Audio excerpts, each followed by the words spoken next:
What's up? What's up?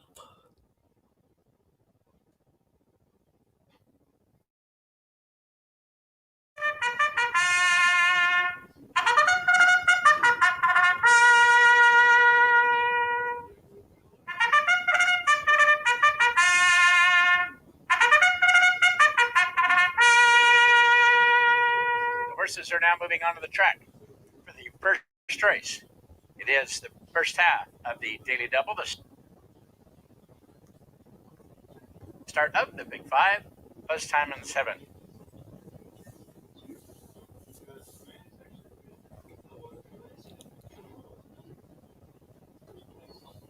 6 minutes to post.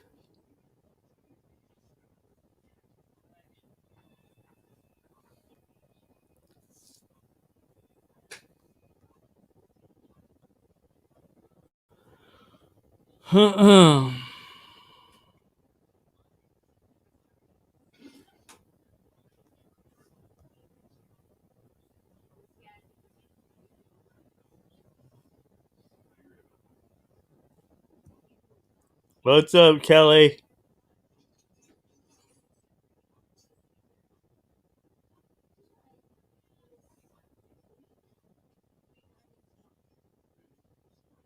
I like the number 3 because everyone was gonna put money on that 2 and the 7 a lot. I like the 3, but also for your exotic plays, I was kind of looking at that number 8 horse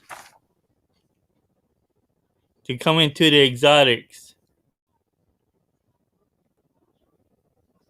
I was looking because that the pedigree on the 8 loves the type of distance. She'll like it a lot. It just depends on how the jockey lets it go. How will the jockey let him go? If anything, he'll probably lay off the pace, maybe be a little closer than usually.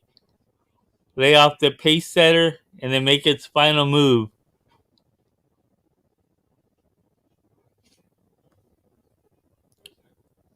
So I would go 3-8.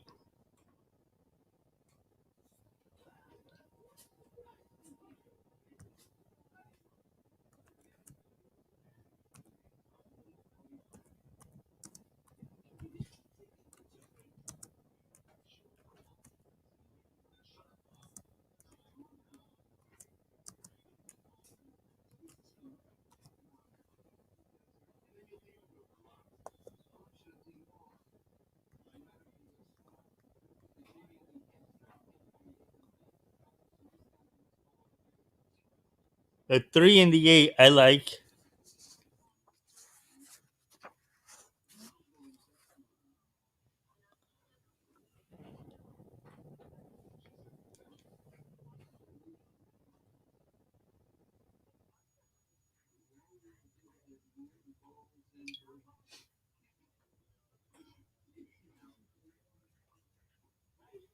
Mm-mm. How's it going, everyone?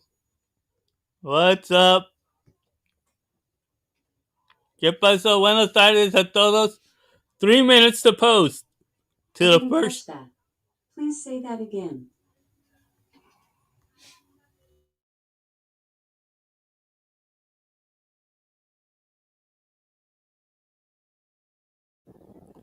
3 minutes to post.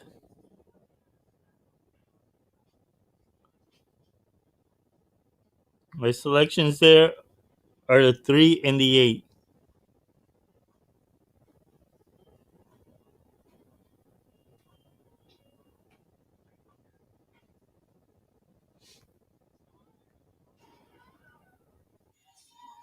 8.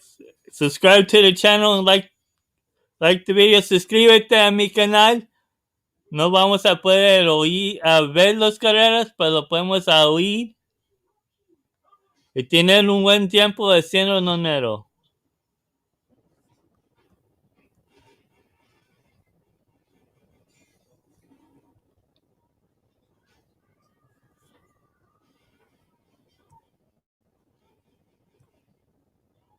What's up, Jared?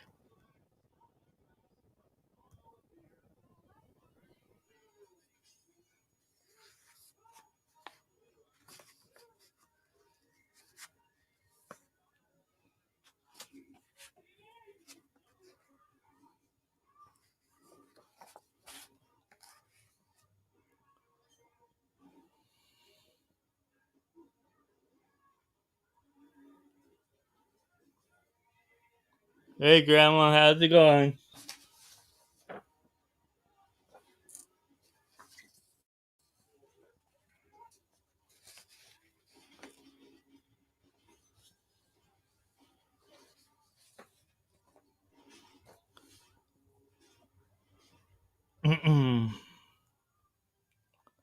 Well, I'll look at them when they come up. When I look at the races,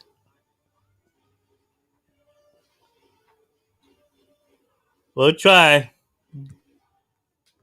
It depends on how things go. There's 56 minutes to post for the first race at Gulfstream, and I'm looking over the first race right now for Gulfstream.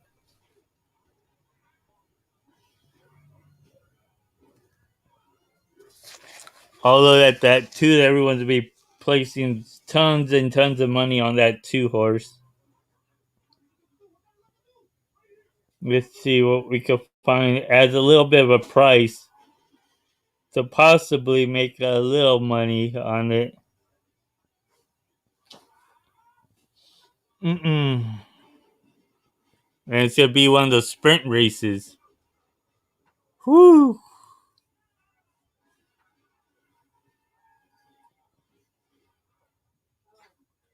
One of the horses I see in that first race at Gulfstream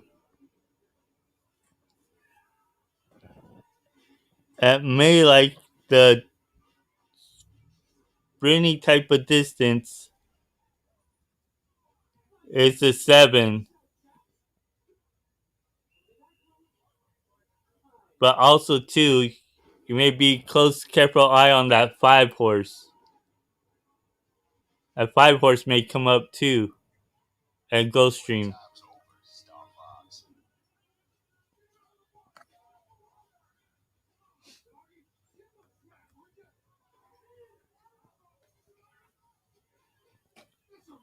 But also too, you may want to keep an eye on that 5 too. That 5 may like it a little bit, will be the faster of it, but we gotta see how they're gonna come out. If anything comes out, if they try to, one of these horses are gonna try to beat a quarter horse out in the sprint race.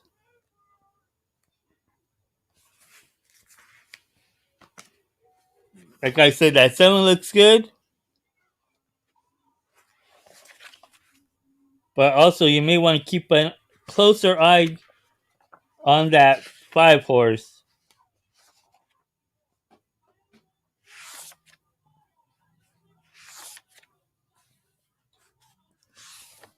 Just keep a closer eye on that 5 horse.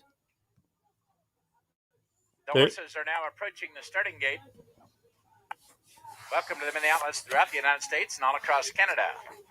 From Woodbine to Hastings Park, taking the Tampa Bay down signal this afternoon. The track condition is fast, the turf course firm, and the rail at 0. Moving in line for the start of the pick 5, and it is the first of 9. Slight favorite on the board is number 3, Ray of the Sun. Gallardo set to ride for the Arnett barn. That 5 horse has a better pedigree than that 7. Wild Winter moves in. 2 more to go.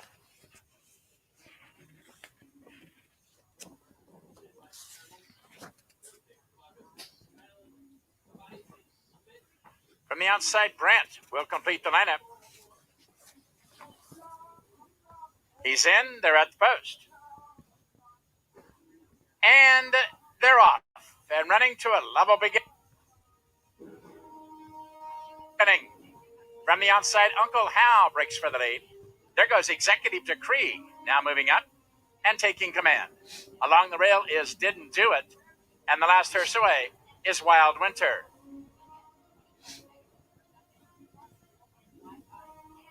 They link up at the main track and Didn't Do It now strikes to the lead, 3/4 of a length. From the outside, Executive Decree is now second.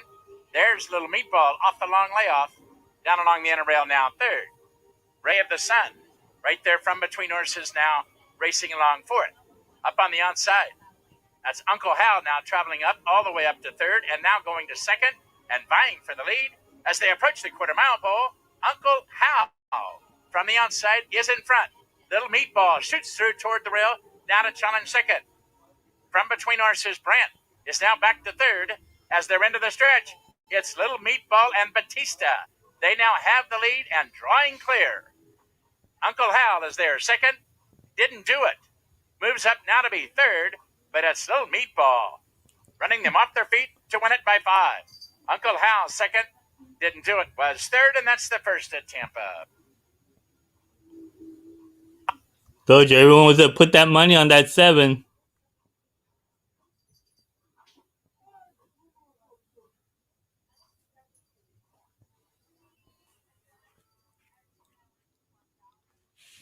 I said that 5 horse.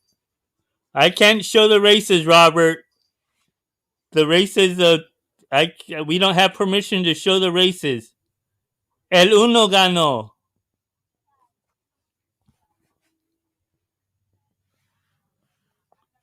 Robert, we don't have permission to show the races live on video.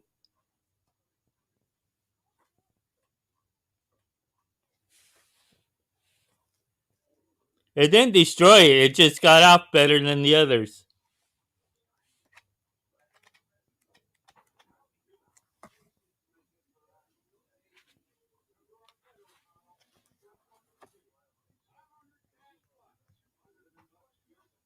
Number 1, Little Meatball was the winner.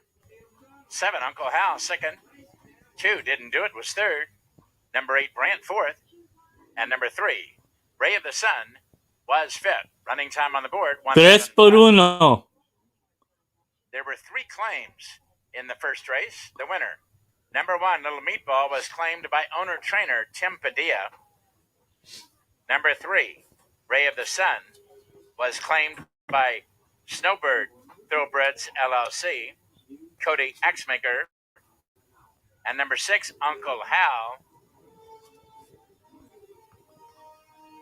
goes to Victor Carrasco, owner-trainer. Además en la televisión no hay nadie que está enseñándolos. Number 3, No tienen permiso. goes to Cody Axmaker. And number 1, Little Meatball, now moves over to the barn. Ahora hay nadie que está enseñándolos. Mañana puedes tener un chance de verlos en un canal. Pues mucha gente no tiene permiso a enseñar los videos de la carrera.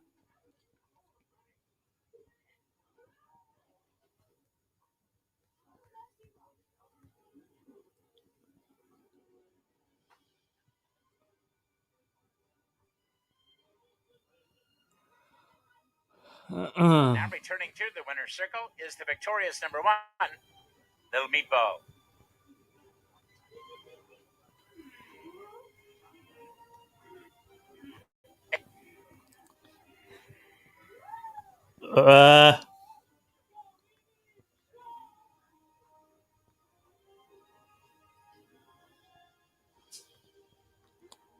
Porque están chingando mucha gente que está enseñando las carreras. Porque ahí tuve una gente que sí pues estaba enseñándolos. Pues el grupo que enseña, el canal que enseña las carreras, están pegando los duros que no pueden enseñarlos.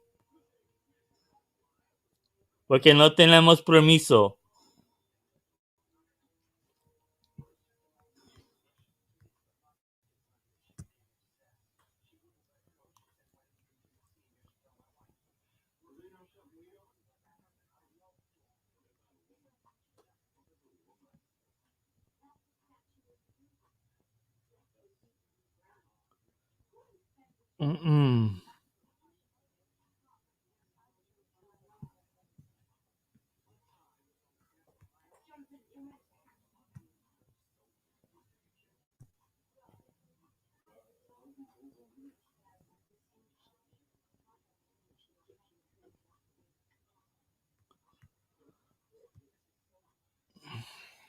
Ok, para el segundo carrera de Tampa Bay, estoy viendo ahorita. Dame un minuto.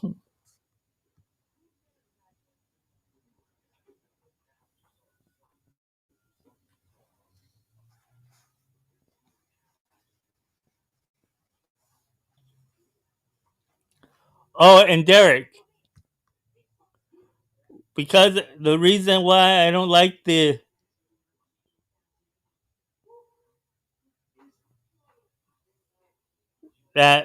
that other horse is because it likes longer distance.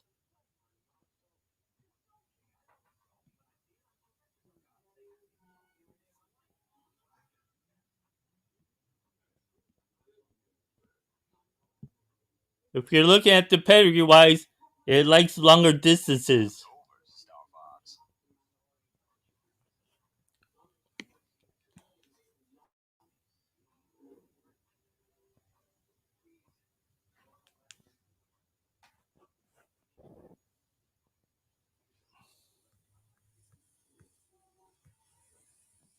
Mm-mm.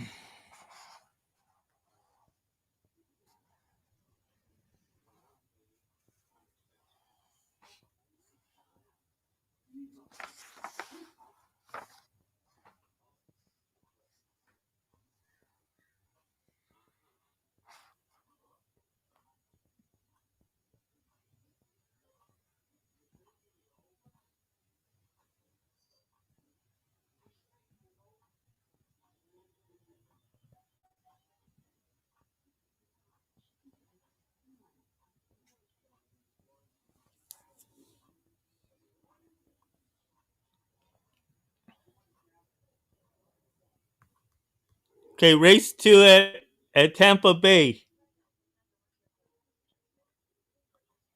No hay ninguna parte que pueda enseñarlos, Antonio. No tenemos permiso a enseñar las carreras.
It may be that, but you may want to keep an eye on how it does. The pedigree reads it that it likes the distance, but it just depends on how these jockeys let them go.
Of that sloppy start on February 6th, as you've seen those running lines. Now, Gala Jack, she was able to shoot up at the 12.5 level, and that was in her first start since she'd won a main 10 by 6.5 lengths back in October. The work she has on the tab coming in, she is ready to roll. And then I'm going to complete the top three with the number 4, Purple People Eater, say that 3 times fast, who finally got the elusive W in her fifth try at the main 10 condition. It was also impressive that she actually fought for it. Gallardo is staying aboard for trainer Donald Hunt, so I will go 5, 2, 4 in race 2, which again kicks off your early pick 4.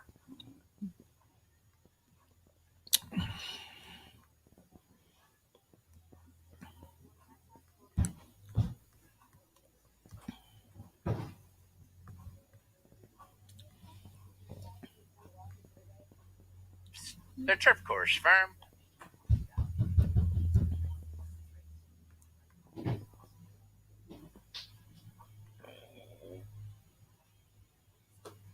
Ten. Gallardo set to right.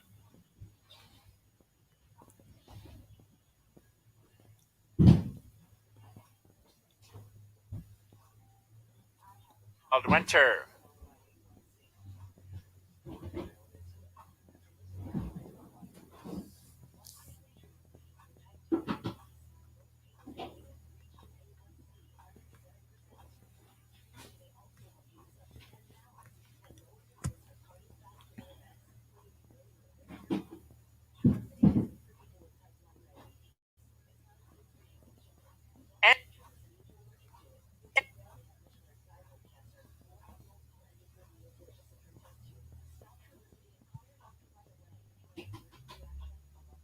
And taking command.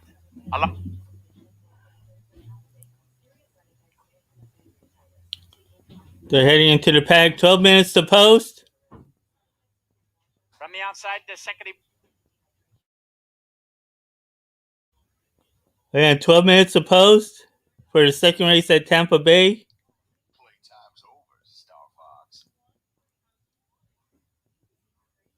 Good luck, David. And for those that don't know, I cannot show the races. I cannot show the video of races. We do not have permission to show the races. There's very few channels that do have permission because they're at the track or something. But I'm not going to be showing them on TVG either because their delay is worse than showing them on through the TV. So I'm gonna just let you guys hear them, and I'm gonna give out my picks. Other places, other channels will just have you watch the races. I'm gonna give you my selections.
But we all have opinions, so I'm just one that will not give out chalk. I'm not a chalk player. Even though the chalk wins, I'm not gonna still play it. The only time I ever use chalk is when I do a pick four.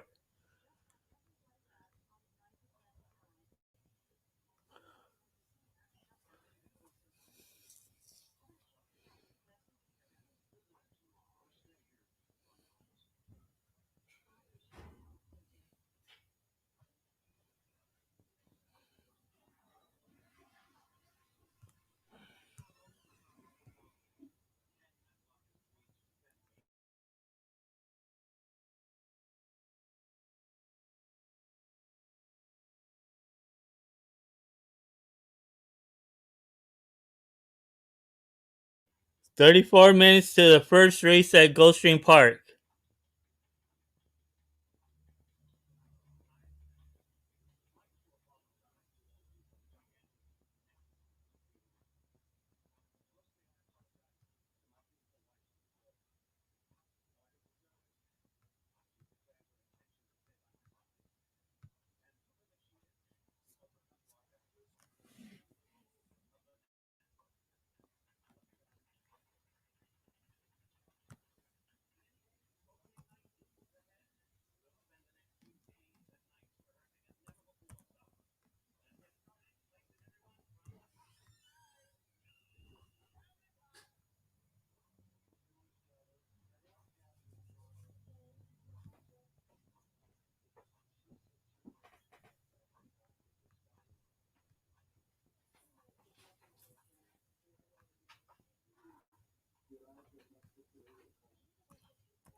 Let's see here.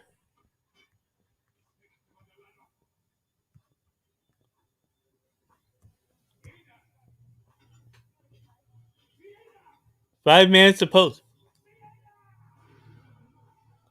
5 minutes to post.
4 minutes.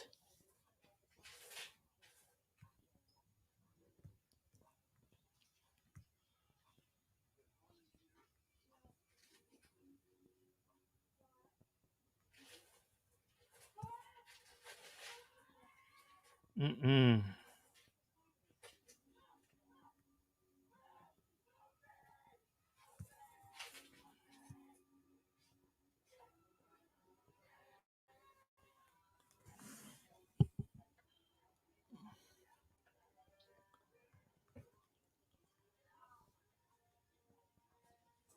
Let's see here.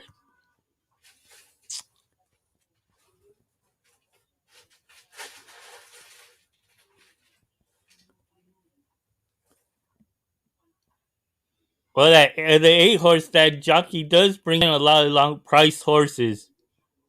It's just very rare that the jockey can get horses in.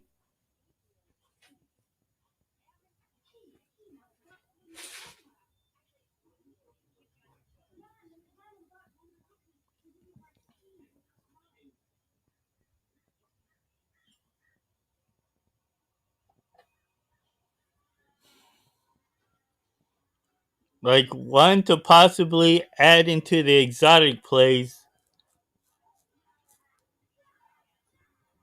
They may like the short distance, but come on late. It could probably be that number 1, Twinkles and Turlips. They come up late.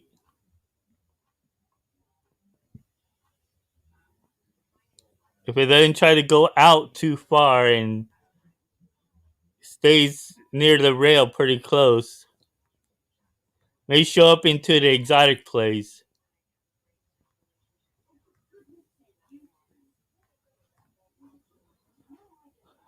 Hay unos que están viendo, yo no puedo enseñar las carreras, además lo pueden oír. Hay mucha gente que no tienen permiso a enseñar las carreras. For those that are thinking I cannot show the races, we do not have permission. But a lot of the people that are showing the races, they do not give you their selections. They just show you the races just to get the views. I'm here, I'm giving you my selections.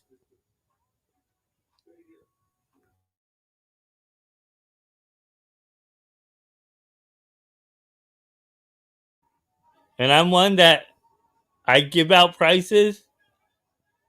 Some days that I'm good, there's some days that I don't, my horses don't come in. That's how it is with everyone, even the professionals.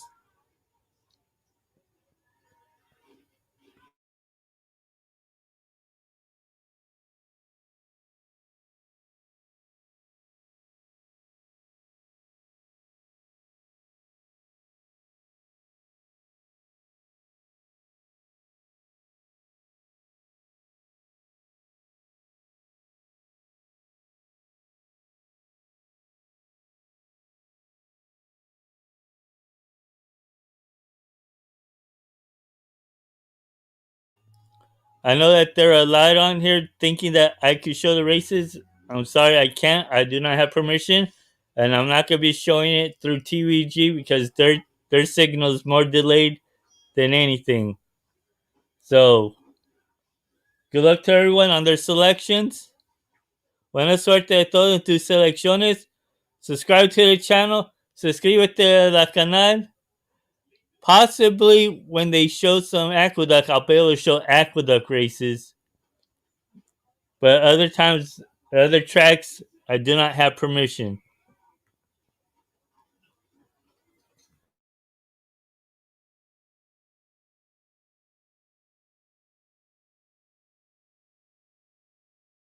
Again, I like the 4 and the 8 here in the second race at Tampa Bay.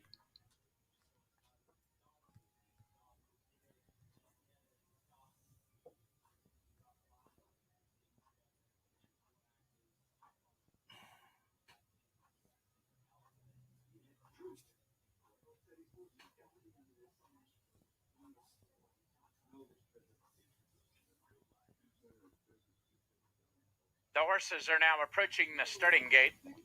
Odds on favorite at 4 to 5 is number 5, Don't Eat the Apple. Semi Camacho set to ride for trainer Kathleen O'Connell.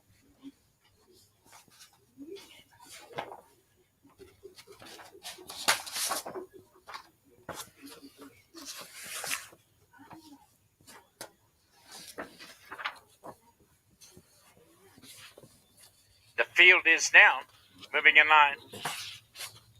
Well, everyone has a chance. Twinkies and Turnips, the first to move forward. That's why they run these races.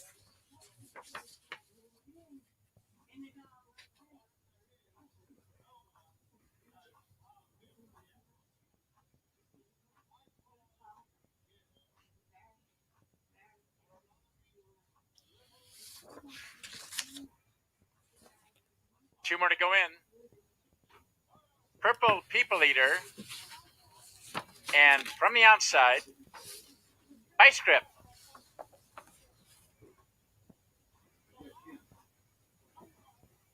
They're at the post.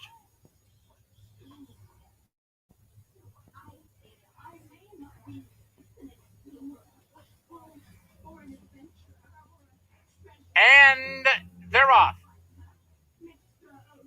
Purple People Eater breaks for the lead. On the outside, Diva Dana is also away in good order along the rail. Twinkies and Turnips. Far back in the early going is Pandarica. To the far turn they go. Purple People Eater has the lead. And that's Don't Eat the Apple. The favorite draws alongside to challenge second. A break of 3. Diva Dana now racing along third. 3 lengths farther back. That's Twinkies and Turnips along the rail now fourth, being passed by Vice Grip on the outside, now to be fifth. From between horses, Madame Rouge is sixth. Gallant Jack seventh, and far back is still Pandarica. They turn for home 3/16 of a mile still to run, and Purple People Eater has the lead. Don't Eat the Apple continues to run at the leader. The second. favorite's real bad is green. On the outside third. Here's a late run by Madame Rouge toward the rail fourth, but down to the wire it's still Purple People Eater and Antonio Gallardo to score. Diva Dana second. Gallant Jack flies on to get up for third, and Madame Rouge was fourth.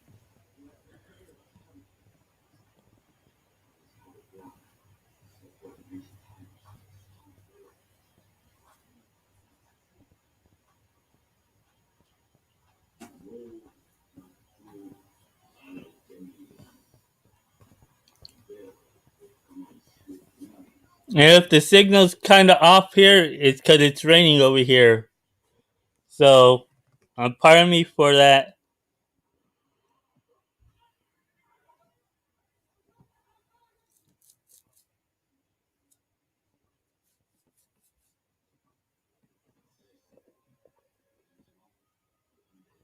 At 9 to 2, baby. You know what time it is? Purple People Eater was the winner. 7. Diva Dana was What did I tell you guys about that 3? Look where he came in fourth. If you guys played a superfecta. And number 5, Don't Eat the Apple, was fifth.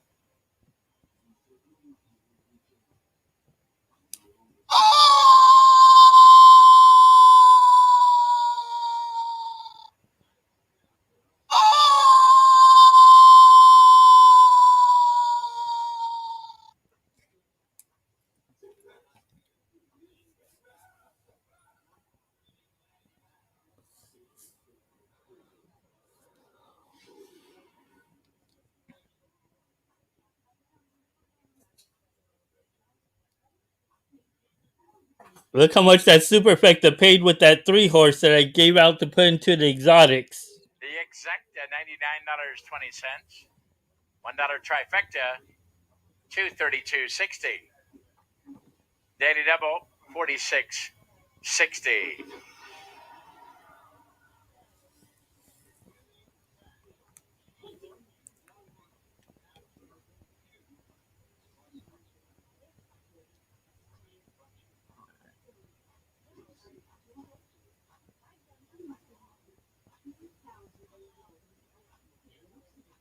Now returning to the winner's circle is number 4, Purple People Eater, a 4-year-old gray filly. She makes it 2 in a row for owner-trainer Donald Hunt. Antonio Gallardo, the winning rider. 106 flat was the running time.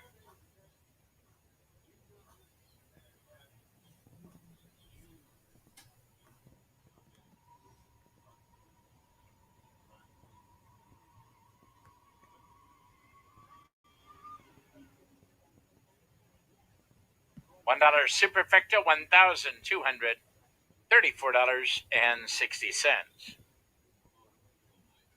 I-5 carryover. Next up, third race, we move to the Tampa Bay Downs turf course. There are no changes. And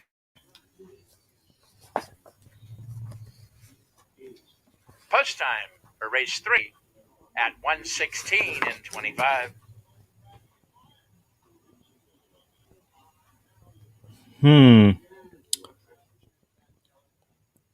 There's 19 minutes to post at Gulfstream Park's first race.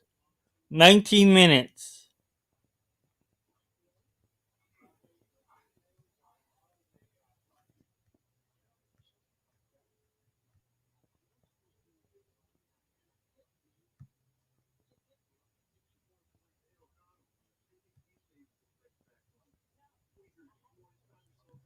For the third race at Tampa Bay, I like the number 5. Truly. At 4-1 right now.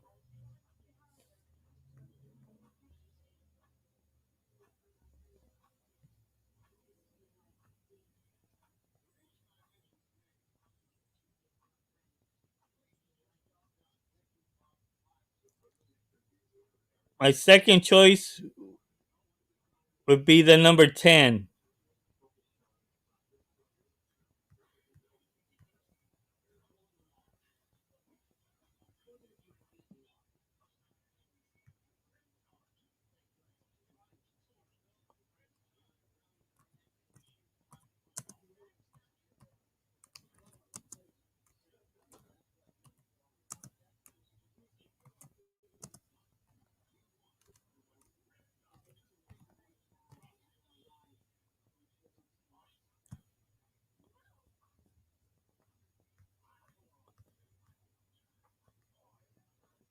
Okay, I'm gonna go to Gulfstream Park's signal since theirs is gonna go off.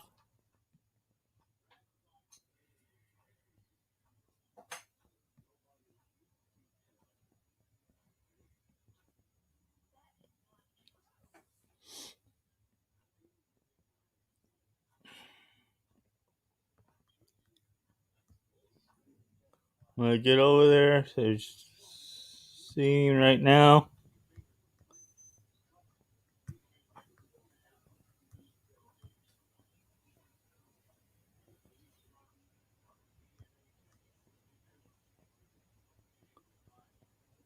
Okay, 16 minutes to post.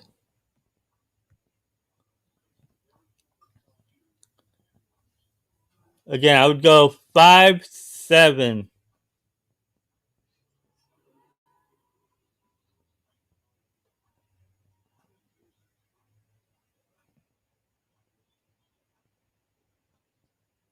This will be a quick sprinting, so 5-7 and 1 to possibly add for your exotic plays like trifectas, superfectas, or even your exactas. Possibly that 8 at 30-1 from a 6-1 morning line.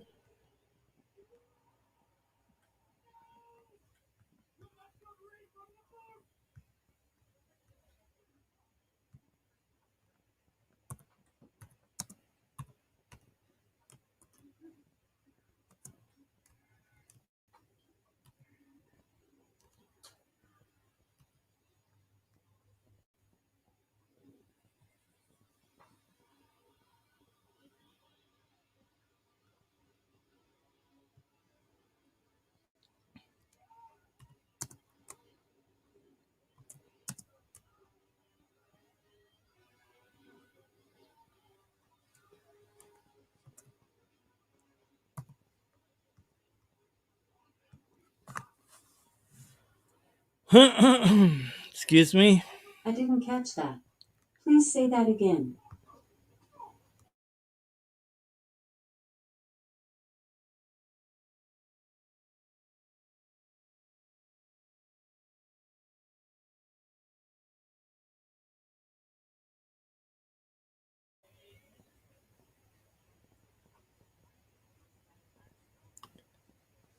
All the time, he's hard to beat, but there's times that he's not always going to be up in the winner's circle.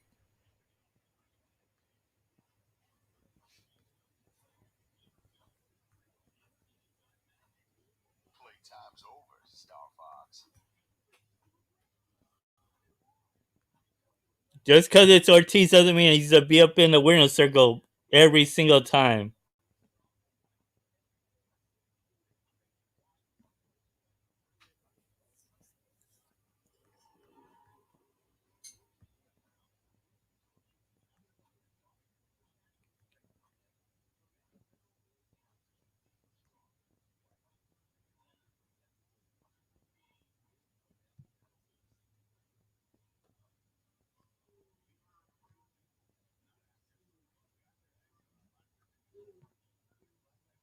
And I think Wesley Ward is more known for mainly for his first time starters than other type of runners, in my opinion.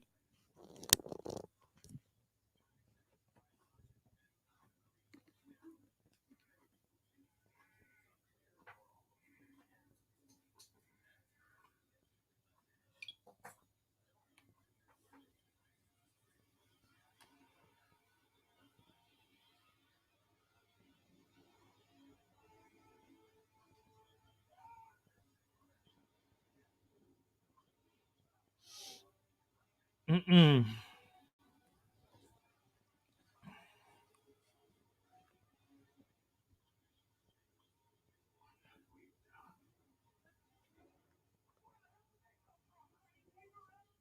I said 14 minutes to post at that time. I didn't say 34, I said 14.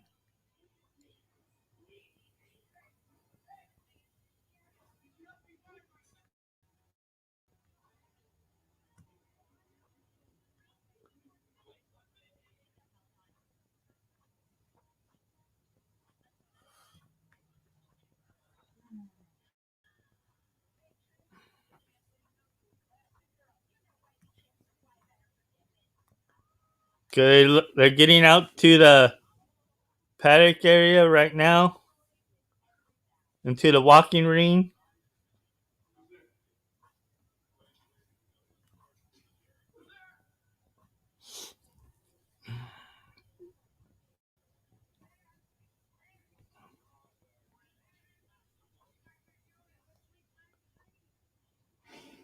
The thing is, they're gonna let that 2 out fast, and will it tire out?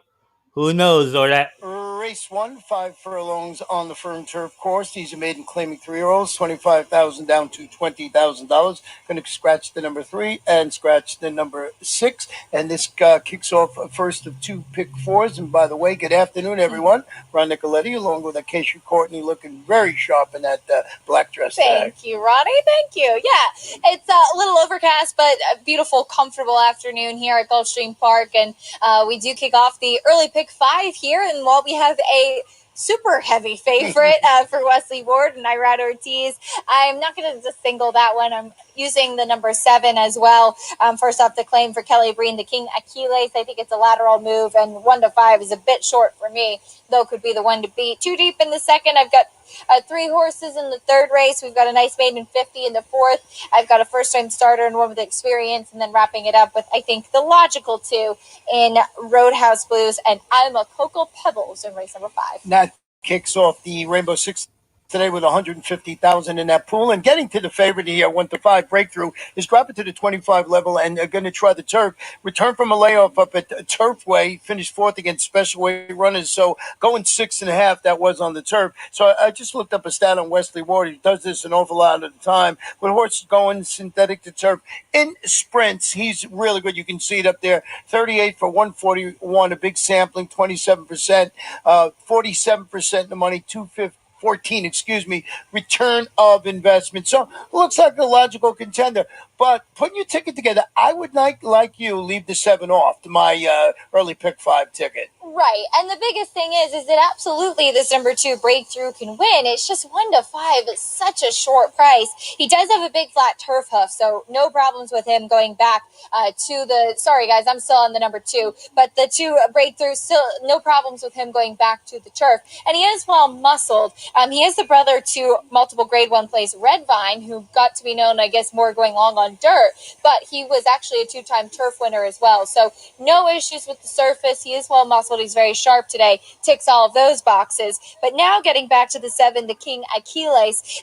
This one just looks like the tried and true typical turf sprinter kind of build. Compact, short coupled, well muscled. He is a bit warm behind, but that is kind of a typical of him, and he's not that big. But I think that he has some early speed, which I like.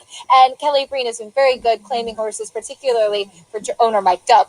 Yeah, and I just thought that, like you said, a ladder move in the barn that's sharp would first off the claim.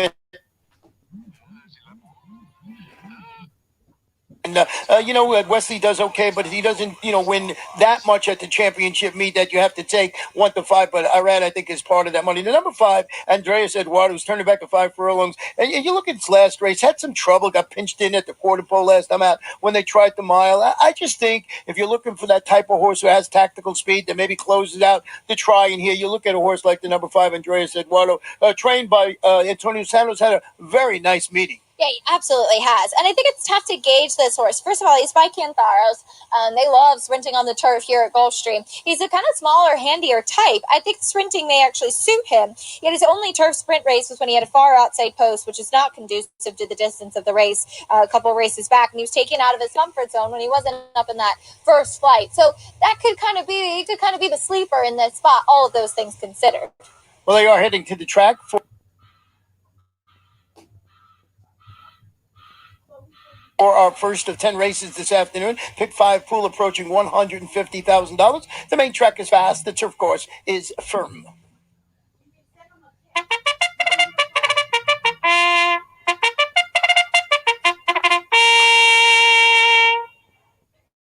The horses are leaving the walking ring and moving on to the track for this afternoon's first race, the first of 10 on a Wednesday in South Florida over the turf at 5 furlongs. Maiden claimers of a 3-year-old age with a $25,000 price tag here. Scratch the 3 and 6, a field of 6.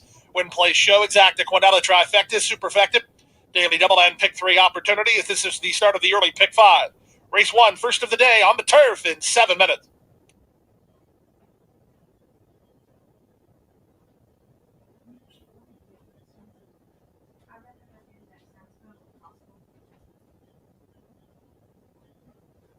All right, let's see how much time left. Let's get this first race here at Gulfstream going. I like the 5 and the 7 here. You guys got it to that 2 horse, how you guys seem fit.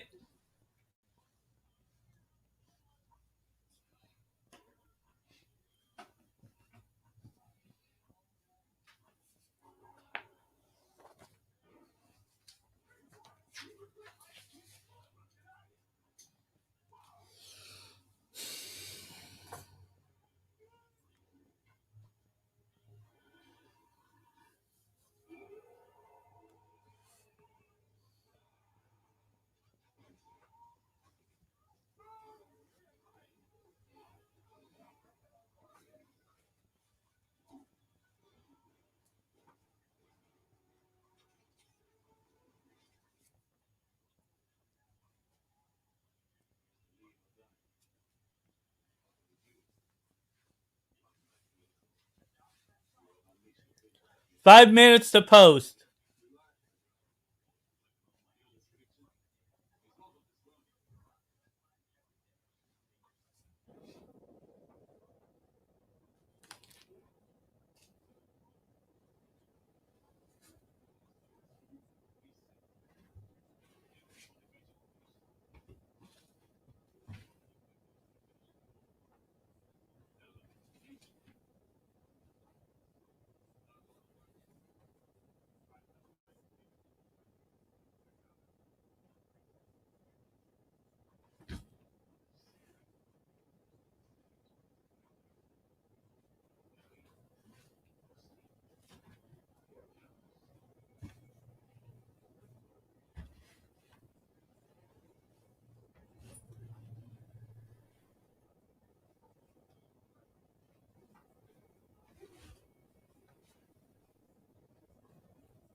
4 minutes to post at Gulfstream Park.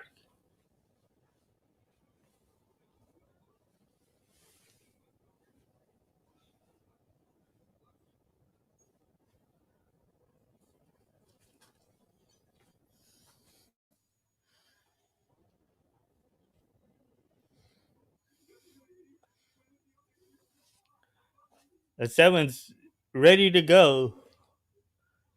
Looks ready to go.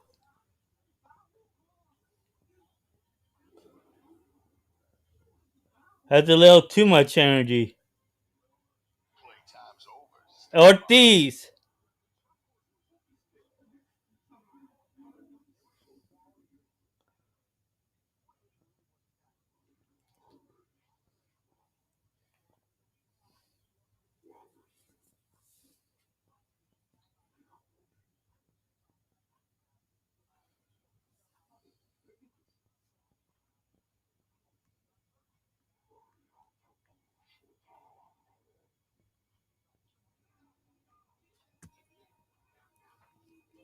Subscribe to the channel. Suscríbete a la canal.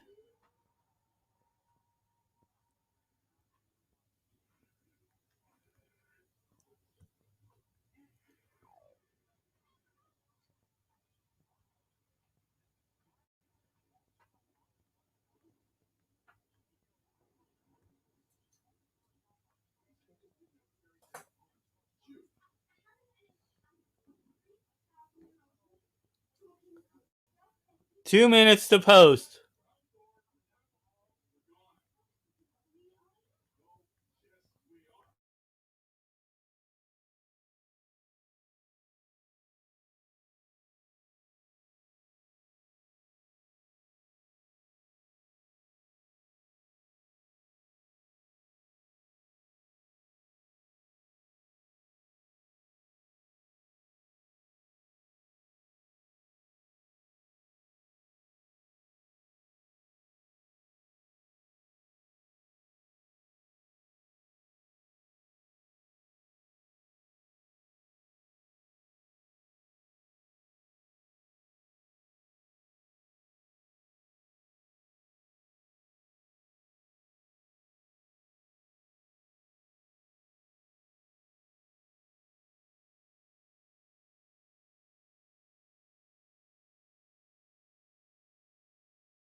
Zero minutes to post. They're going to be loading up in the gates in a minute.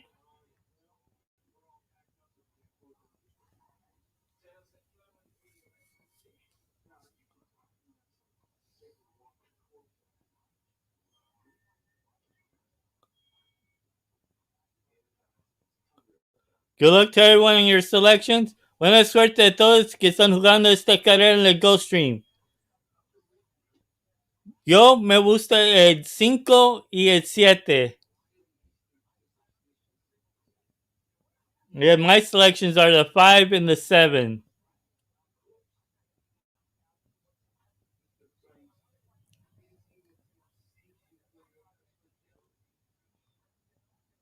And the horses have reached the starting gate. It's now post time.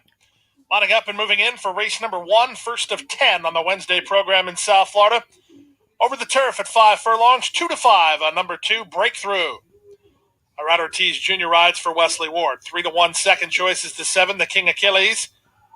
Kelly Breen trains Paco Lopez up. Andres Eduardo now stepping into the gate. The last two up are the King Achilles and You're All Right.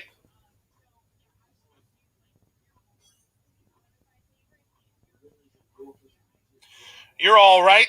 Misael Harami out of the outside gate. The track is fast. The turf is firm. And they're at the post.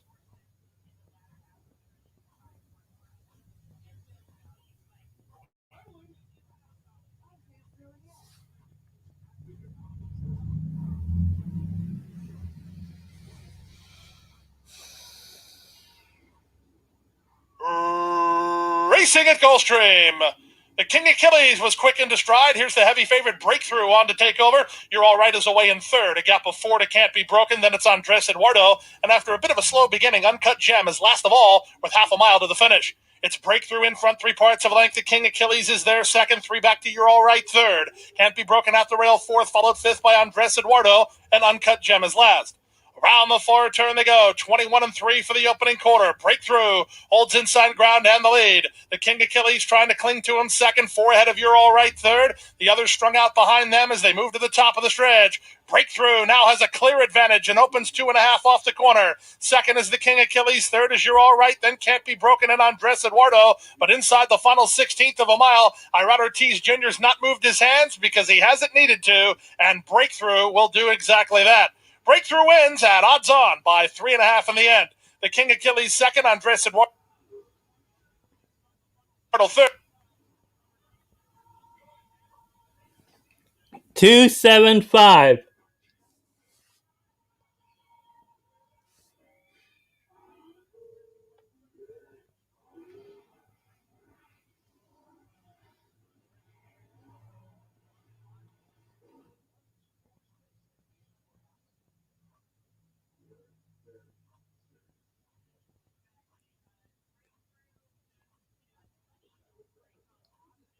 $275.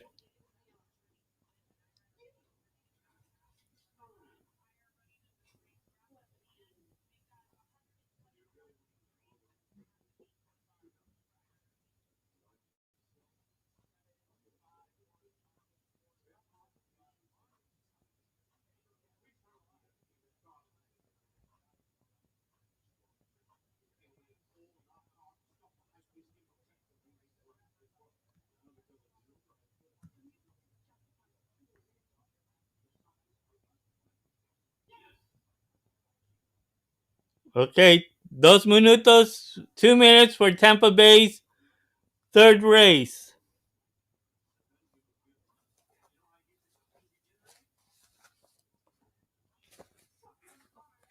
Dos minutos por la carrera de Tampa Bay.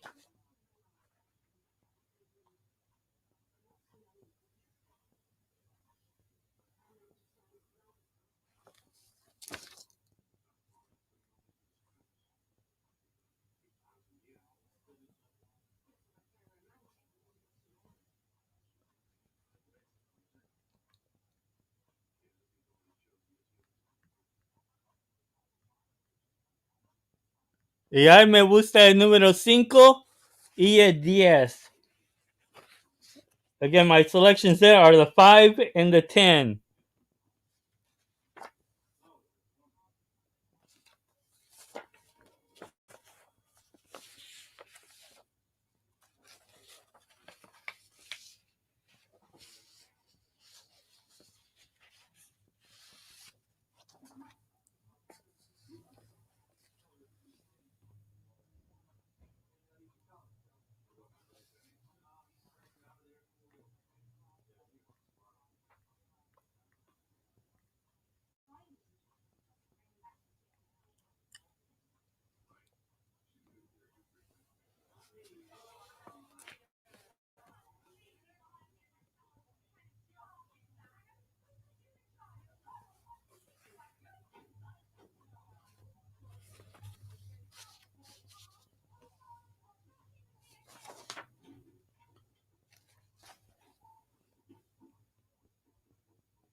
Okay, again, at Tampa Bay, I'm going 5-10. And there's 22 minutes to the next race at Gulfstream Park.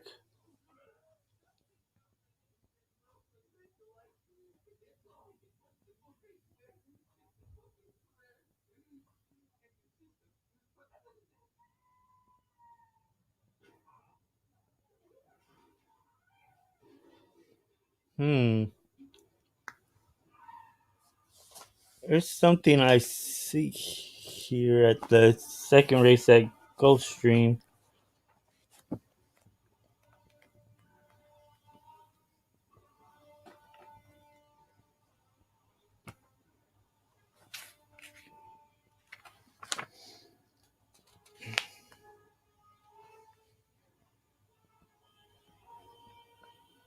The horses are now approaching the starting gate. 2-1 favorite is number 6. She Dances for Fate. Jesus Castanon as the mount.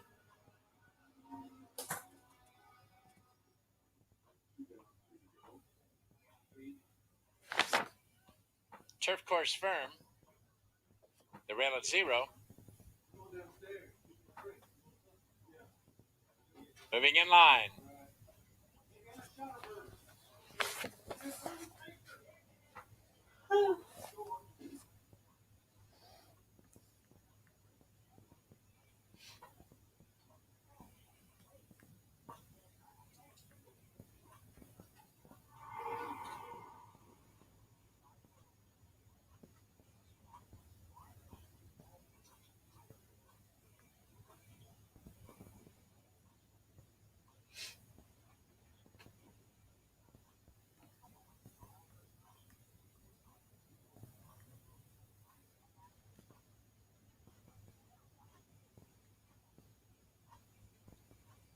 Two more to go in. Truly, and from the outside, Eclectic Soul.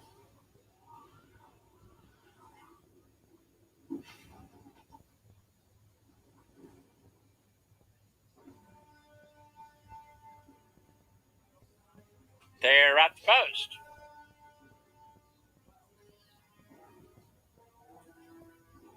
And they're off. Shotzi is away alertly, and there goes Remarkable Silver.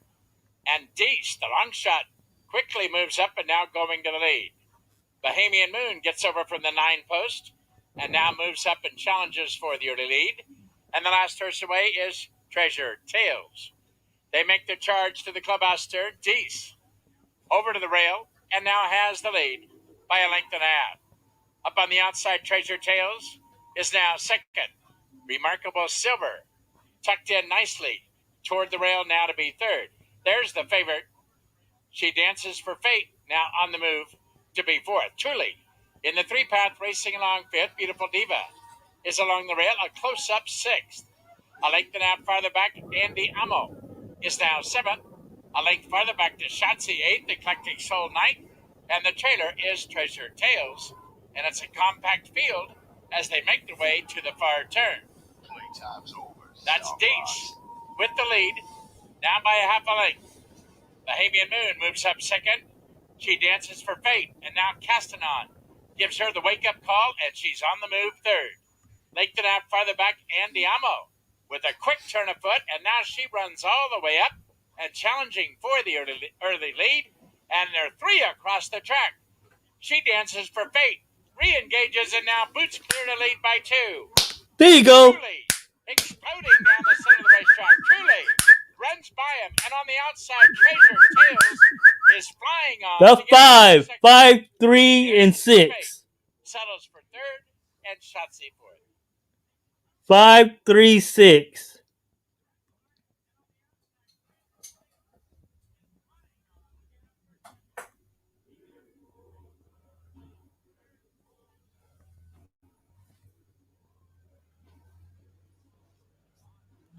5, 3, and 6.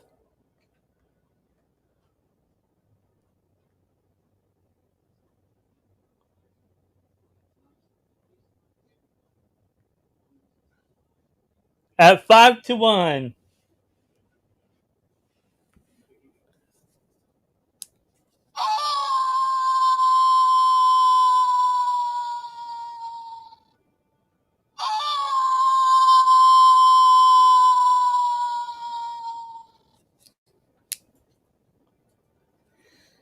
Unofficial results of race 3. The winner, number 5, Truly. 3, Treasure Tales was second. 6, She Dances for Fate, third. 2, Shotsky was fourth. And number 4, Remarkable Silver, was fifth. 1:36.26 the running time.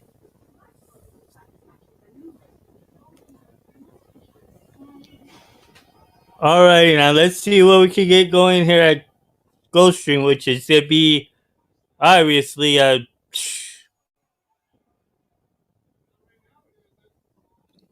only really one. I don't even think I'd play this race, if, in my opinion, myself. But one that I see that may have a good little shot. Yeah. 283.60. $1 try, 487.50. The daily double, $92.80. $1 superfecta, $2,758.40.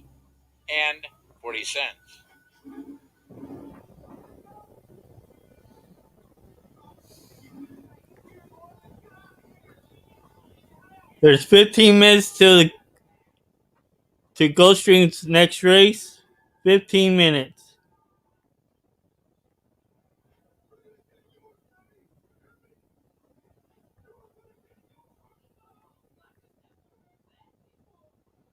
Master horse racing with the power of the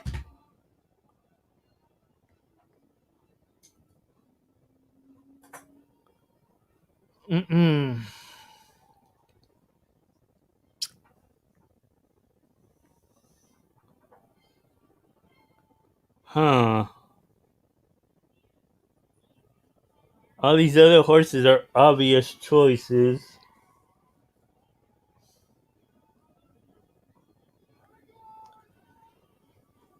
The one at Gulfstream Park for a little bit of price I like is the one horse. It seems like it may be any horse here. It could be like, I go 5-2 on my selections. 5-2 at Gulfstream Park's second race.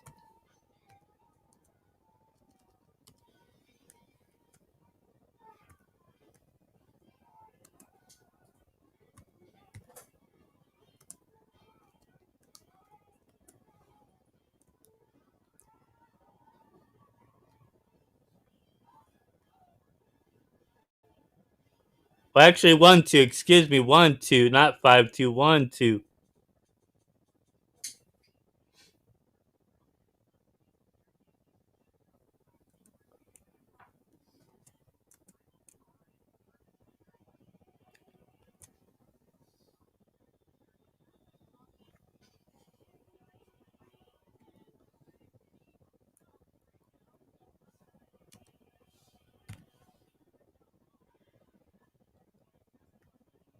For me, I just look at how pedigree is and the distances they're running.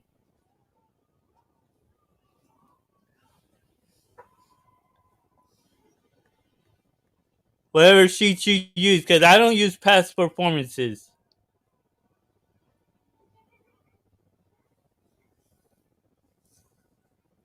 I'm a pedigree player and try to figure out how much distance that a certain horse could possibly run. Like, there's gonna be tons of money gonna be put on that 5 horse because of the connections. That I know for sure.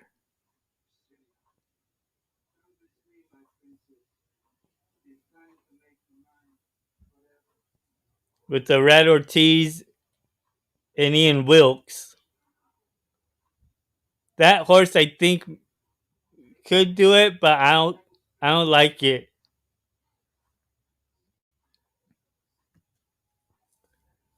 May not come on. May If Ortiz relaxes the horse might be able to get out there and get it into that second turn coming on late. But for me, It just depends on how they get the horses in there because it's a short field, a very short field of 4 horses.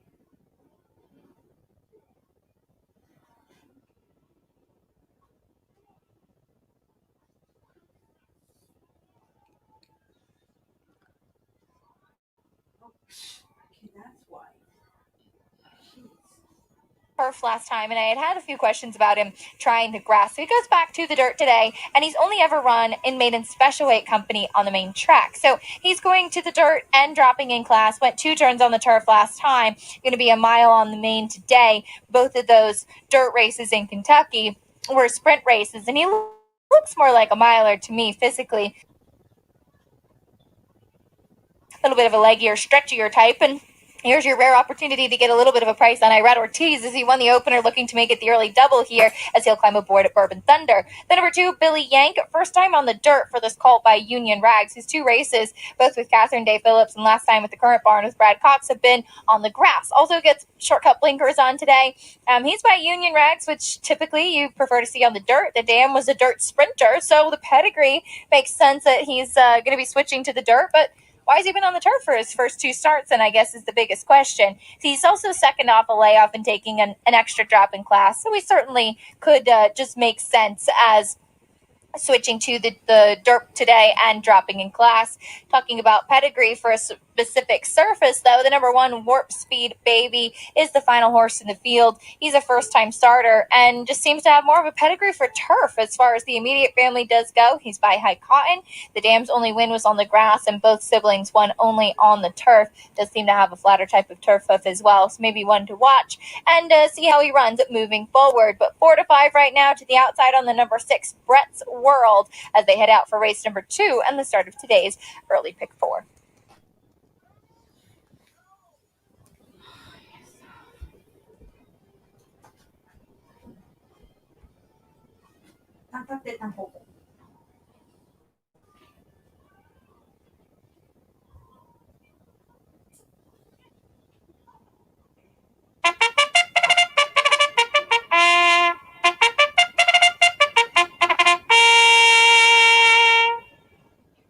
Stepping onto the course now for the second race, the start of the 50-cent early pick 4, 1 mile the trip. Maiden claimers in for $35,000.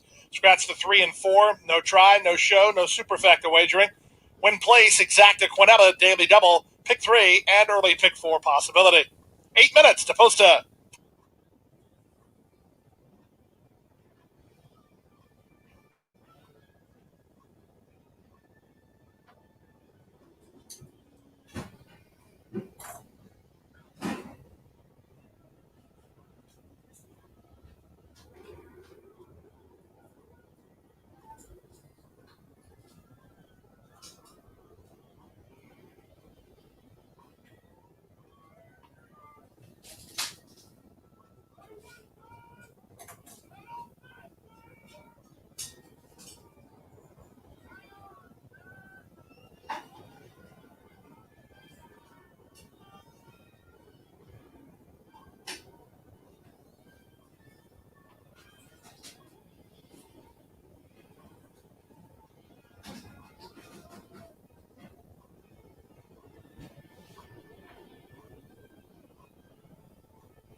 Let's see here, guys.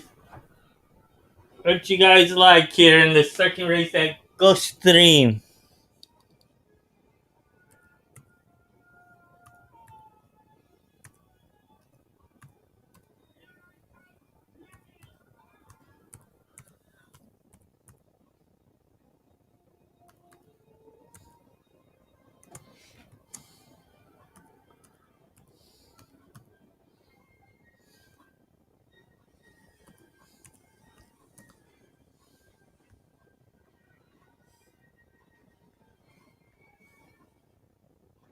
Playtime's over, Star Fox.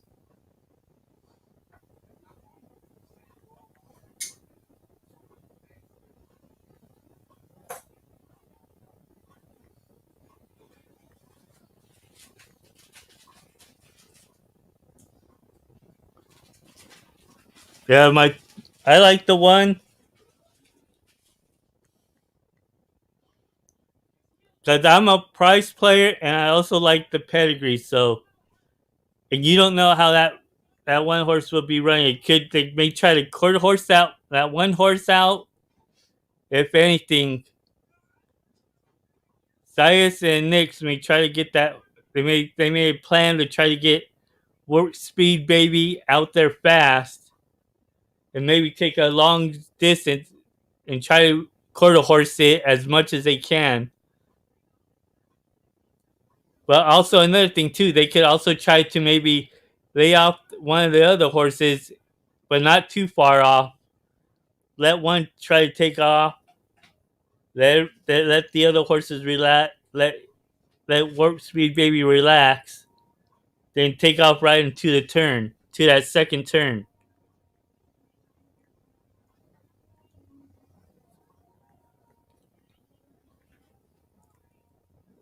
That's just my thinking. It could go either way. You don't know what they're talking about back there, so they could try anything with that one horse.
Buenos tardes.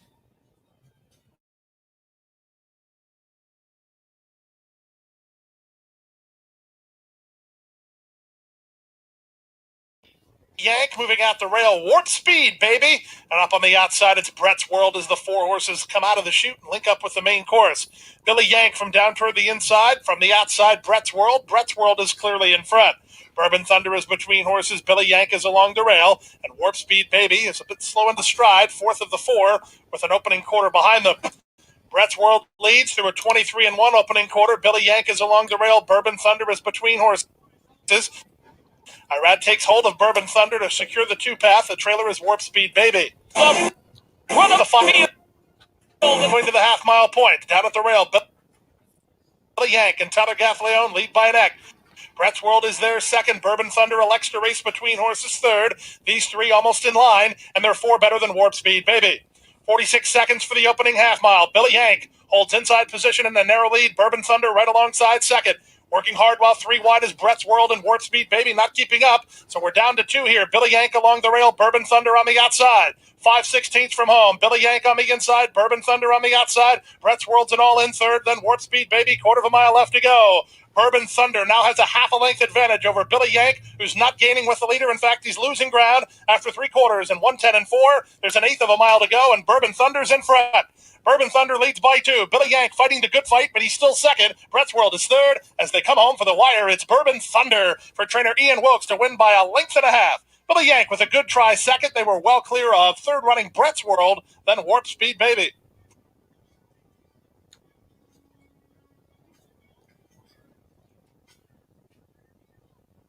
Well, that went down the drain. That horse didn't come out well at all.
Okay, at the third race here, at the fourth race at Gulfstream at Tampa Bay Downs.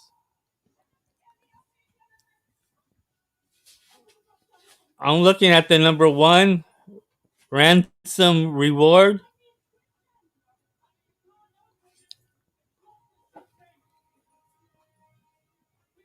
The second choice. Take a look at one thing real fast here. What's up, Lolly?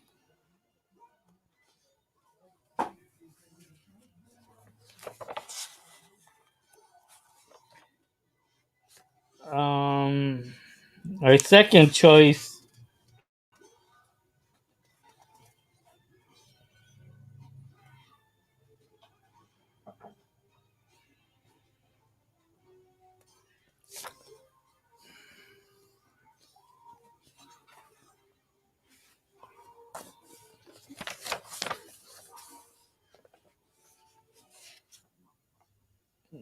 Mm-mm.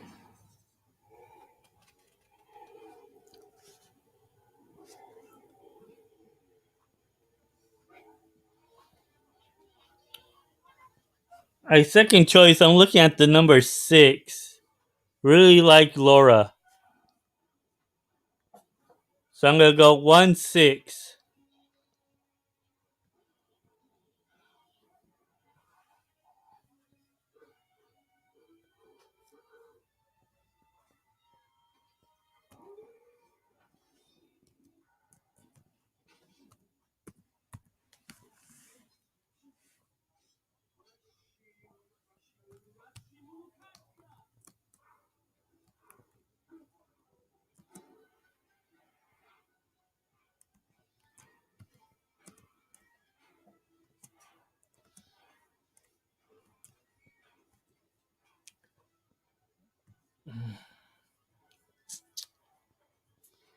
There's my selections for the 4th race at Tampa Bay Downs, which is in 1 minute. They're walking to the gates now. Gulfstream Park's 3rd race. Take a quick look at it. There's 23 minutes to the 3rd race.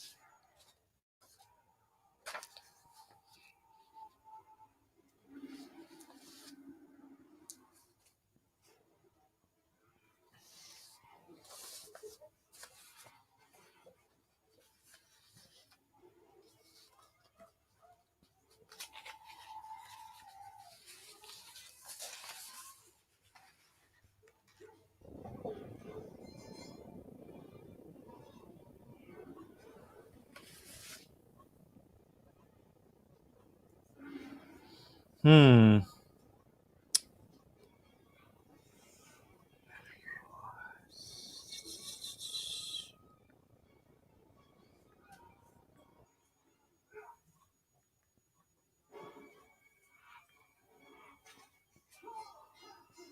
They're rounding the gates, loading up pretty in a couple seconds.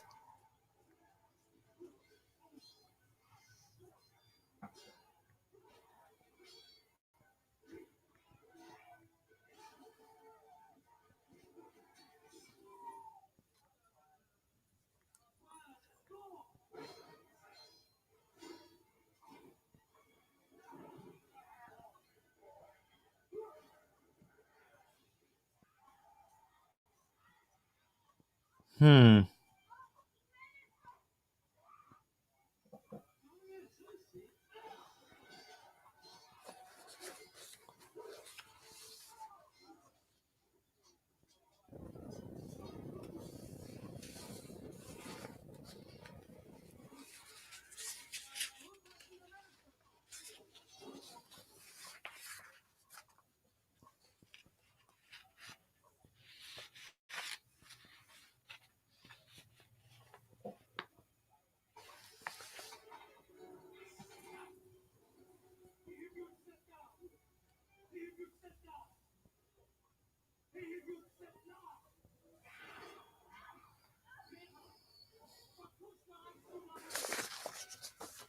The horses are now approaching the starting gate. 9-5 favorite, number 7, BC Beautiful.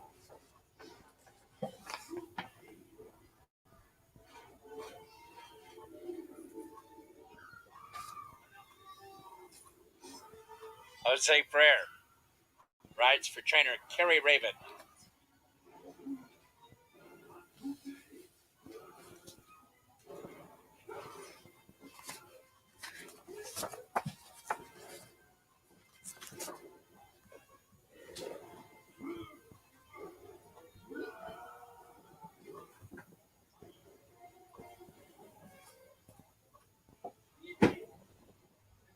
American, of course, reluctant to go in.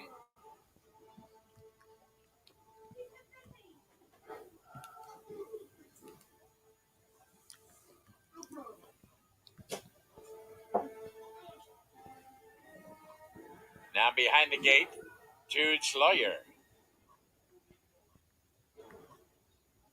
Acting up, Hector Diaz Jr. steps off.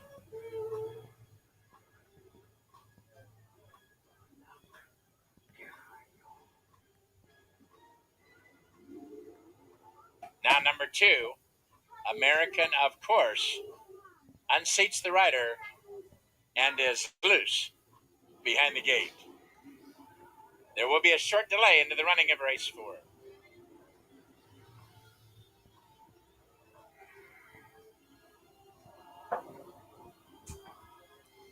Delay because the 2 is loose. The number 2 is loose.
So they're loading back up pretty soon.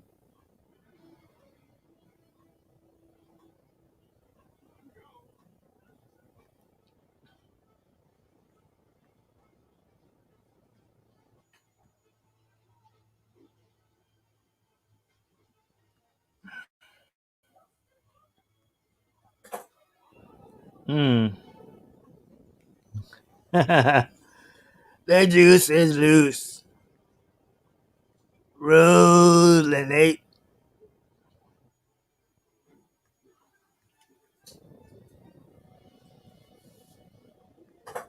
See if we can get some going. I've been pretty good here at Tampa Bay so far. Camacho reunites, and the field is moving back in line. Favoritism remains with number 7, BC Beautiful, clicking down to... Good, I'm going 1-6 here at Tampa Bay. Me voy con el 1-6 acá en el Tampa Bay.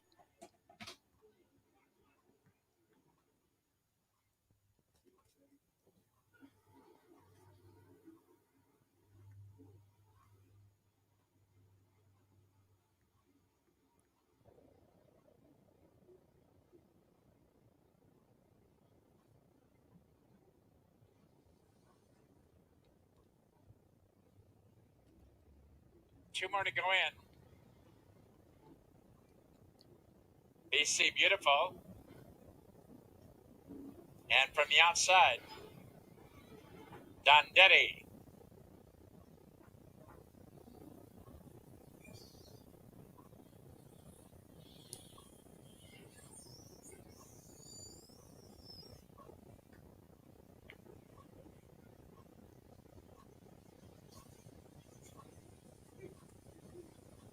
There at the post.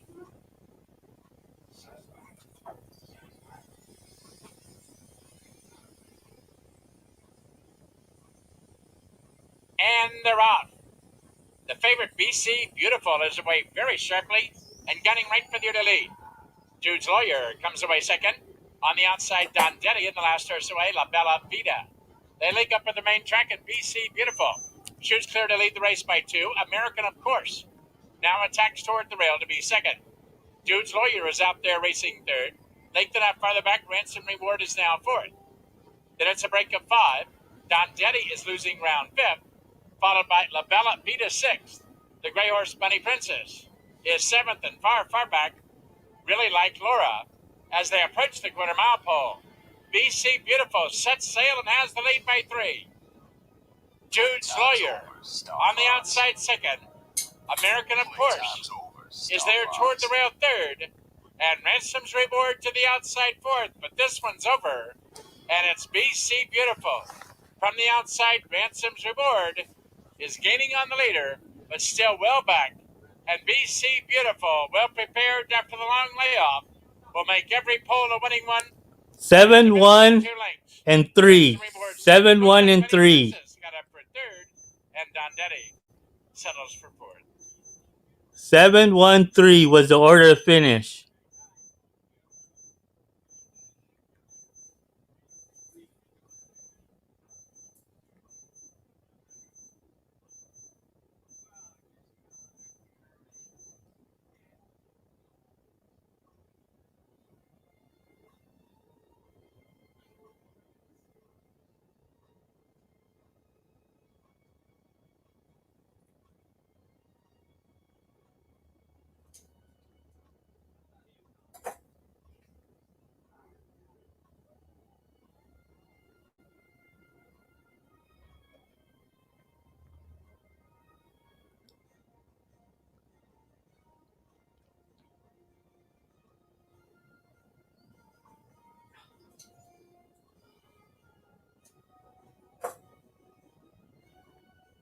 Number 7, BC Beautiful was the winner. 1, Ransom's Reward second. 3, Lenny Princess third. Number 8, Dondetti was fourth. 112.51, the running time. Number 4, Dude's Lawyer was fifth. The exacta 25.80, $1 try 107.70. The daily double $46.20.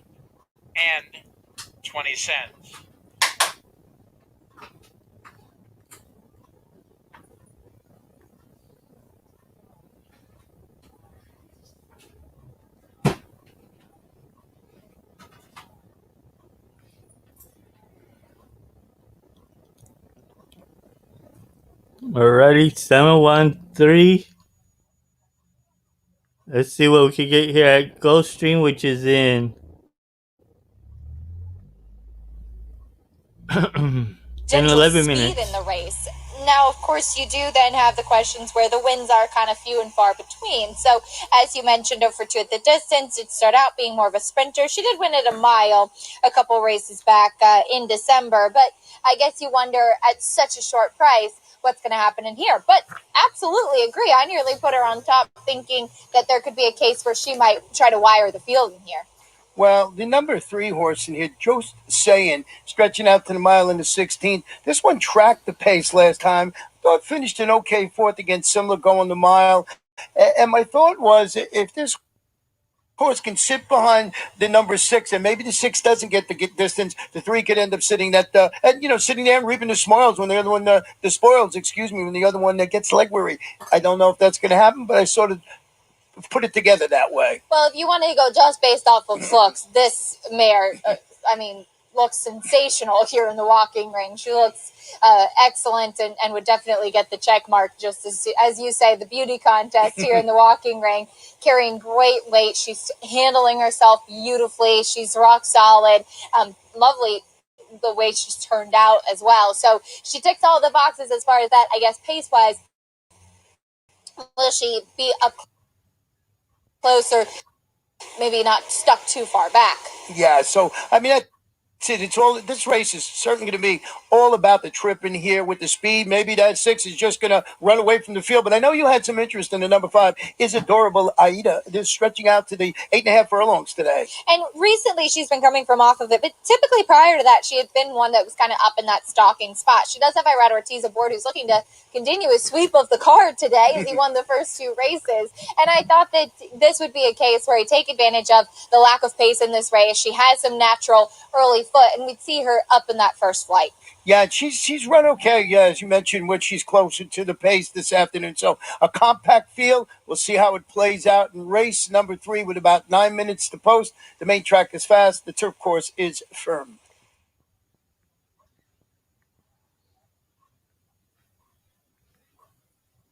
Hmm.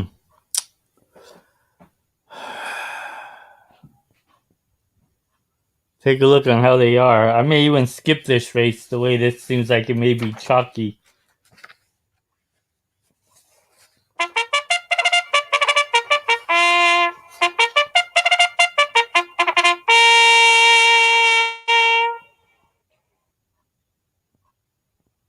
The horses are leaving the walking ring and moving on to the track for this afternoon's third race. The third race is on the turf at a mile and a 16th.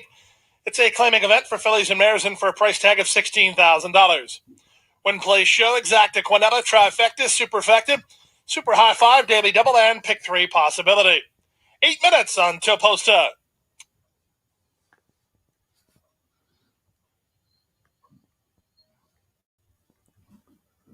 See what we can find here. Try to find a nice price.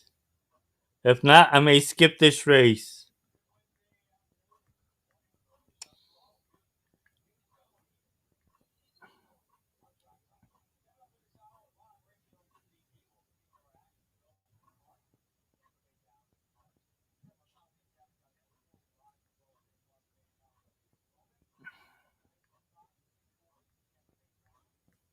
Okay.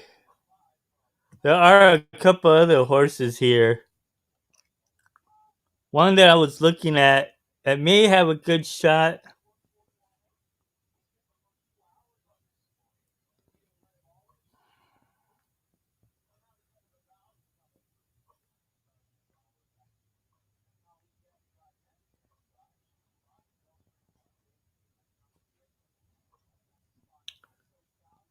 I'm kind of like the number 4, Miss Jan. Number 4, Miss Jan.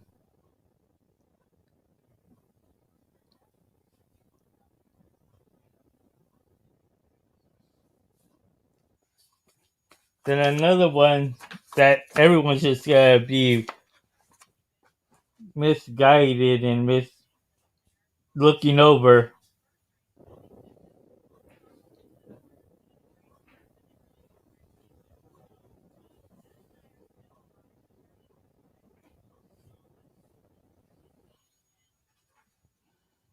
Hmm.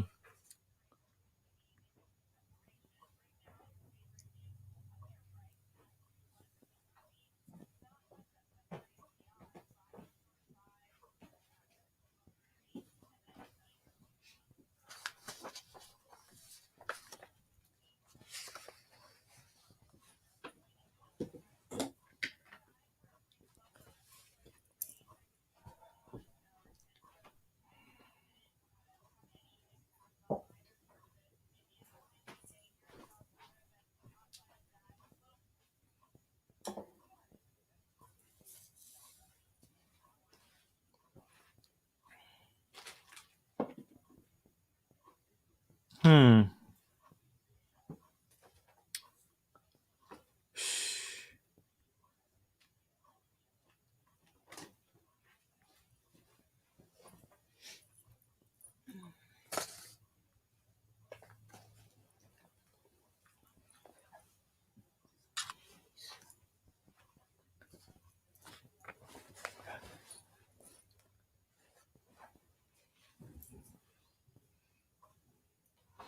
No hay lugar más en el website. No enseñan las carreras. Ni hay un lugar que pueda enseñar las carreras acá en el YouTube.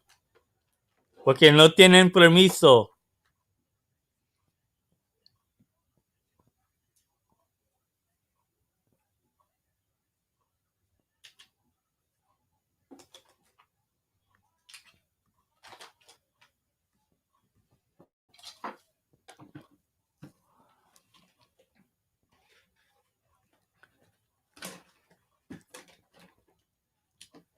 I'll go 4-3 here at Gulfstream's third race. 4-3.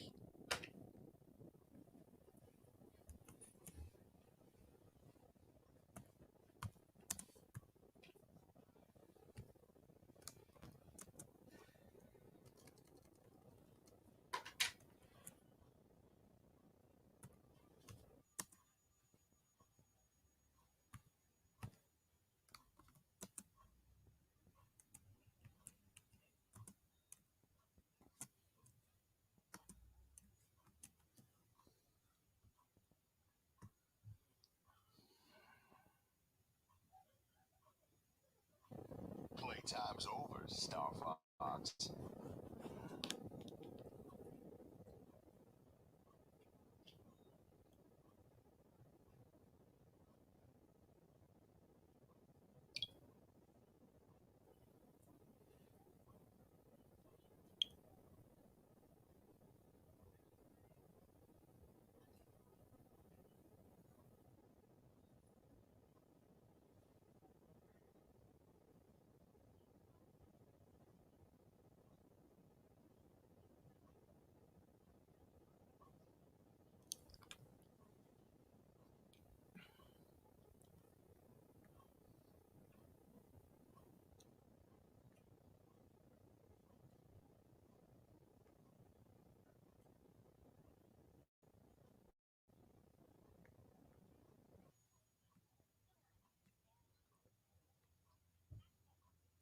Three minutes to post at Gulfstream.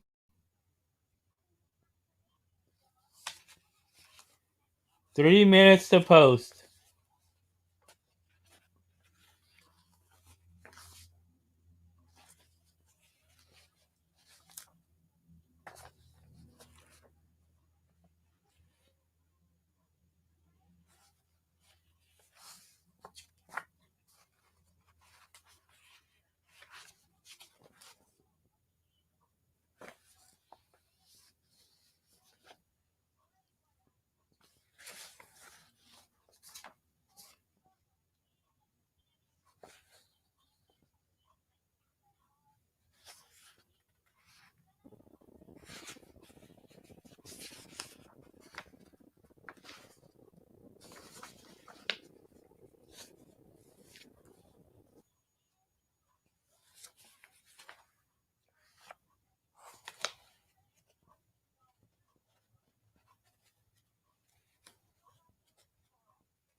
Four, three here at Gulfstream. 1 minute to post. They're heading to the gate. Star Fox.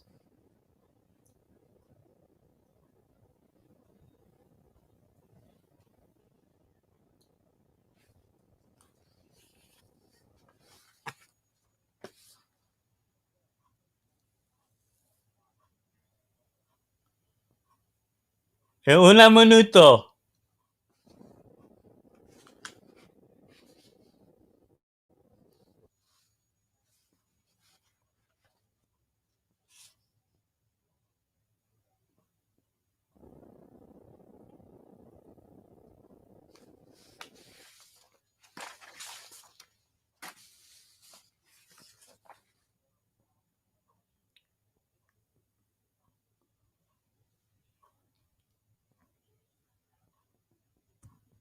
Hay 12 minutos para la carrera número 5 en Tampa Bay. 12 minutos. There's 12 minutes till the fifth race at Gulfstream. Approaching the gate.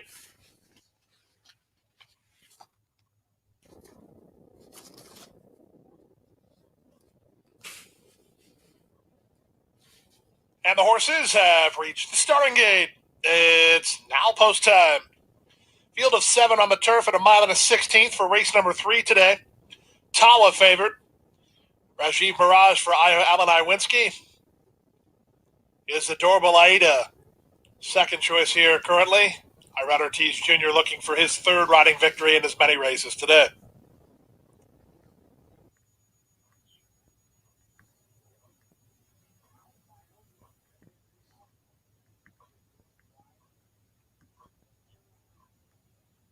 Waiting for the two grays, Yako and Tawa.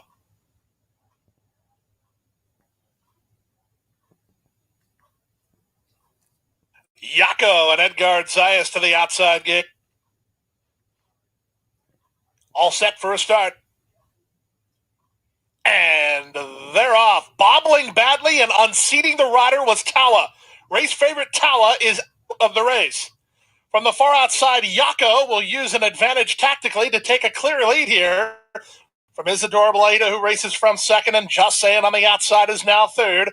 Down at the rail, races an improving run from Generic Mark, as this loose horse is not causing any problem right now. Sassy Justice second last. Miss Jen is the trailer as they chase Yako around the first turn.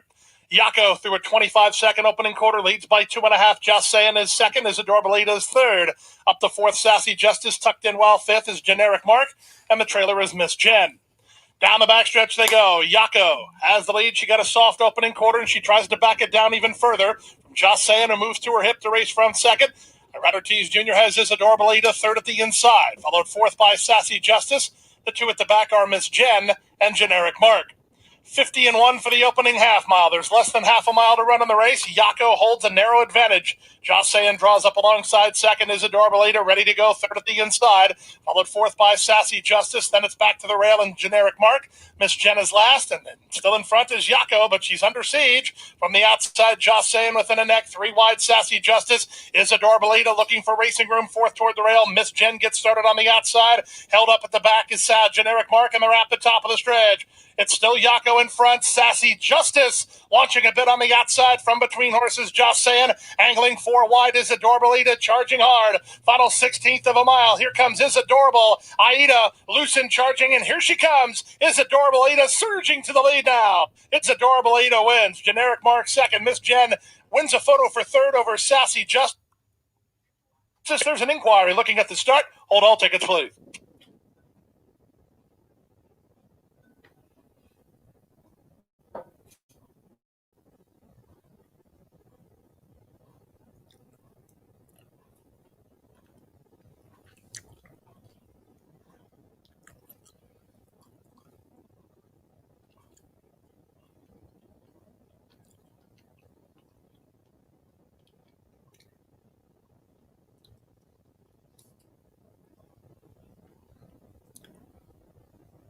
Five, 1, 4.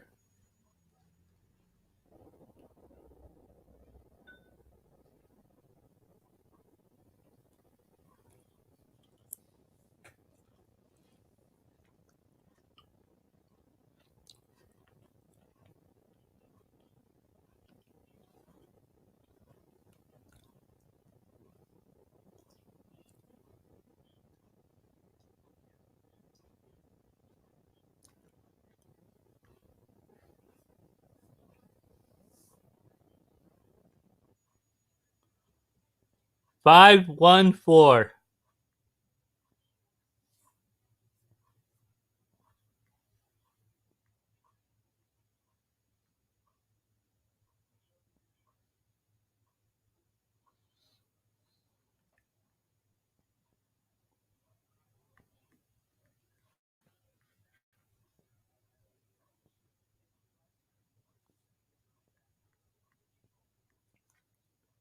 There's 7 minutes to the next race at Tampa Bay. 7 minutes.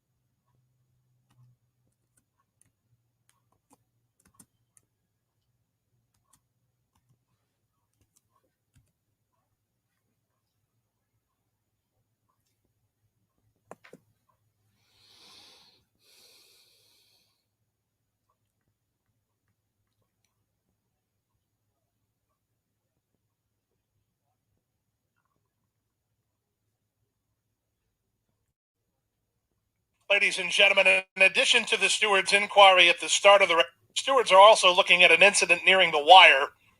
So the start of the race is the subject of the inquiry, but there's also a second inquiry looking at the stretch run of today's third race. So hold all tickets, please.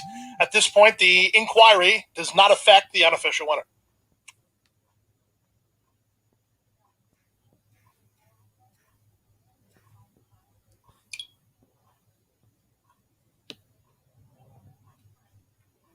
Stewart's inquiry light is looking at the number 2, Sassy Justice, as it relates to run with the 3, Just Saying. That's an inquiry looking at that incident right there between the 4th and 5th horses. In the winner's circle now is Adorable Aida, 5-year-old bay mare by Temple City out of Mrs. Adorable by Royal Academy. Bred in Kentucky by Richard Schultz, owned by De La Cerda Racing Stable, trained by Armando De La Cerda. The winning jockey, Irad Ortiz Jr. is Adorable Aida, a 5-2 winner of race 3.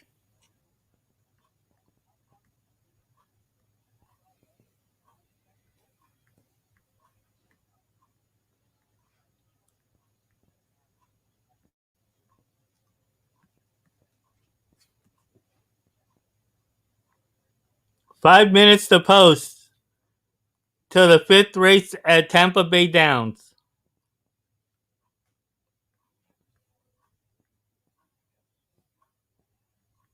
Subscribe to the channel. Suscríbete al canal.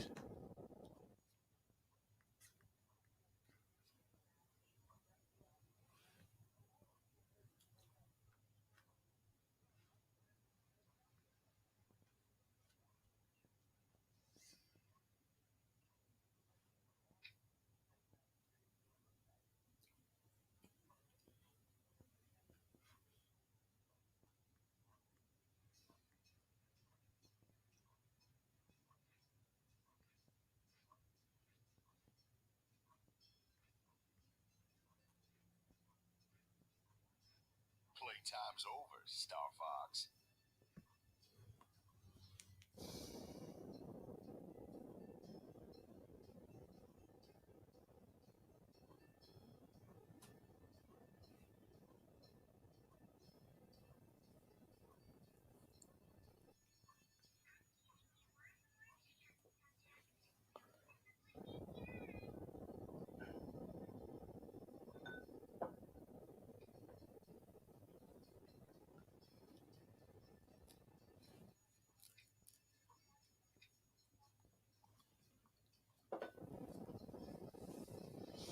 Mm-mm.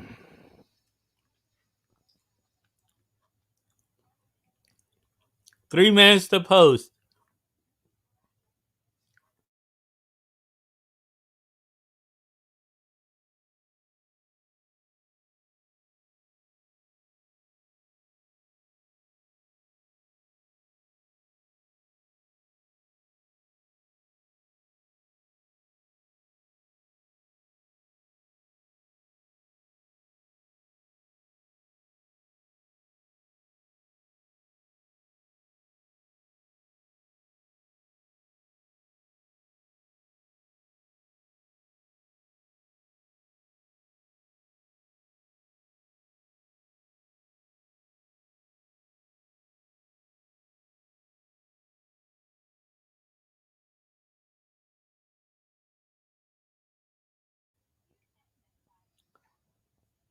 Let's see here. Again, I'm going 3-5 here at Tampa Bay.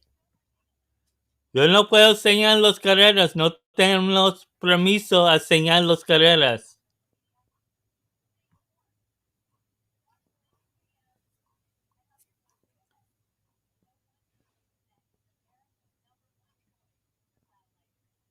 No hay mucha gente que tiene permiso de enseñar las carreras.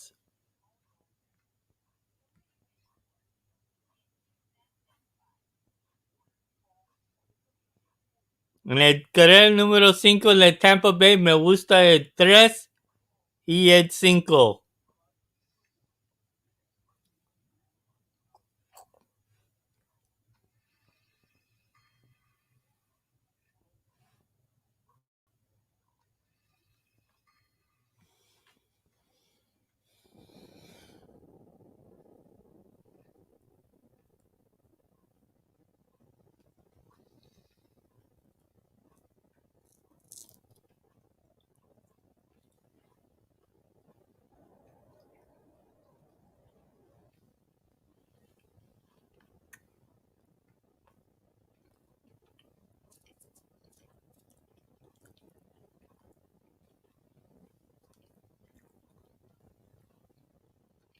Hay uno que sí está enseñándolos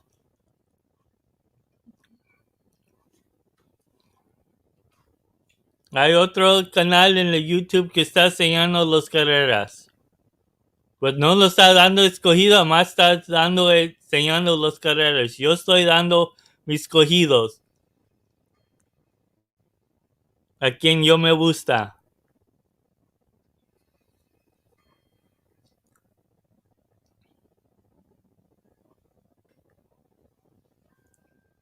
Ya están llegando en la Zacate. They're heading on to the turf course now.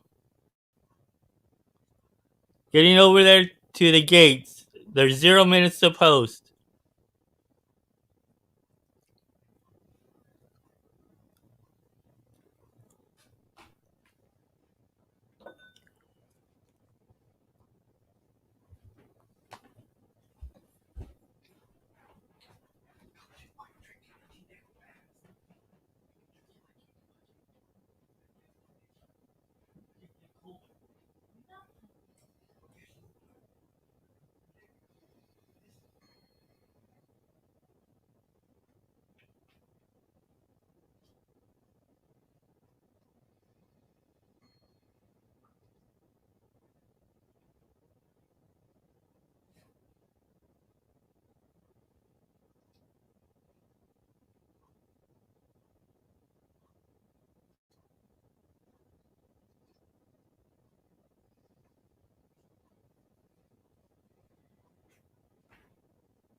The horses are now approaching the starting gate.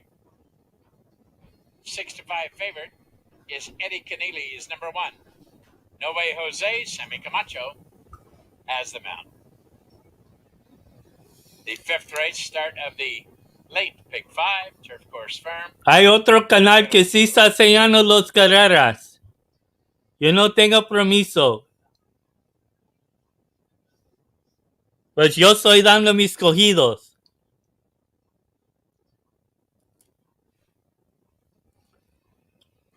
2 more to go in. Cat's out of the bag. And Duchess of Sussex.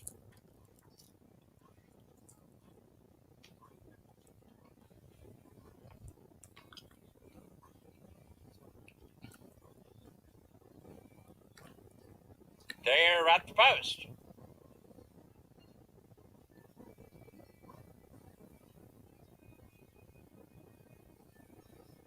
And they're off.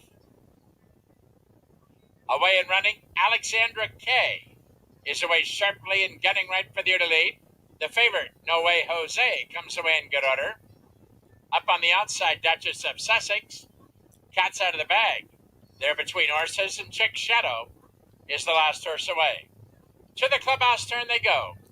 Alexandra Kay drops over to the rail and now takes them along on the lead by 2.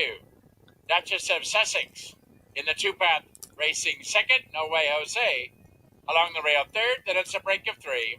Cat's out of the bag is 4th. 2.5 lengths farther back to the gray mare, Lady Fatima, She travels along fifth. She's being joined by Here Comes Jackie, and the trailer is still Chick Shadow.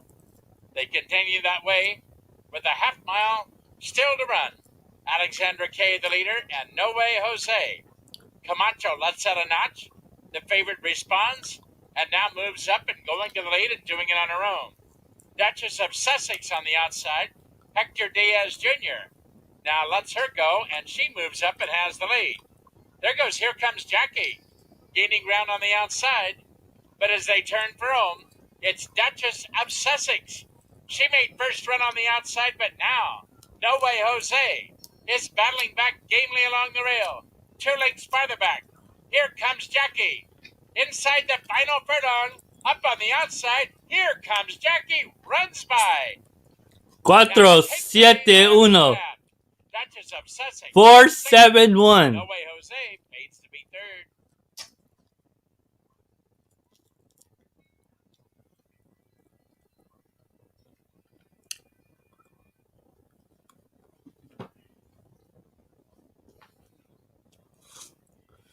El 4 ganó. Ganó el 4, the 4-1.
Now, she is off a bit of a layoff since September at Kentucky Downs. I think just as far as fitness, maybe we would like to see a race. Obviously, it's my first time seeing her, but she's a filly by Speightster and has that typical kind of Speightster look, like a real true sprinter, compact. She's dappled out in her hind end. Blinkers come off, which is a typical second or further down the line move for Wesley Ward.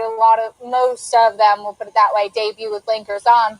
And I don't mind her switching to the dirt, actually, either, with Speightster and on the bottom side as well. You'd think that the main track would actually be her preferred surface. Well, you had some interest in the number 3 musical Cat, who's a daughter of McLean's Music, that debuting for Mr. Brendan Walsh. Yeah, and I watched some of the workouts up at, courtesy of XBTV, up at Palmettos, and she had worked in company with 2 others, kind of simulating a race type of feeling down on the inside. Now, seeing her, I admit I have a few reservations. First of all, she's pretty big, leggy type. Looks like she could actually run on turf too, which is interesting. And she's worked on the turf up at Palmettos, and I liked McLean's Music on the turf, particularly sprinting on the turf. So I'm wondering if this just may be a stepping stone race for her. Well, keeping with the first-time starters, what about the number 4, Smooth Pebbles, the daughter of Dialed In, debuting for Christophe Clement? Pretty solid morning work tab showing up there at Payson Park. And she's a smaller, compact filly. She definitely looks like a dirt sprinter and well-spotted as far as that does go. Working up at Payson Park, several workouts, a $290,000 filly by Dialed In. And the first foal out of an unraced mare, but the dam is by Uncle Mo. And just quickly wanted to mention, as far as pedigree goes, the 5 T. Waltz, who's the first foal of Ballet Diva, multiple graded stakes place, who we knew a lot around these parts here in Florida, Ron, but I'm a little concerned with her. She's already scratched twice before she was able to make her debut here, so we'll see what we get from her. Yeah, a little cool on the board. So one other horse I wanted to ask about, the one that's on your screen right now, Sweet Penelope.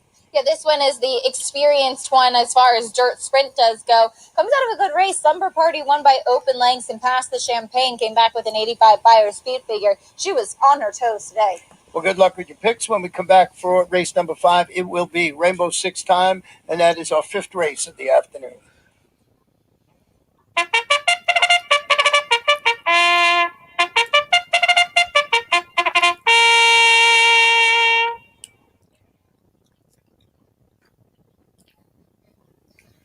horses are leaving the walking ring and moving on to the track for this afternoon's fourth race. Today's fourth race is on the main track at 6 furlongs, maiden claimers at a $50,000 level, a field of 6. Win, play, show, exacta, quinella, trifecta, superfecta, daily double, and pick 3 opportunity. Post time for race number 4 in 7 minutes.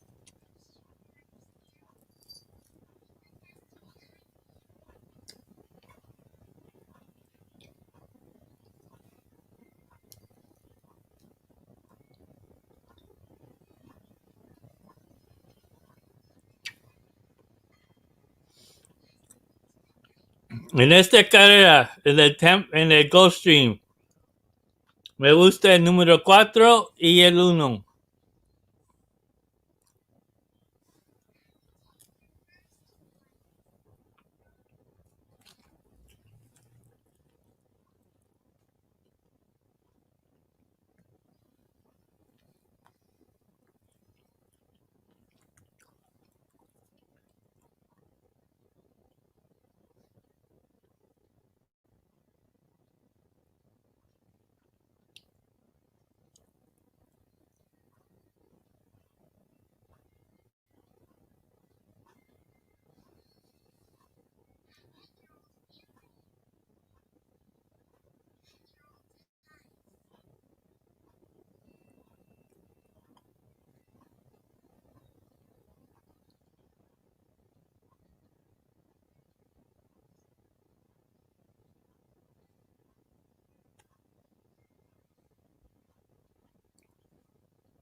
Four minutes to post. 4 minutos que meten en las puertas en el Gulfstream.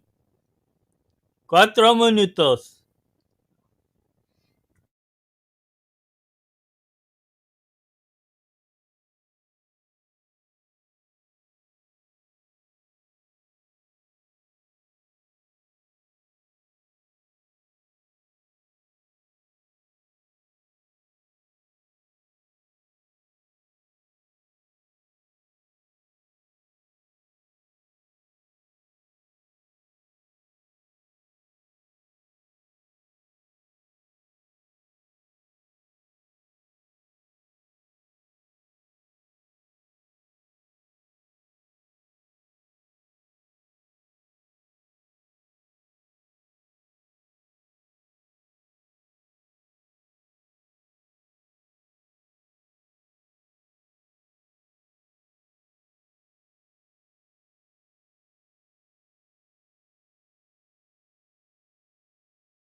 For 3 minutes away.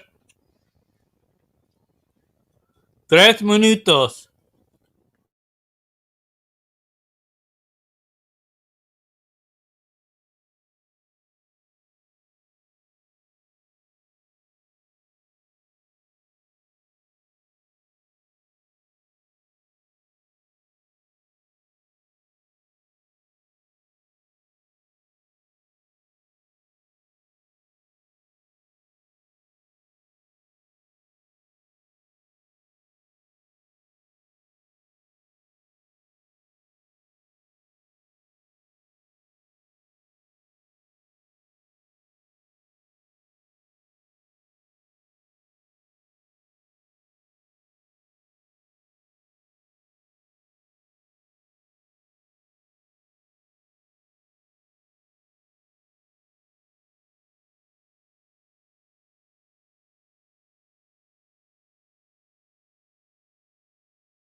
1 minute to post. 1 minute.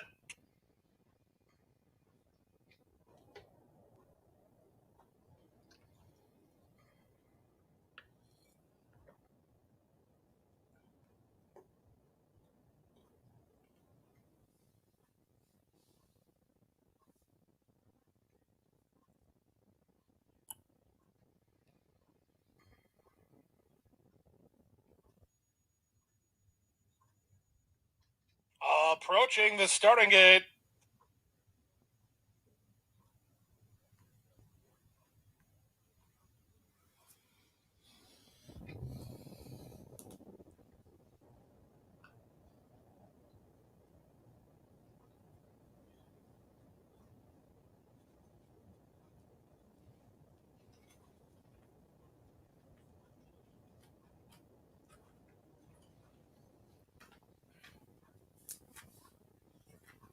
Playtime's over, Star Fox.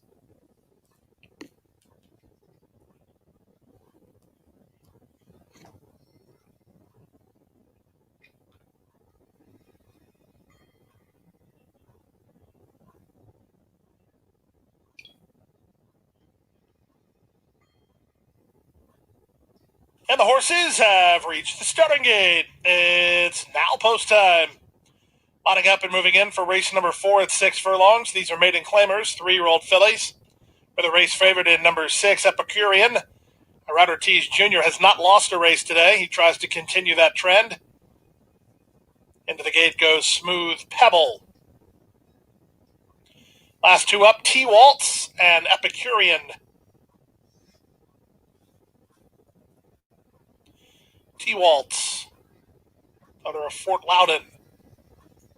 From the outside, Epicurean completes the line. Half a dozen at 6 furlongs, all set for race 4. And they're off. From the outside, it's Epicurean who wins the break. Here's the newcomer, T-Waltz, on the go. Down at the rail goes Amuna, who's away in early third. On from fourth, Sweet Penelope, then Smooth Pebble, and Musical Cat is last. 5 furlongs left to race. T-Waltz has the lead here for Harmia, leads by a length while trying to settle down. Epicurean on the outside is second, well-settled third is Amuna. Up to fourth, Smooth Pebble, back to fifth, Sweet Penelope, and the trailer is Musical Cat. They leave the backstretch and move on to the far turn. 22-4 for the opening quarter. T-Waltz leads narrowly. Up on the outside, Epicurean is there second. Amuna has been into the bit throughout. Third at the fence for Tyler Gaffleone. From fourth and Smooth Pebble. Back at the rail, Sweet Penelope with Musical Cat. And here comes Amuna. Amuna sliding through at the inside of T-Waltz. These two move ahead of Epicurean with a quarter of a mile left to go. And Amuna travels just as well as T-Waltz. In fact, she travels better than T-Waltz, who's a bit green off the corner. In the stretch drive, Amuna's on the board at 5-1, and she's kicking clear. From the outside, Epicurean tries to get into second. Here's a late run from Musical Cat. Musical Cat finishing up very well. She's up into a clear second and will make ground on the leader, but the winner is Amuna. Amuna by 2.5 in the end. Musical Cat 1, late, while 3, second, Epicurean 6, third. 5. T-Waltz fourth in 1:10-3. 1, 3, 6, 5. Se fue 1, 3, 6, 5.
Una, tres, seis, cinco se fue.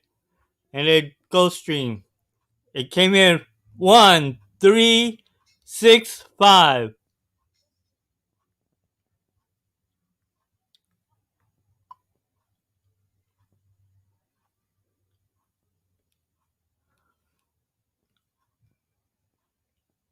There's 8 minutes to post till the next race at Tampa Bay Downs. 8 minutes. Hay 8 minutos para el corral en el Tampa Bay.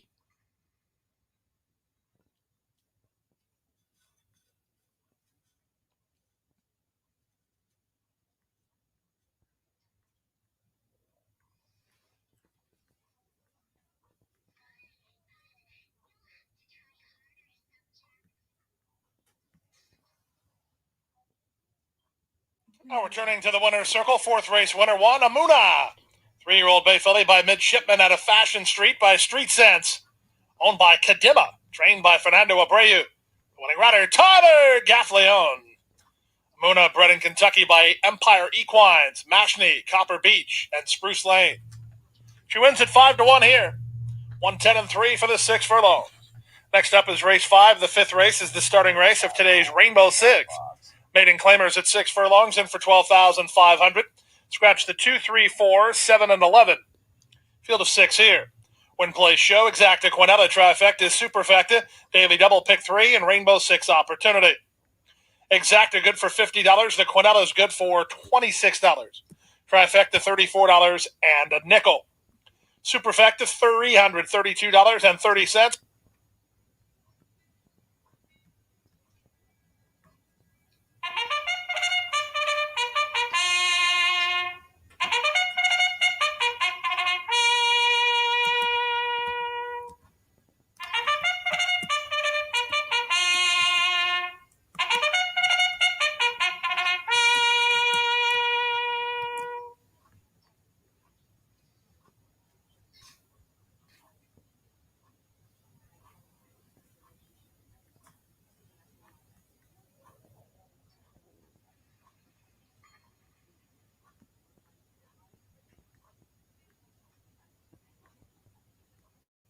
Mm-mm.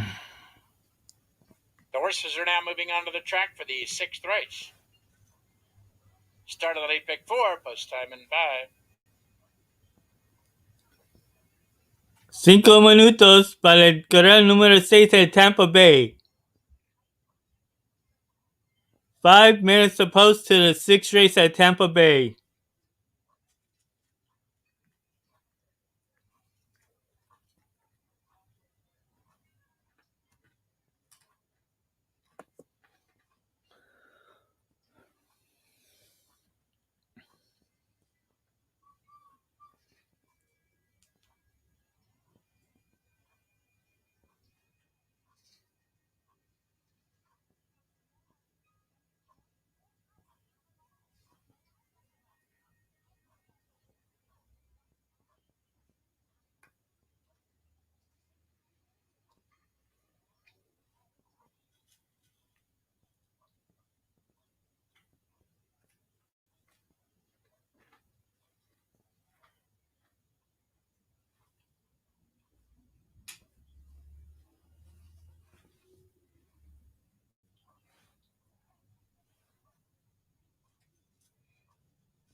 3 minutes to post. 3 minutos.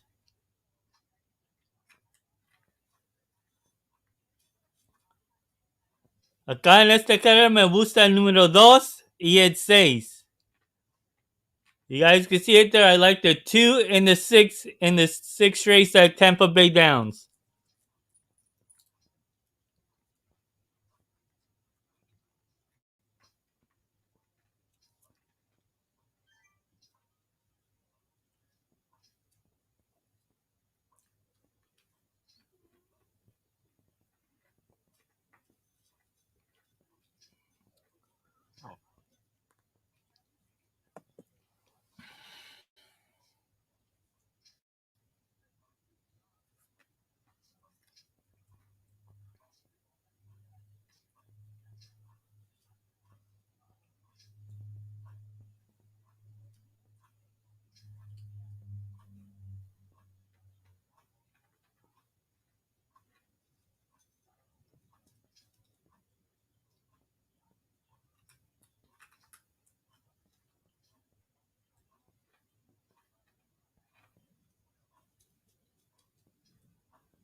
Ay. And there's 23 minutes to the next race at Gulfstream Park. Hay 23 minutos para la otra carrera número 6 en el Gulfstream.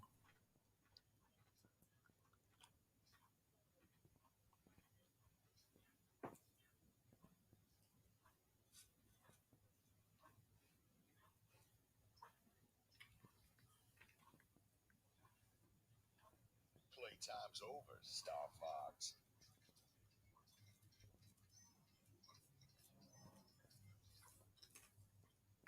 Buena suerte.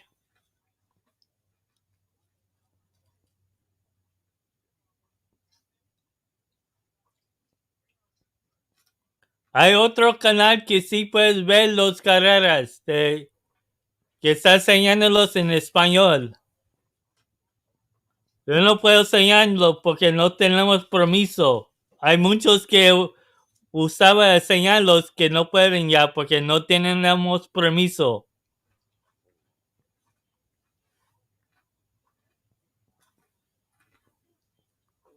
Buena suerte. Yo me estoy viendo esa carrera ahorita.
El número 5.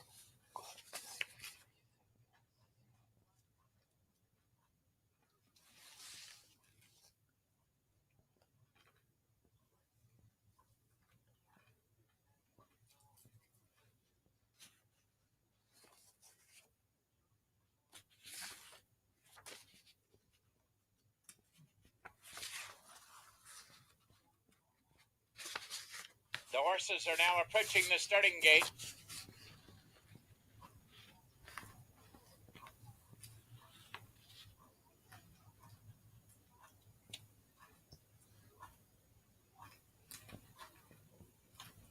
8-5 favorite.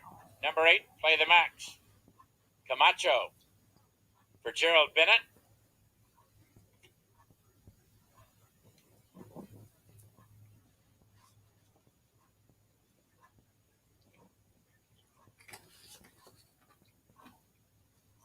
Play the Max steps in. They're at the post, and it's pick 4 time at Tampa.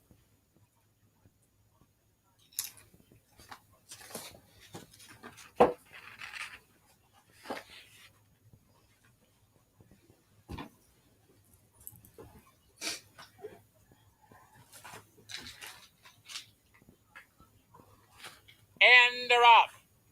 The favorite Play the Max is away sharply. There goes Highfalutin.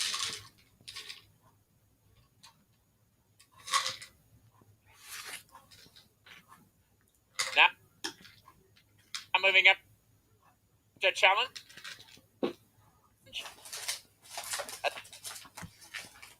Tranai is out there racing fifth, only about 3 lengths off the pace setter and 5 lengths clear of Memorable Angel, and the trailer was still Lady Jordan. They're midway in the turn, and Play the Max puts ahead in front. Treasured Info is there racing second. Mermaid Kisses awaits racing room. Along the rail now third, and now they fan out 4 across the track as they turn for home 3/16 of a mile to run. Mermaid Kisses and the red hot Jose Frere save all the ground, and she's gone. It's Mermaid Kisses in front and going away. Play the Max will try to salvage second. Treasured Info third. Mermaid Kisses in a runaway. Way out on the outside, Mike Cleopatra 9. The number 2 won at Tampa Bay Downs. Play the Max. Número 2 ganó en la Tampa Bay. Número 2.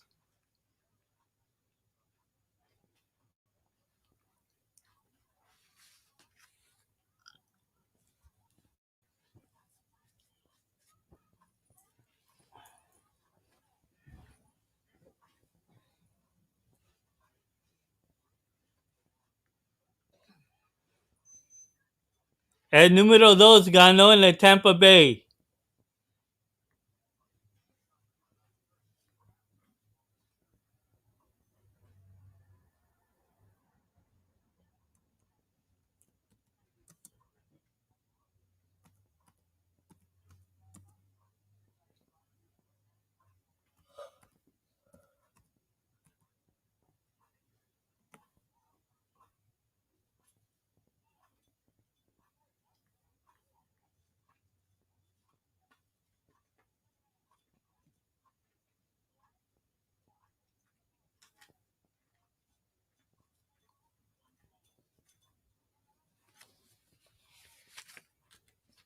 Number 2, Mermaid Kisses was the winner.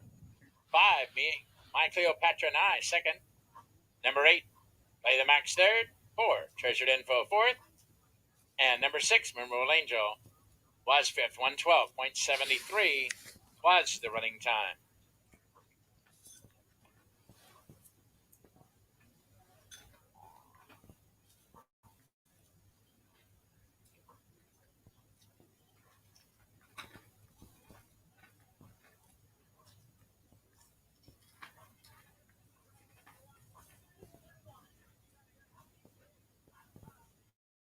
Now returning to the winner's circle, number 2, Mermaid Kisses, a 4-year-old brown filly owned by the Riding Jack Racing, Dale House, and Astafeco, under the care of high percentage winning trainer Mr. Dennis Ward, and was ridden to victory by jockey Jose Ferrer for win number 2 on today's program. 112.73 the running time, the exact at $29. $1 trifecta, $41.60. The daily double, $109.40. $1 superfecta, $190. The pick 3 of 3, $214.90. $2 high 5, $1,994.60.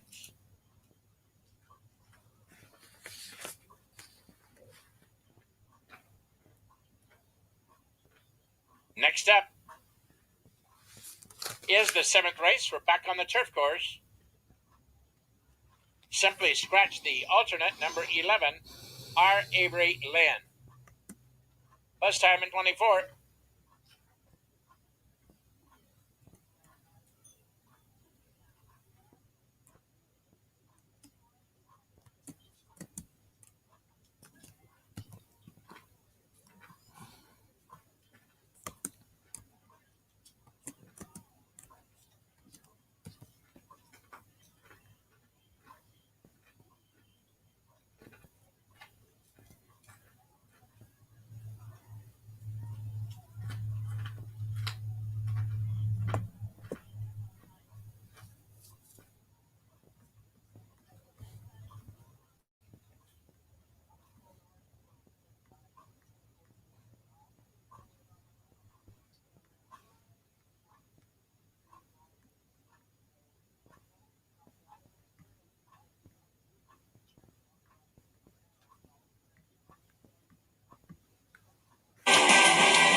Catorce minutos. 14 minutes to the next race at Gulfstream Park.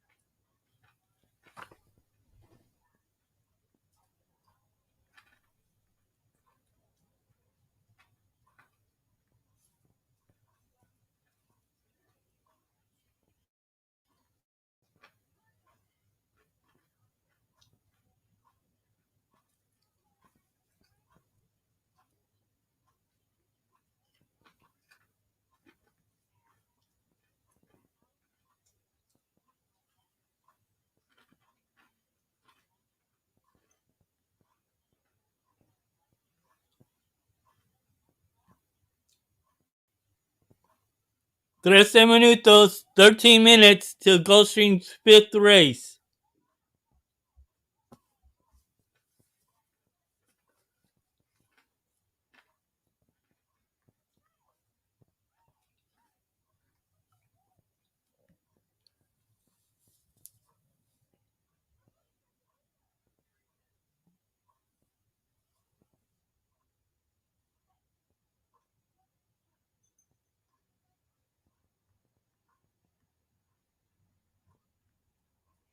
It is now Rainbow Six time, our fifth race of the afternoon. 6 furlongs, maiden claiming fillies, 3-year-olds, $12,500. Got some scratches in here of the 2, 3, 4, 7, and 11. Jockey on the number 8 is Paco Lopez. $150,000 is the jackpot guarantee this afternoon. Let's take a look at my $43.20 ticket. And I did go 4 deep in here. I found it pretty wide open. Everyone is sort of zeroing in on the number 6 or Roadhouse Blues, and I can understand why. I thought maybe I'd get a little bit of a price. 2 deep in race number 6 with Field Day and and in race number 7 this afternoon, 3 deep again with Big Bad Diva, Shank's Sister, and Bear Breeches. And then in race number 8, got my single today. That's that 3-horse field or 3-horse field, I believe. I can just go with Joshy Jack in there, and I got lots of coverage. Race number 9, my long shot, Double Blessed. That one 12-1 on the morning line. So let's see if my thought process is the right thing to do here. Do I just single a horse like the number 6 in here? I figured if I could beat Roadhouse Blues, I could start my Rainbow Six off with a pretty solid ticket. So I did go with the number 10. I'm a Cocoa Pebbles on top of my ticket, who's turning back to the 3/4 of a mile today after responding to the addition of Lasix. I thought ran a much improved second place finish. Now that was going 7 furlongs, and it was a $16,000 sprint. That race was moved from turf to dirt, and this horse was certainly, I did in that race to maybe run on turf, but no, it was a main track only that afternoon. So I thought maybe this horse can finally get the job done this afternoon. Had a bunch of chances, 8 races in the money, 4 of those 8 races, so the scratches are going to help. I understand number 6 Roadhouse Blues making her first start. Now, if you go back and look at her only race, she finished second against $25,000 maidens at Monmouth last July. Actually, a couple of those horses in that race came out to win their next start. She was sent off as the even money favorite that day. Now, we haven't seen her since. She returns for $12,500, and you have to take even money. Thus, my thought of maybe trying to find somewhere else I can get a little bit of a price in here, and maybe something like the number 5 horse in here, Okalani, a late running type, stretching out to the 3/4 of a mile. Sort of thought this horse had a chance to be somewhere on the ticket. Needs things to unfold perfectly to be on the ticket, and you're going to have 7-1 on that board. And the other horse that I used was the 9, and that's Carrick from the Fernando Abreu barn. Another one that has some tactical speed this afternoon, turning back to 3/4 of a mile. So we'll see if the number 6, after that big performance up at Monmouth last July, can get it done in here, or someone else can maybe upset the apple cart. The Rainbow 6, $150,000 jackpot guarantee.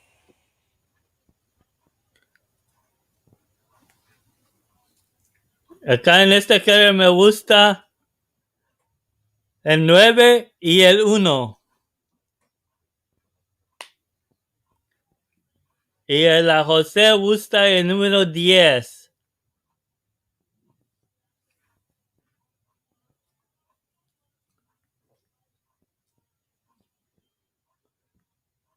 Nueve minutos falta.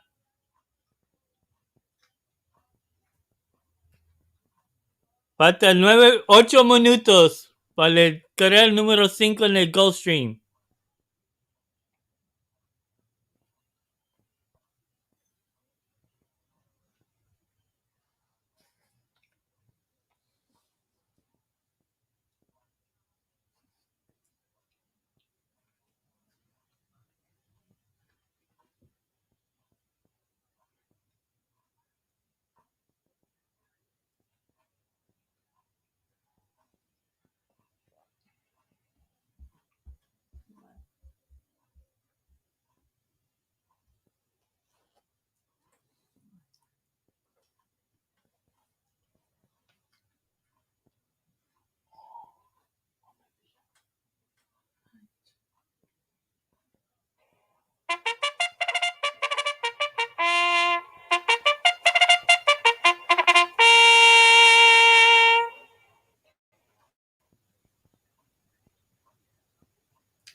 The horses are leaving the walking ring and moving on to the track for this afternoon's 5th race. Race number 5 is the leadoff leg of today's Rainbow 6. There's a guarantee in the jackpot pool today of $150,000. Scratch the 2, 3, 4, 7, and 11. Win, play, show, exacta, quinella, trifecta, superfecta, daily double, pick 3, and Rainbow 6 possibility.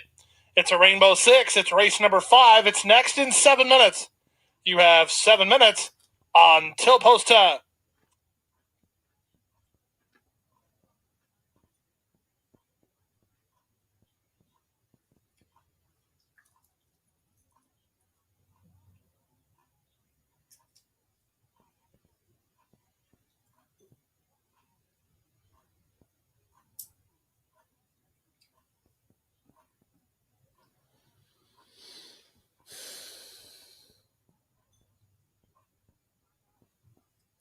Yo no soy el señor que gusta jugar los favoritos. So no me vas a ver me escogiendo favoritos. Yo gusta dar precios.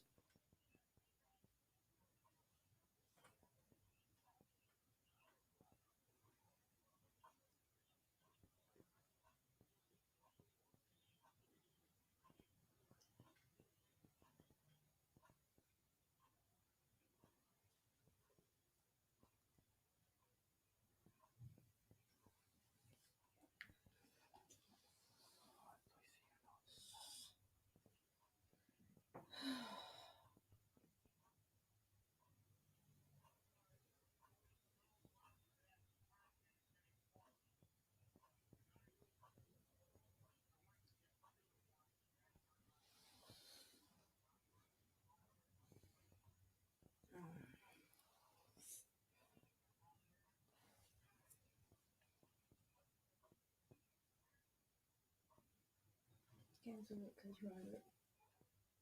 Cancel.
in today's Rainbow Six. 20 cents is all you need to get involved. It's race 5 next in 3 minutes.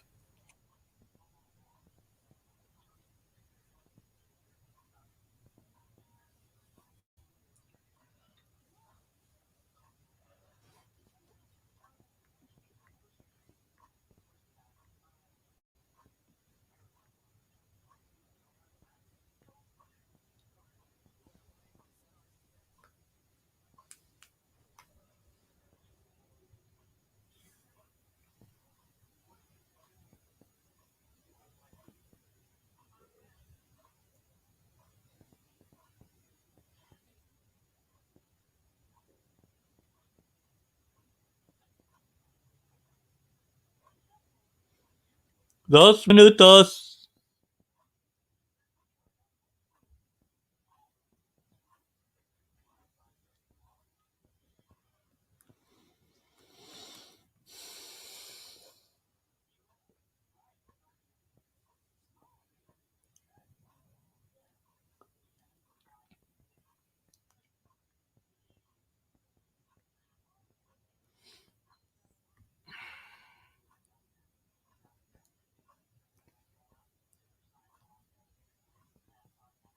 Hay casos que voy a poder enseñar Nueva York cuando sale del Aqueduct. Pues otros traques no tengo permiso.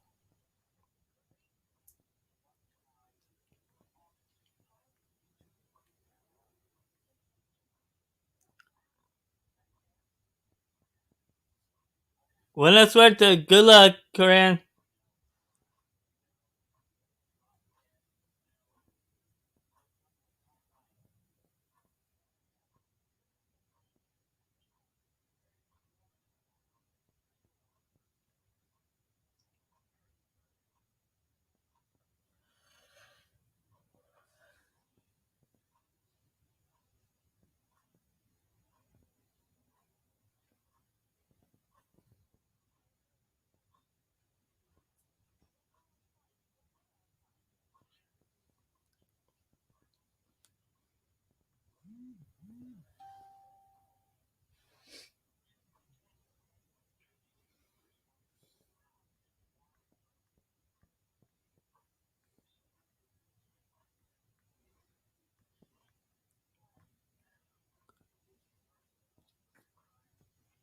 Hay una corredora en el piso.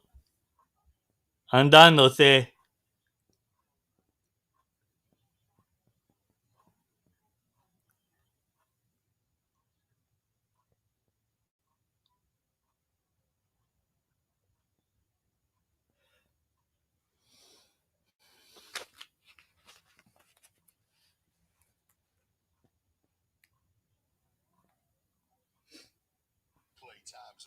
Last chance to wager, approaching the gate.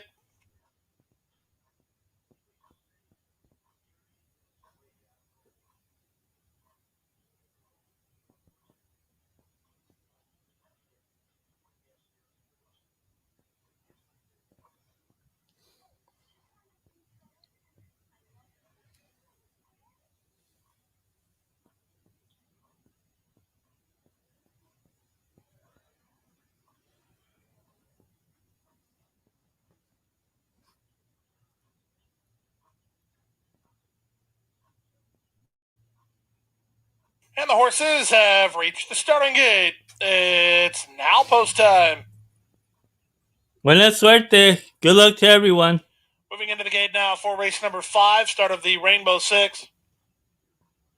Ali and Jazzy is third last to move up. The last two up are the second choice, Amakoko Pebbles and Carrick.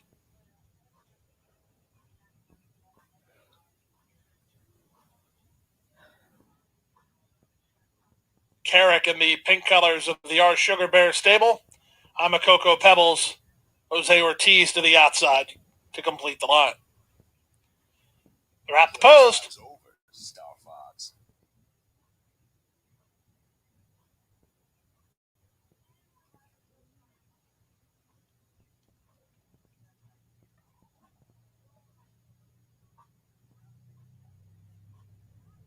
Just about ready. And they're off. Carrick was away quickly and up to take the early advantage. Here's Roadhouse Blues, the big favorite, put into play early. Roadhouse Blues working to a half-a-length lead. Carrick is second, Dancing Empress at the rail third, followed by Okalani and Amakoko Pebbles. And out the back early is Allie and Jazzy. The entire field separated by 5 lengths in the run to the half-mile point. It's Roadhouse Blues and Amisael Jaramillo on top by a length. Carrick is there, moving up on the far outside. Amakoko Pebbles from between and Okalani. Shuffled back at the rail, Dancing Empress, and Allie and Jazzy is last. The opening quarter very reasonable here, just 23-2. There's less than 3 furlongs to race. Okalani within a neck of Roadhouse Blues for the lead. Dancing Empress at a big price third at the fence. Amakoko Pebbles is giving up ground while trying to rally. 2 better than Carrick, and Allie and Jazzy is last. There's a quarter of a mile left to go, and now Jaramillo starting to ask Roadhouse Blues some serious questions. She's giving them all the right answers as they turn for home, cuts the corner and leads by 3. Okalani is second. Amakoko Pebbles will try to outfinish Dancing Empress for third, but at 3-5, it's all about Roadhouse Blues. Roadhouse Blues levels off nicely in the end. Roadhouse Blues for R.A. Hill Stable and George Weaver. Authoritative winners, they won by 6. Dancing Empress split horses late to get the place. Close for third, Okalani or Amakoko Pebbles. 6-1. Came in 6-1.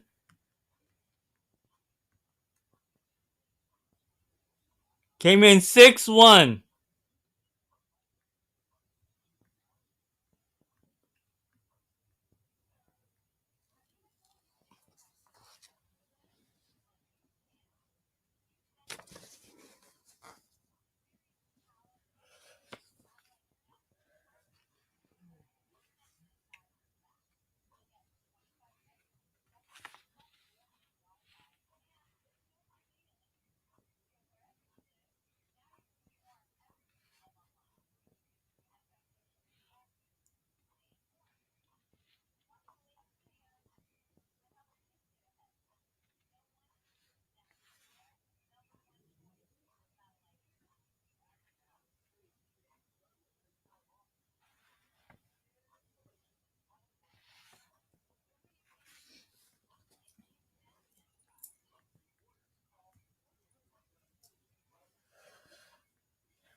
Number 6, Roadhouse Blues, returns to the winner's circle after an easy win in her maiden score today. This is a 3-year-old Ontario-bred daughter of California Chrome by Barracks Road by Elusive Quality. Bred in Ontario by John Fielding and Fred Hertrich III, owned by Randy Hill's R.A. Hill Stable, trained by George Weaver. The winning jockey, Amisael Jaramillo. 6-1, 5-10, 9. Number 1, Dancing Empress was second. Number 5, Okalani was third. Number 10, I'm a Cocoa Pebbles fourth. And number 9, Carrick fifth. 6 furlongs in a minute 11 and 79 100 seconds. Se metió 6, 1, 5, 10, 9. Race 6 is next. Race 6, the start of today's late pick 5.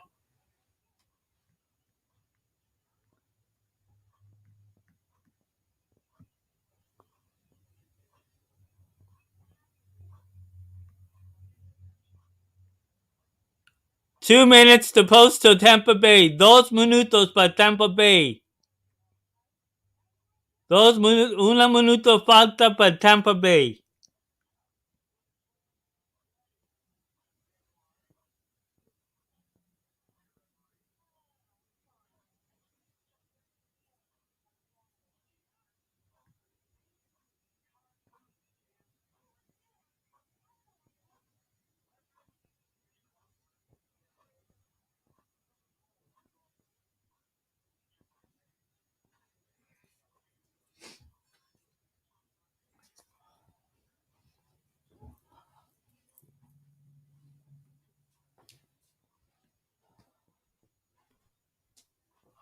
I'm going to go 4,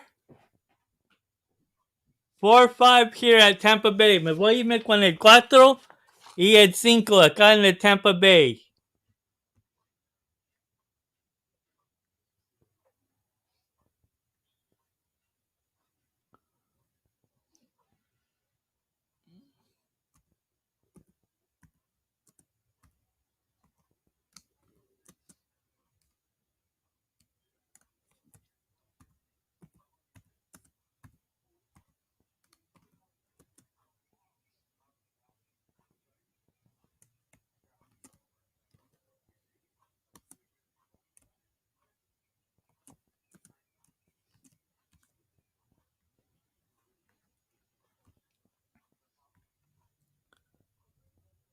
Ya van llegando a las puertas.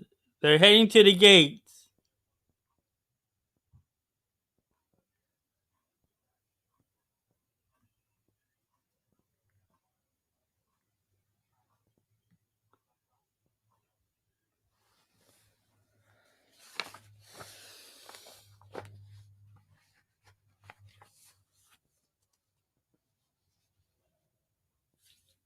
I said that one was my second choice over there at Gulfstream.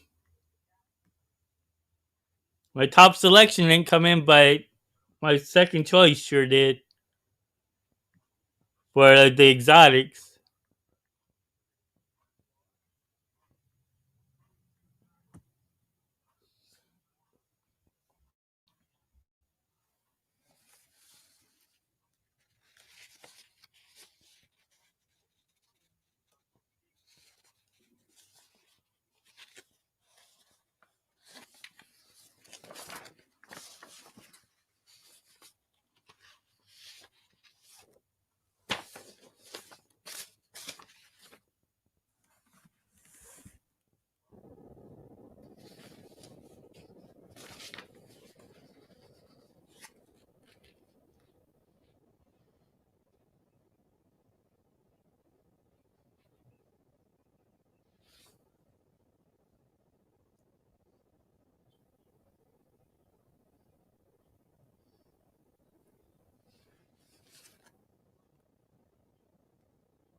Good luck.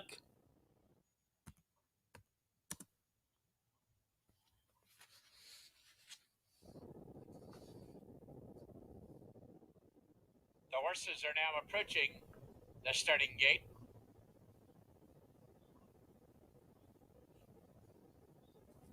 Slight favorite on the board at 3-1 is number 6, Beautiful Tiz, Isaac Castillo. As the call for the Machado barn.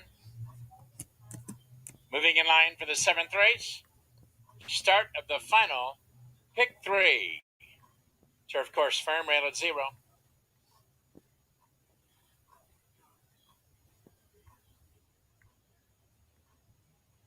Charlita is in.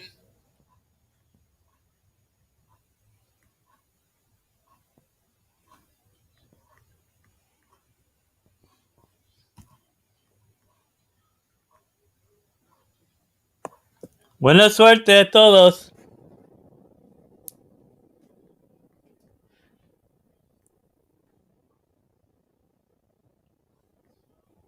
Better Be Merry. The next to move forward. The Dini barn looks for 2 on the day.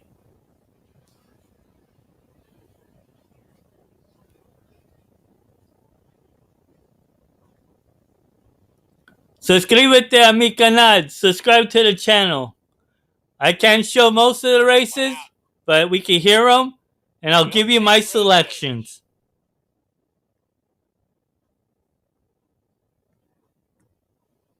The 3-year-old fillies are at the post. Playtime's over, Star Fox. And they're off. Playtime's over, Princess Star Nina Fox. breaks for the lead, with Danya's Magic quickly now moving up and going to the early lead. Better Be Merry is away running. Up on the outside, High Time Valentine will take Roses. Gets over from the 10 post, and Beautiful Tiz is the last horse away. To the clubhouse turn they go. Danya's Mute Magic is running off on the front end. Ranked to handle, bumps the margin to 3. Better Be Merry is on the chase second. That's High Time Valentine from the outside. Racing along third. Along the rail, Princess Nina now moves through a bit closer to be fourth. That's Hope Lady now fifth. 3 lengths farther back to Charlita, racing along sixth. A break of 2. Musita is now seventh. Back to the inside, Beautiful Tiz. Race day speed is the trailer as they make their way to the far turn. It's Danya's Magic. Diaz has her settled down on the lead now, still in front by 3. Better Be Merry. Camacho asking her to pick it up second. Will take Roses. On the outside third, Princess Nina is now back to fourth. Now he popped it. Charlita now racing fifth. High Time Valentine is sixth, but meanwhile up front, Danya's Magic still the target, but here's Princess Nina and Jose Ferrer moving through toward the rail and going to the lead. 5 lengths farther back to Charlita. On the outside, Musita, Princess Nina, and Jose Ferrer, 3 on the day. Danya's Magic was second, and it's close for third. Might have been Musetta. There you go, Karen.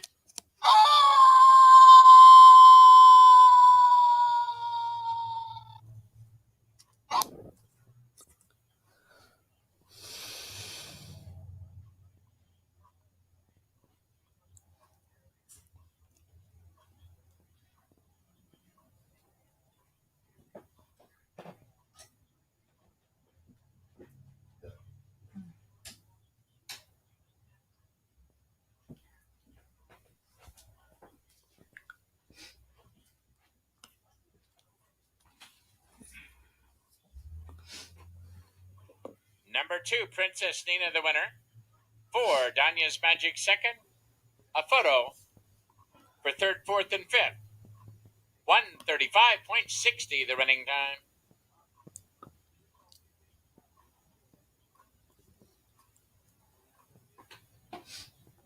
There's sportsmanship.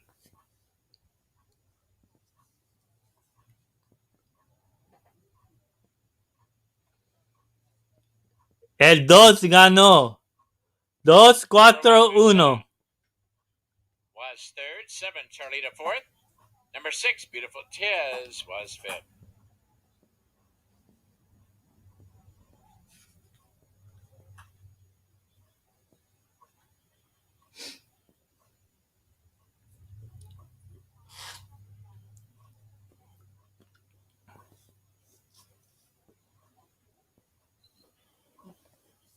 Ganó el número 2.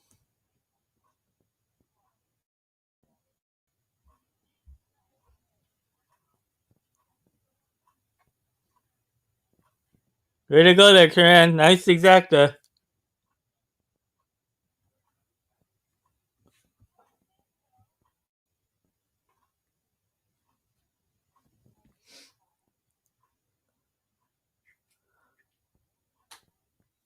Trece minutos falta para la carrera en el Gulfstream. The exact $66. 12 minutos falta.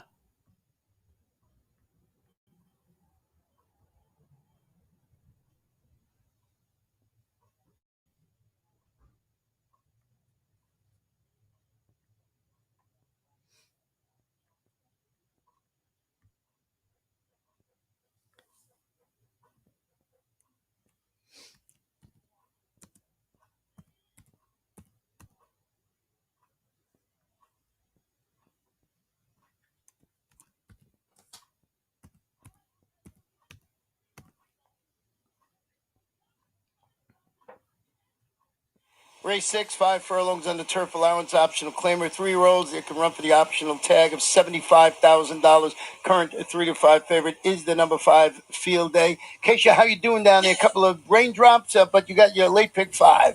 I do. So we're going to try to avoid the raindrops and go quickly here in the walking ring. It's just a very light rain, but late pick 5 starting here in 3 deep. I will single Joshy Jack in race number 8. I think with that short field, that's the horse to beat in there. But spreading in the 9th race, trying to get some prices home. Bill Mott has a nice 1-2 punch, but I've got a $24 play. Yeah, and it looks like everybody is sort of zeroed in. One of the horses you did use, you took in number 5 Field Day, who's debuting locally for Brad Cox. Showed promise sprinting against 50 optional claimers on both turf and in the slop at the fairgrounds. He's got speed. He's a son of Broken Vow. And he also has Irad Ortiz, who's won just about everything today. And I have to say, just based off of a pure physical assessment, he does look the best. He looks like a sprinter, is carrying great condition, a nice balance to him as well. I think he'll be happy to get back on the grass today. I did, though, land on the 3 Rockstar Row, and Field Day, I think, really benefited from the scratch of the 1 Dr. Duke, as that would have been the other main pace presence. Thought Rockstar Row could sit a good trip. I still do think that he could. He doesn't need to be too far back, and he's just a rock-solid son of gemologist. Yeah, it was really nice last time out. It was a really hard-fought victory for Brian Lynch with Tyler Gaffleone going for 2 in a row today. He comes out of the race a couple of starts back that the number 2, No K No, won, and he can prove he could compete at this level. Talking about the 2, when he followed that victory with a troubled 4th-place finish last time out, the horse just seems like he's game and is always in the mix when I'm handicapping. That's trainer Fausto Gutierrez has Edgar Zayas in the saddle. Yeah, absolutely, and he's versatile, can be kind of up in that first flight. His last 2 races since switching to the turf were very good, and I think he is definitely more of a turf horse. The 6 Skies Not Falling has a little bit of class, as he's multiple stakes place already. Comes back off of a layoff since October, and while he's perhaps would like to see him just maybe carrying a little bit more condition. Physically, he's a little bit lighter behind. Typically, those kinds of horses tend to fare better on the turf. So I think he is on the right surface now off the layoff. Well, they are going to the track for race number 6. Kicks off our final pick 5 of the afternoon. Good luck, everybody.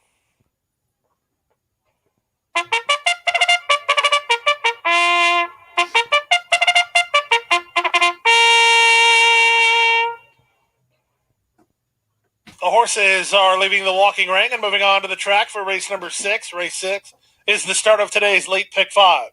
5 furlongs on the turf course. Allowance optional claiming horses with a field of 5 after the scratch of the 1 Dr. Duke.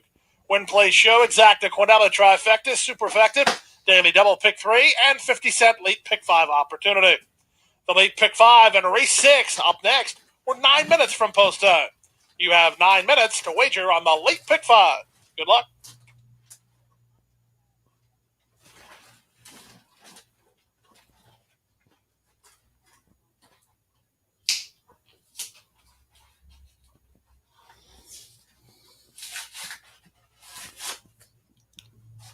Again, my selections are the 2 and the 3.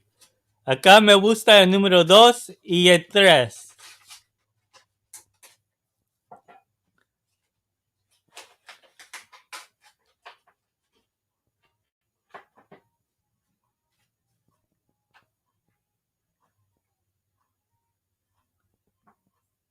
Subscribe to the channel. Suscríbete a la canal.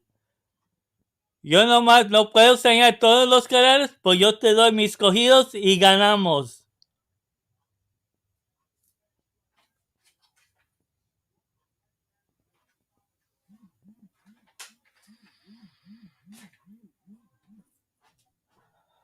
Playtime's over.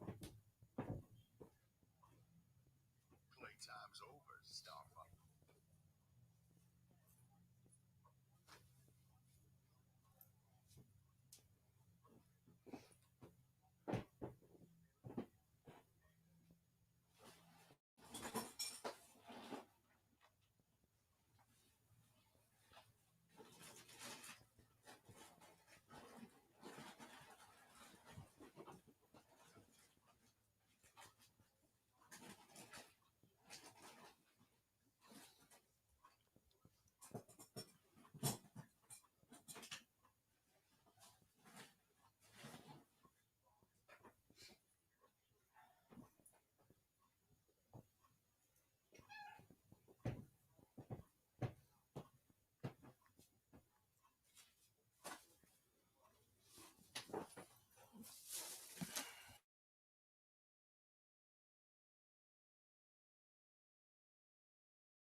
Falta 6 minutos para meterse en las puertas en el Gulfstream. 6 minutos. 6 minutes to go to the next race at Gulfstream Park.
Four minutes to post.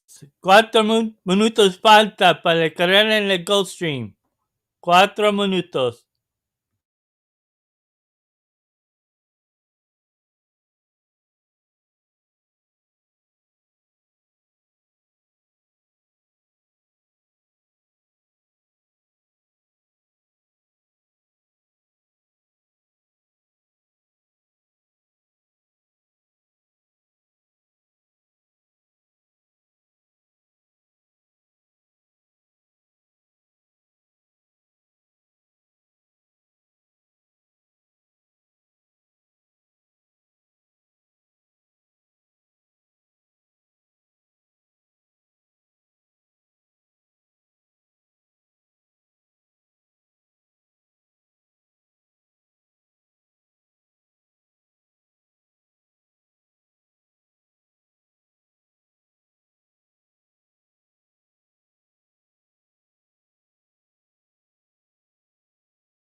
2 minutes. 2 minutos falta. 2 minutos.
Uno minuto falta. 1 minuto. 1 minute left.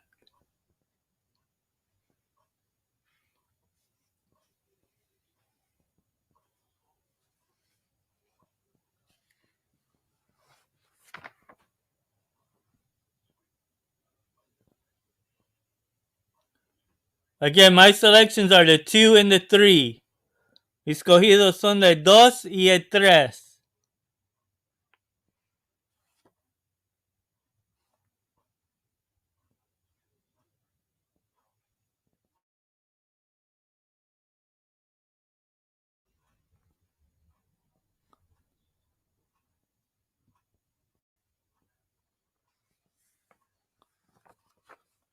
Buena suerte. Good luck to everyone.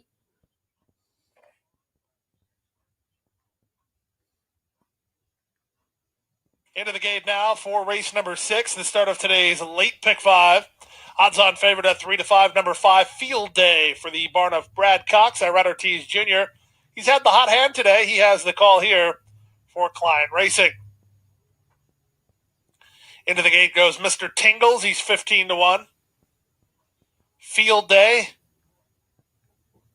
Then on the outside, Skies Not Falling to complete the line. Skies Not Falling on the board as the second choice here. Jose Ortiz riding for Mike Trombetta. 5 furlongs on the turf. All set. And they're off. From the center, Mr. Tingles wins the break and gets a clear lead from the outside. Field Day away in second, down at the rail. No Que No now races from third. Rockstar Rose in early fourth, and at the back is Skies Not Falling. To the half-mile point they go with the longest shot on the field, Mr. Tingles in front from the favorite. Field Day second, No Que No third at the inside, followed fourth by Rockstar Row, and the trailer is Skies Not Falling. They leave the backstretch and move on to the far turn. It's now Field Day who goes to put a neck in front. Mr. Tingles fighting the good fight. He's right back at him. 2.5 to No Que No, then Rockstar Row. Still held up at the back as Skies Not Falling as they run for home. From the outside, Field Day from the rail, Mr. Tingles, they continue to battle. No Que No and Rockstar Row continue third and fourth. Back to last and Skies Not Falling. There's an eighth of a mile to go. Irad calling on the favorite Field Day, and he is responding. Field Day now puts him away, leads by 2.5. Good battle for second. Field Day at 3-5 is in front. Close then for second, either No Que No or Rockstar Row. Then back to Mr. Tingles and Skies Not Falling at 55-1.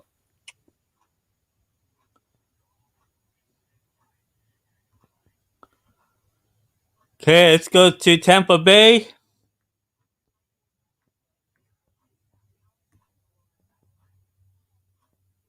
8 minutes to post at Tampa Bay.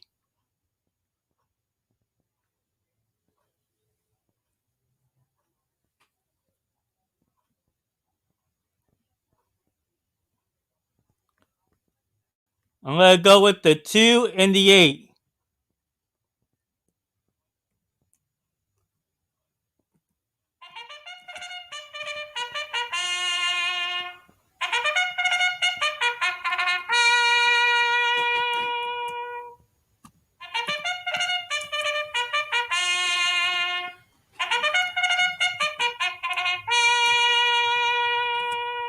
The horses are now moving on to the track for the 8th race. On the main track at 6 furlongs, scratch the 4. You Know I Be Lying. First half of the late Lady Devil post time in 7th.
Okay, once that Gulfstream Park is done with, I'm going to head off.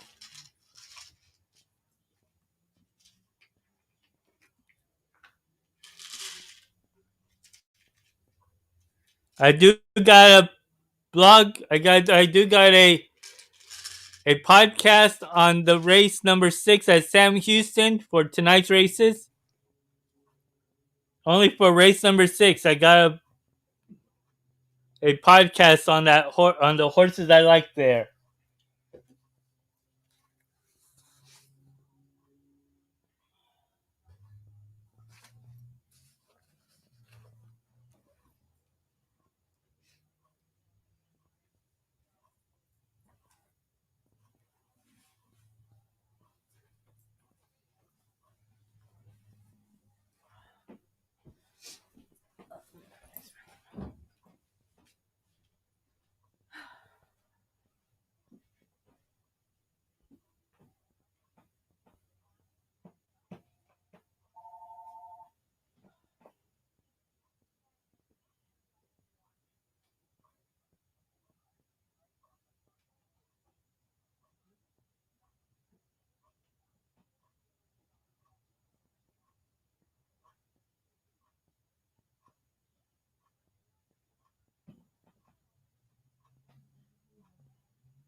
mm.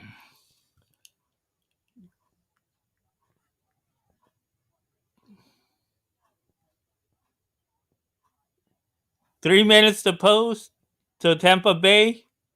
Falta 3 minutos.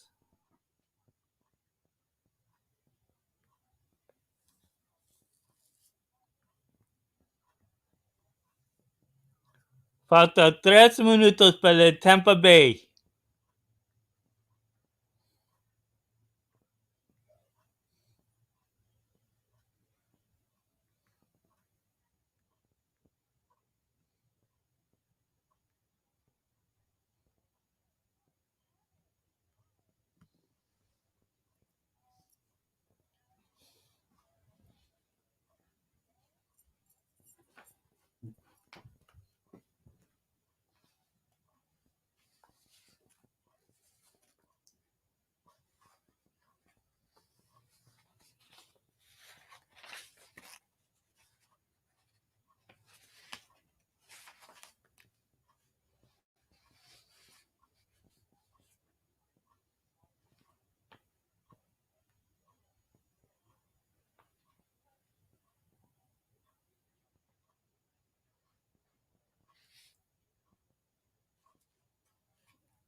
They reached the gate. Ya están llegando las puertas.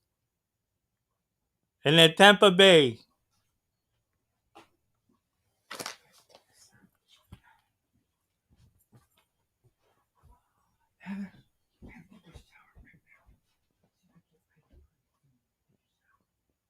Turn the heater off. The heater off. What if it was 2 o'clock? It's 1 o'clock right now. Get your ass in there. But what if it was 2 o'clock?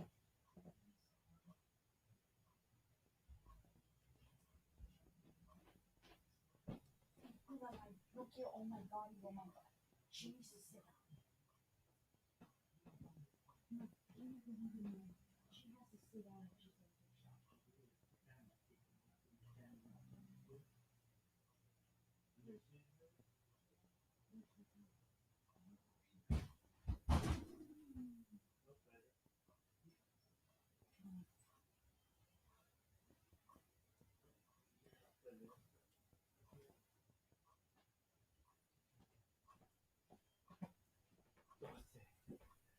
No. See.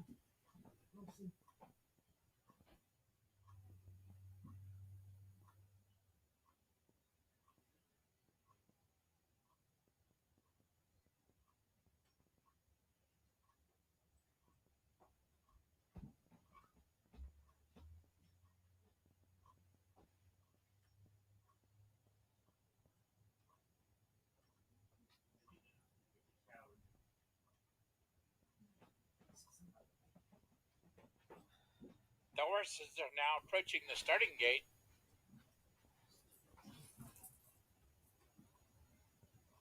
Nine to 5 favorite is number 1, Glory Roll. Jose Ferrer looks for win number 4 on the day. For veteran horseman, Mr. Ron Potts. 8th race, first half of the late daily double.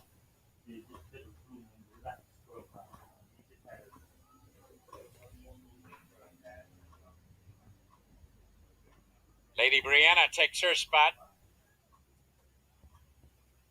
2 more to go, marching in. And from the outside, lights down low.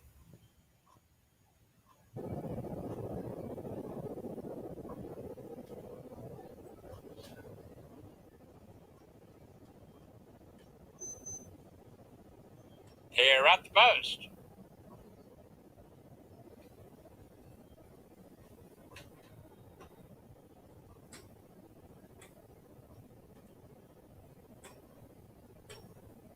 And they're off.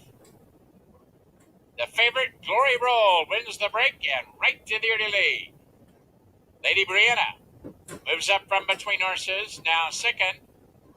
Up on the outside, lights down low is third. Far back in the early going is Awfully Irish up the backstretch. Glory Roll and Jose Freire looks for 4 on the day. Have the lead now by 2. Lady Brianna now second. Marching into the outside third. Nowitna Rivers along the rail fourth. Up between horses, Bustin' Hearts is fifth. From the outside, lights down low sixth. And still nothing from Awfully Irish. 5/16 of a mile to run. And Glory Roll rolls along on the lead by a length and a half. Lady Brianna remains second. Nowitna River set down for the drive.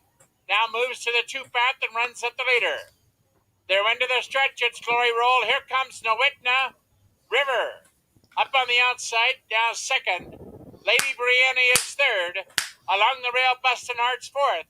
Down to the wire. Nowitna River on the outside collars the leader. Nowitna River going away. Glory Roll second. Lady Brianna third. Lights down low fourth.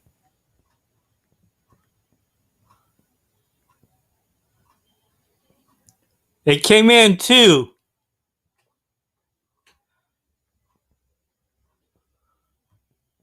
2-1 was the order finished. 2-1.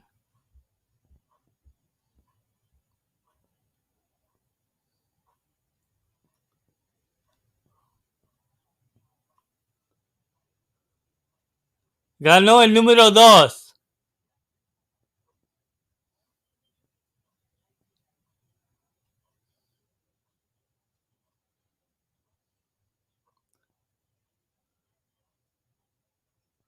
2138 se fue.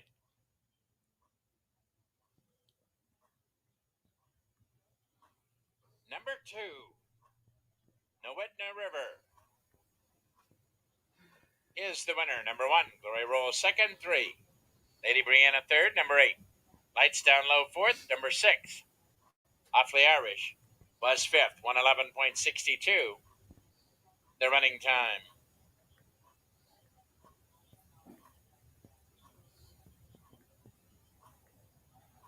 The exacta 1940, the $1 try, $39.80, the daily double $58 even.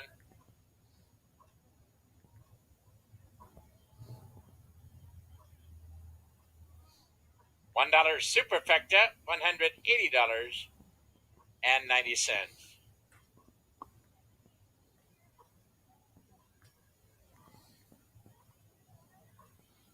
Now returning to the winner's circle is number 2, Nowitna River, a 6-year-old bay mare owned and trained by Anthony Granitz. That outfit continues to have a solid meeting this winter and was ridden to victory by Jose Batista. 111.62.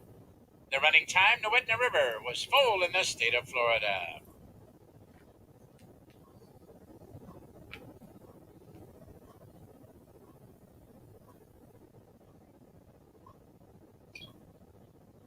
Pick 3, $46. The $2 high five, $1,602.20. Next up is the 9th race. Back on the turf at 5 furlongs. Scratch. The also eligible.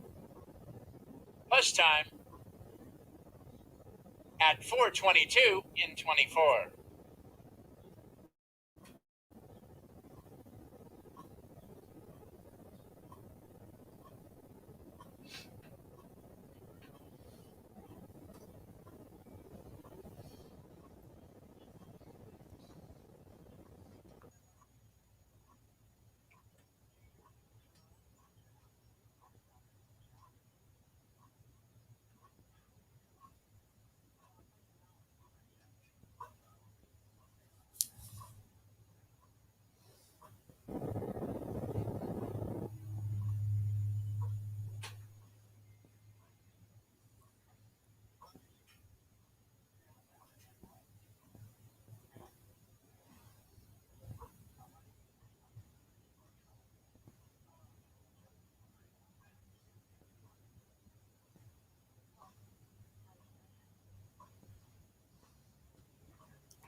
Ok.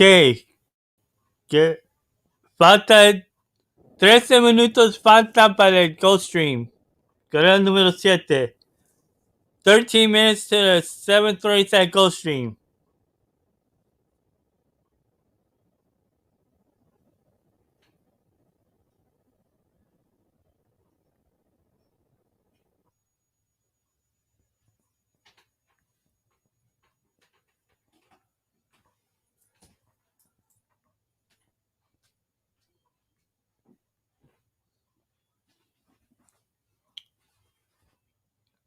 Another one to add to the exotics that may be at a little price.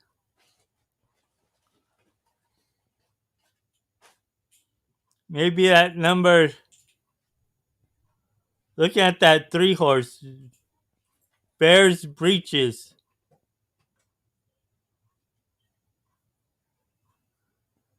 Maybe like the type of distance.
10 minutos falta para el Gulfstream. 10 minutes till Gulfstream. There were 3 claims in the 8th race. Number 1, Glory Roll, was claimed by Carroll Star Stable.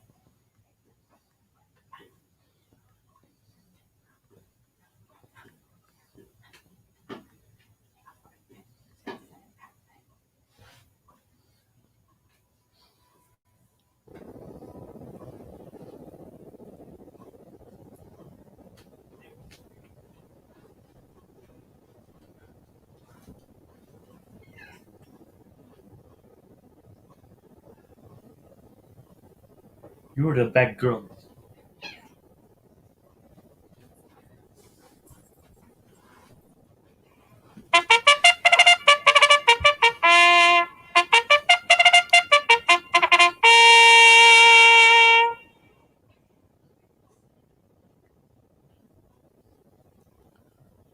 Ocho minutos The falta. horses are leaving the walking ring and moving on to the track for this afternoon's 7th race. The 7th race is the start of the late pick 4. On the turf at a mile and a 16th, these are fillies of a 3-year-old age. Scratch the 1, 6, and 7. A field of 5. Win, play, show. Exacta, Quinella, Trifecta, Superfecta. Daily double pick 3 and late pick 4 possibility. Late pick 4 and race 7 next in 8 minutes.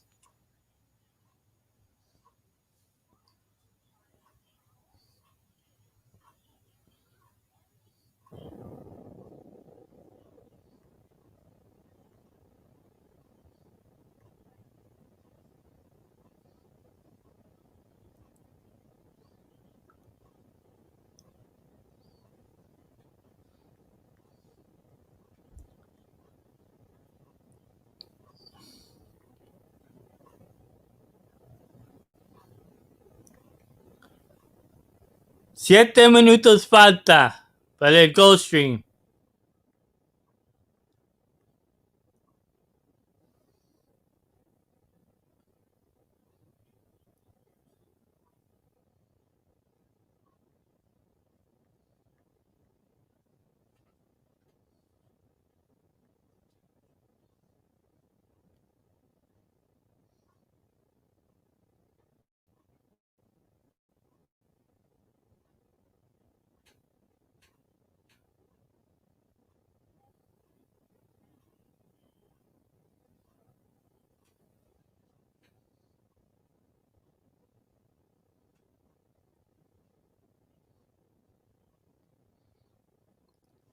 There's 17 minutes to the last race at Tampa Bay Downs.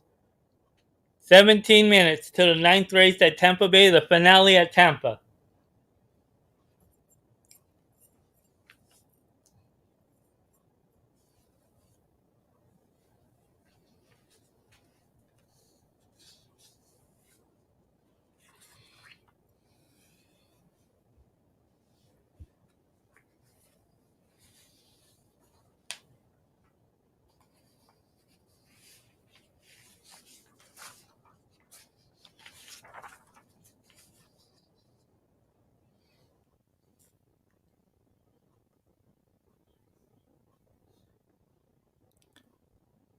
Seis minutos falta. 6 minutes to post at Gulfstream.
3 minutes to post.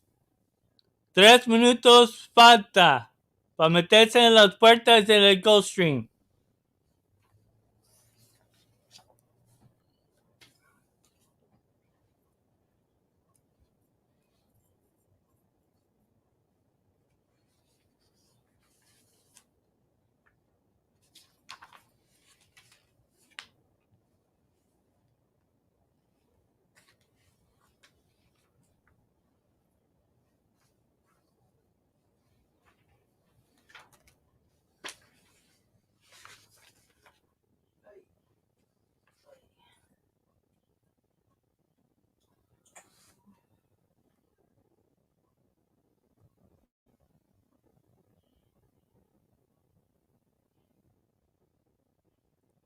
Two minutes, 2 minutos, falta.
One minute to post. 1 minuto falta.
Again, last chance to wager. It's the late pick 4 on the turf.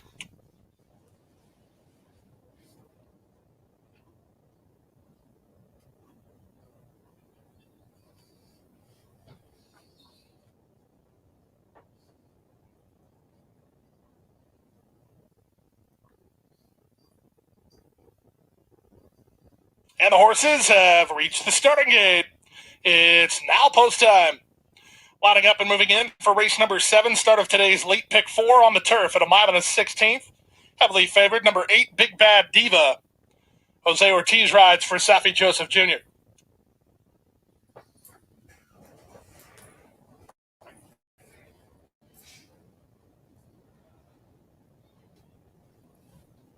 Map them up. Second last to go up, Big Bad Diva, the daughter of Skip Shot to the outside. Time for the late pick 4. All set.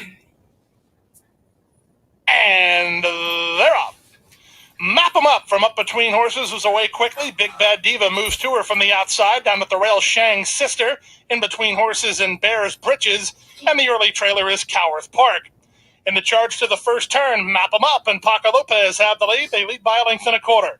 3 wide and Big Bad Diva down at the rail. Shang's Sisters in a bit tight, racing up on heels. In between horses, Bear's Britches and the early trailer, Coworth Park. Into the backstretch they go. Map them up through a 23-4 opening quarter. Leads by half a length. Big Bad Diva is second. A tugging third is Shang's Sister. Bears Breeches is now racing from fourth.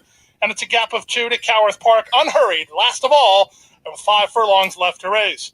Map 'em Up continues to put up the numbers, leads by half a length. Constant pressure from Big Bad Diva up alongside second. Shang's Sister third, looking to angle to the outside. From fourth and Bears Breeches, and the trailer Coworth Park.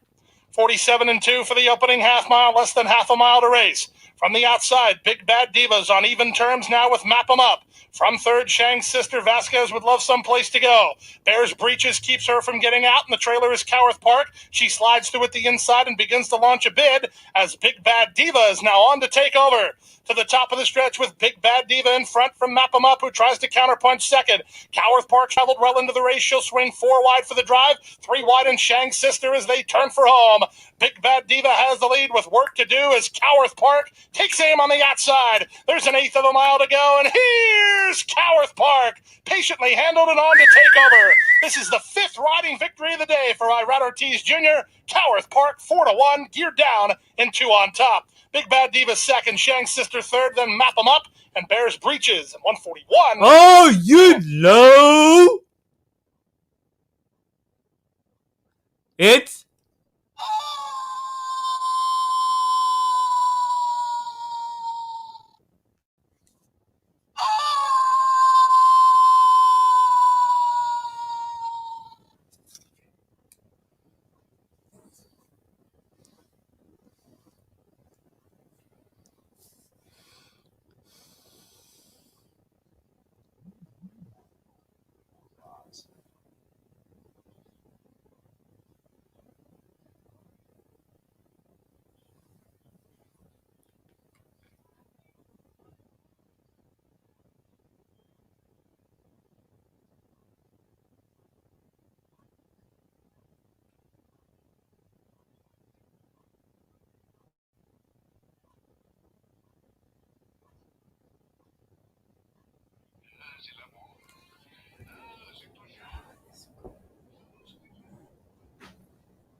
alrighty then. Let's party.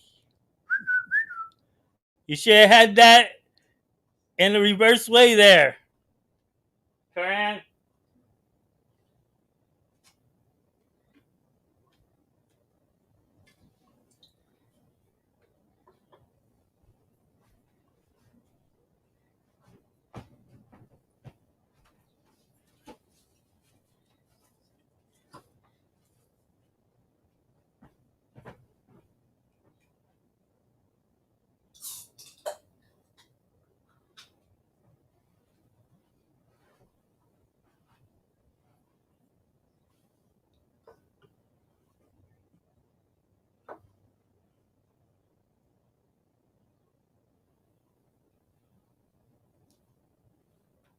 4, Coworth Park was the winner. 8, Big Bad Diva was second. 2, Shang's Sister was third. 5, Map 'em Up fourth. 3, Bears Breeches finished fifth. 4-8-2-5-3. It's official. Irad Ortiz Jr. again. 5th win of the day.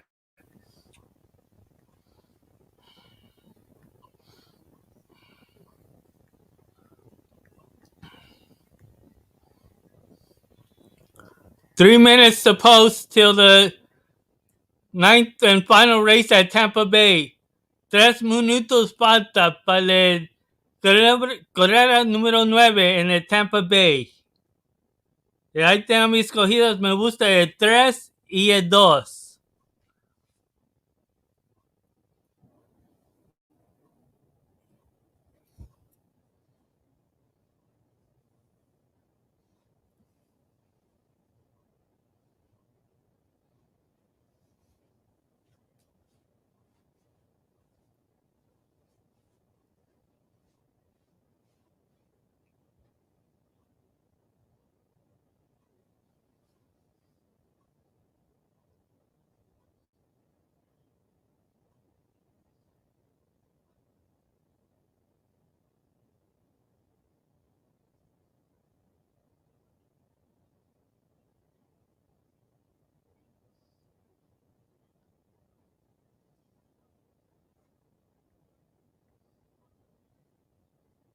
Good luck.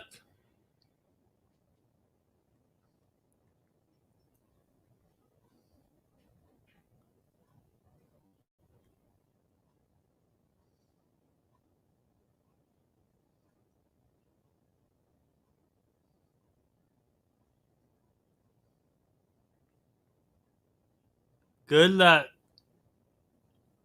Que me gusta acá en el Tampa Bay, me gusta el 3 y el número 2.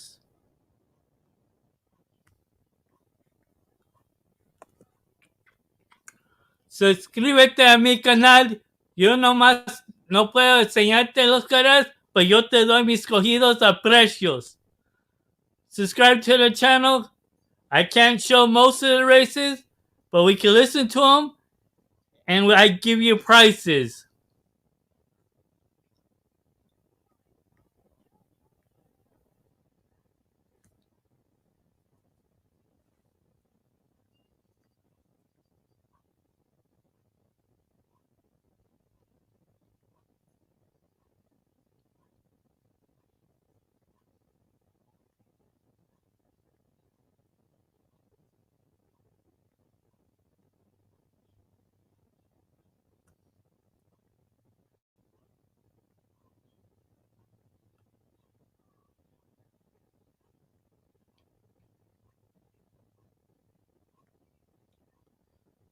Uno minuto falta. 1 minute left to post.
The horses are now approaching the starting gate.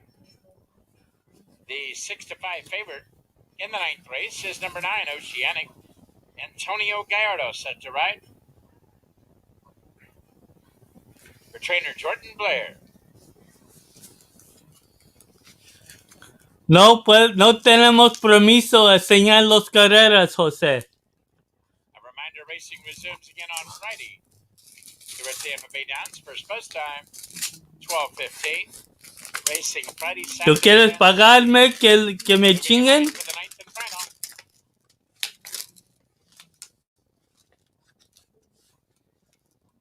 Baby Boomer steps in.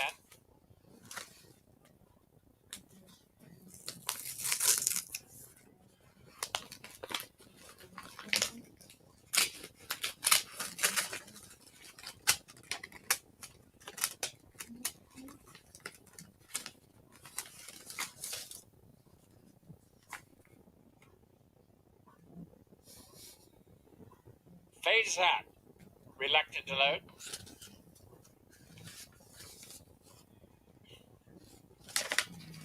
He's now in.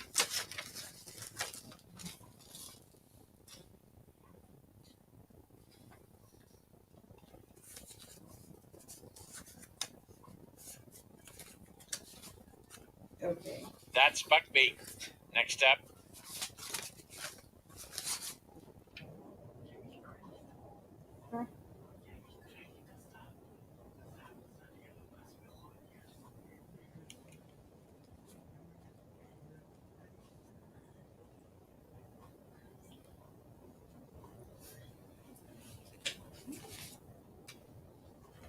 Derby City will complete the lineup.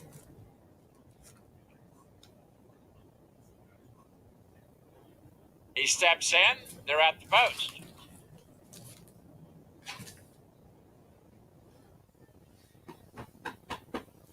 And they're off.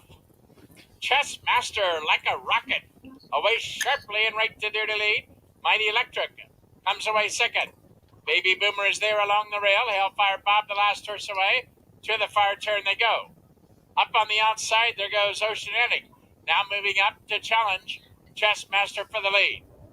Length and a half farther back, Baby Boomer is there third. Up on the outside, that's Derby City fourth. A big break of 5. Mighty Electric is now fifth. Then we go back another length and a half to Ed's Dog. Toward the rail now 6th. Up on the outside, Phase Out is 7th. As they turn for home, 3/16 of a mile to run. Oceanic on the outside, and Chess Master re-breaks and has the lead. It's Chess Master in the clear. Oceanic along the rail, Baby Boomer. Chess Se salió 4-2-9. On the wire by 2. 4-2-9-3. Oceanic was third. Close for fourth. Looks like Mighty Electric got up in the 9th and final. 4-2-9-5.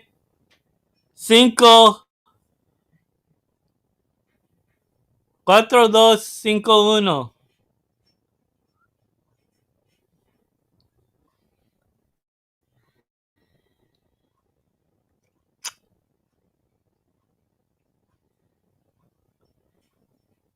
Pero mire, él es el 4. Ganó.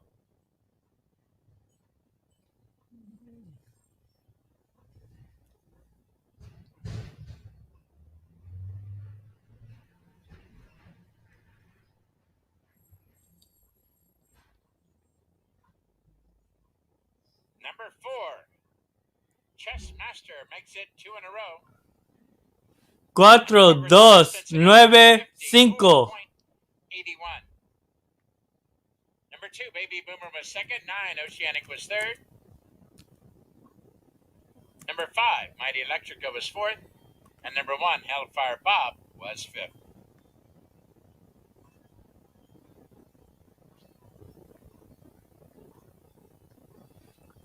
$15 minutos falta para la carrera número 8 en el Gulfstream.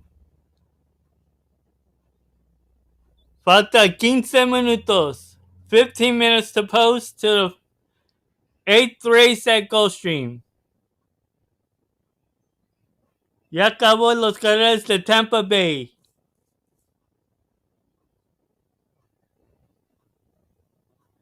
Salió 4, 2, 9, 5.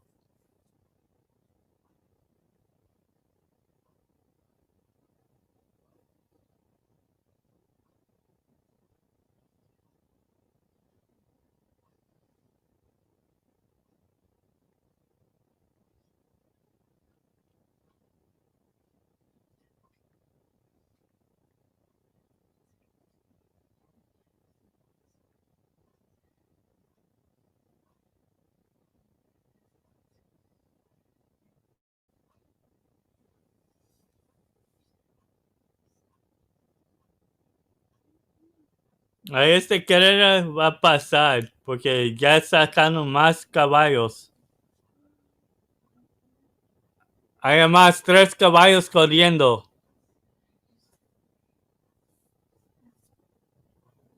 Yo tenía el 3 y el 2 acá.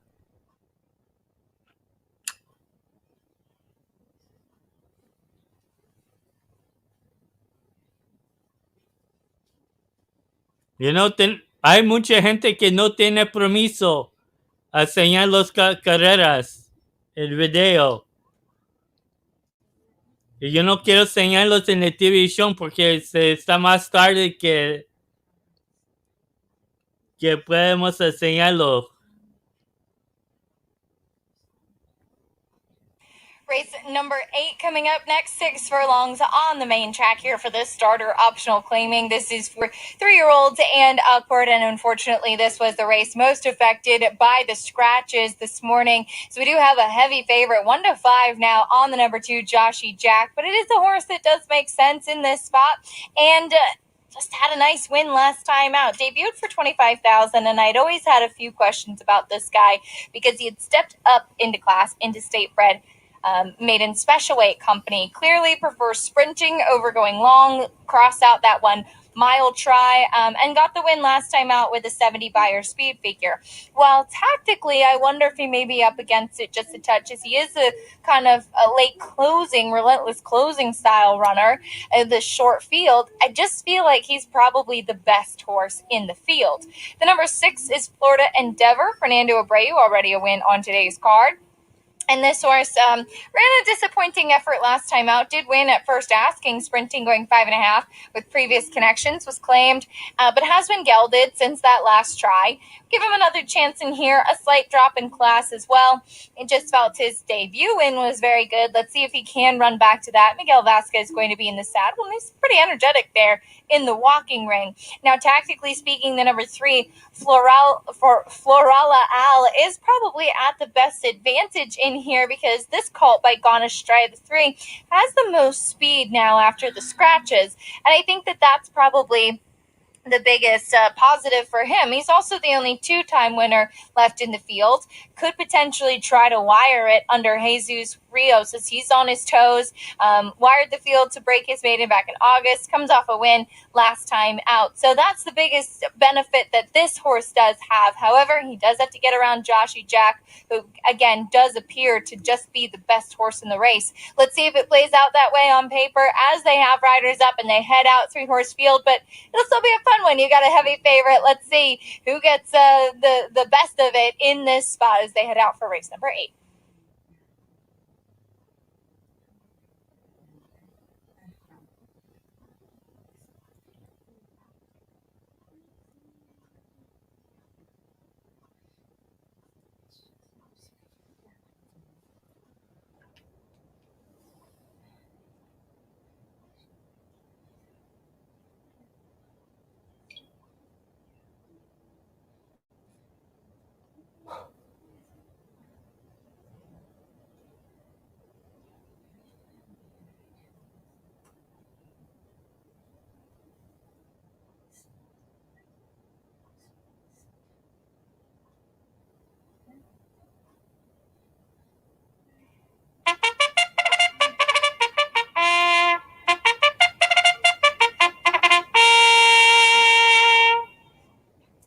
The horses are leaving the walking ring and moving on to the track for race number 8, the start of today's Elite Pick 3.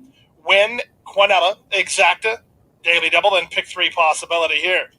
Scratch the 1, 4, and 5. Post time for the 8th race in 10 minutes at 4:44. You have 10 minutes until post time. As a reminder, ladies and gentlemen, the Stronach 5 has been canceled this week due to a situation at Laurel Park where they will not race on Friday afternoon. We will, however, race both tomorrow and Friday afternoon as we march forward to an exciting weekend of thoroughbred action here in Hallandale Beach. Tomorrow's racing forms and programs are available for download and purchase now. First post time for the Thursday card is 1:10.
No, no tenemos permiso a enseñar los videos.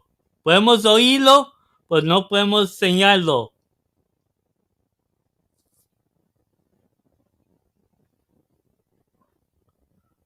Ahí tuve una señor que estaba enseñándolo, pues se fue, yo creo.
Falta 6 minutos para el carrera en el Gulfstream. 6 minutos falta.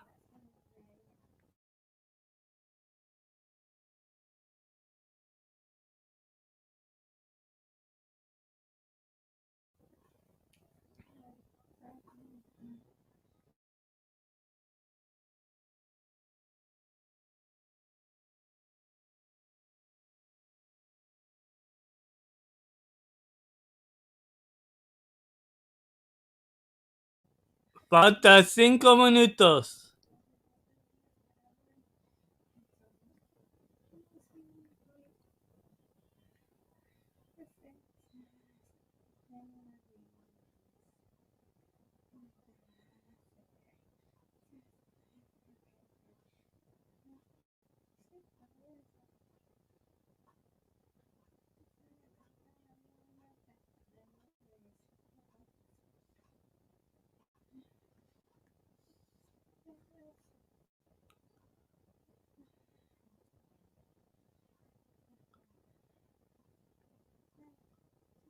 En este carrera me gusta la 3 y E2.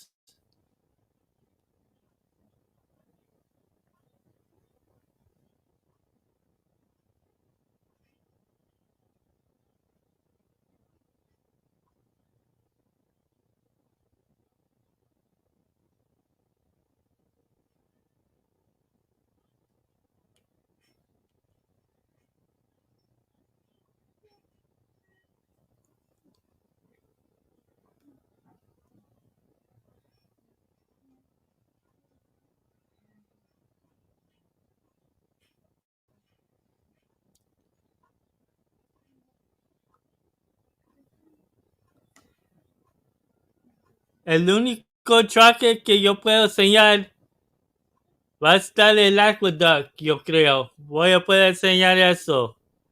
El otro tracker no tenemos permiso ahorita.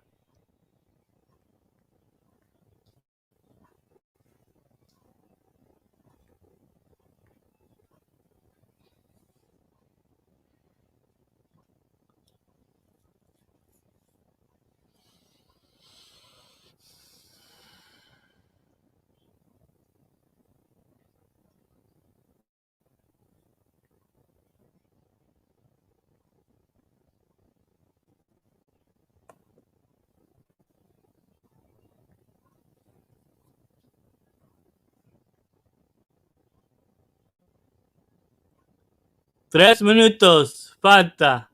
3 minutes left to post.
Falta 1 minuto. 1 minute to post.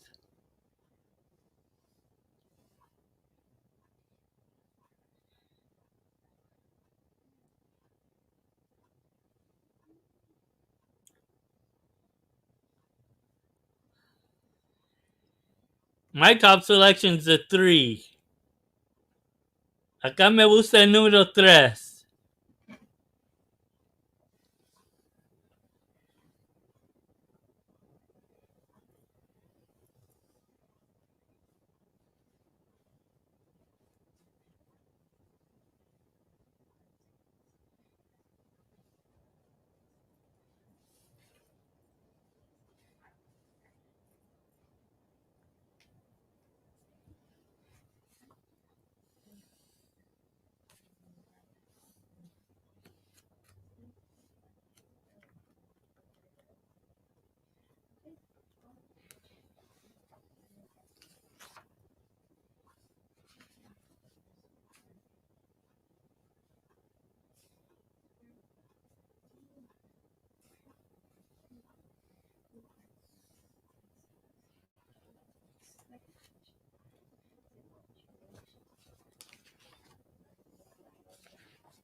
And the horses have reached the starting gate. It's now post time. Lining up and moving in for race number 8, start of today's late pick 3. 1-5 on Joshy Jack. Florala Allen, Florida Endeavor. Joshy Jack heavily favored off a maiden victory. All set for the late pick 3.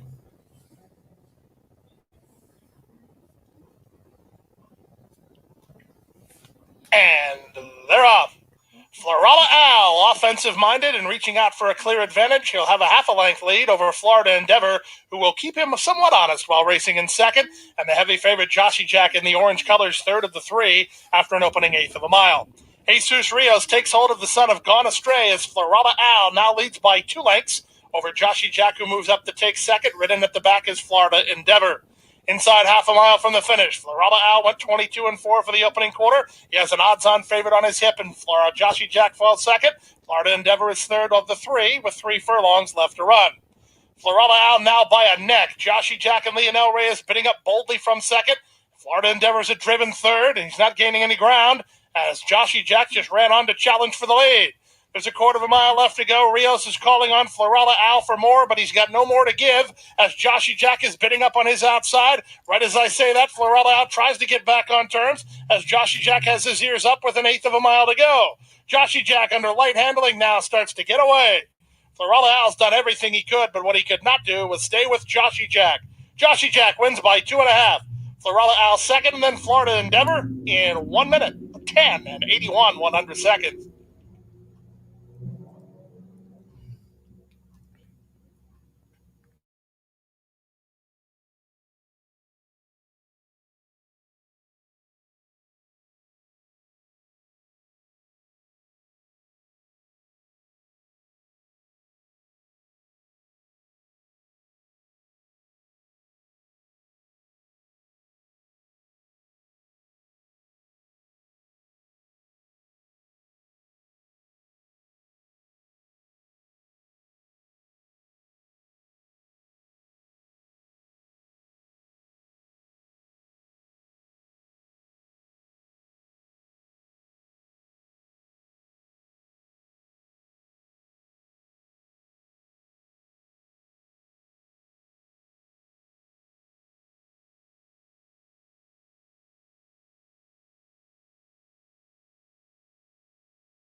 Post time for race number 9 is 5:16.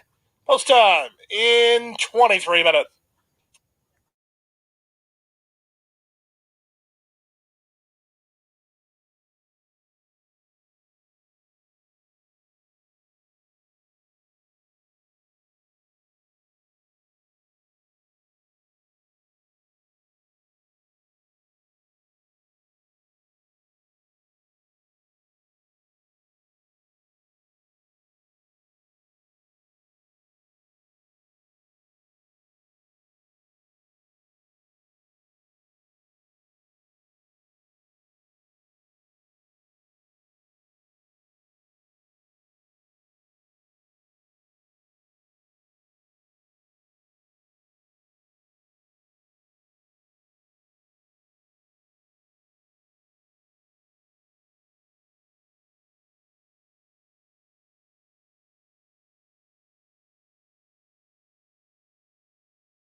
Good luck, Corinne.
$18 to go.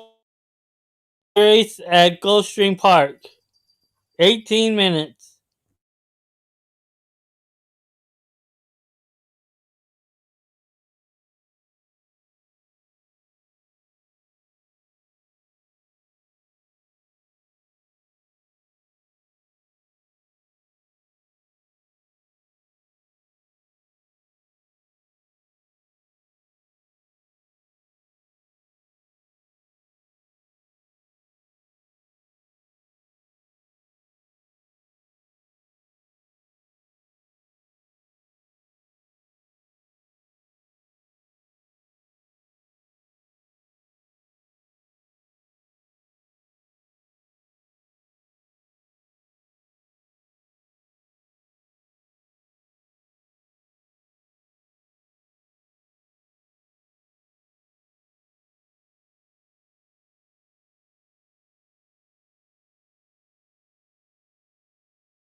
the number 7, Always Late, who's stepping up today and stretching out. For Bill Motto's just having a spectacular meeting. Yeah, he absolutely is. And obviously, this one is stepping up off a maiden score, but she did it nicely last time out. And she is such a big, solid filly. I think that she will have absolutely no problem going the mile and an eighth today, too, which is a question that some of them do have in here.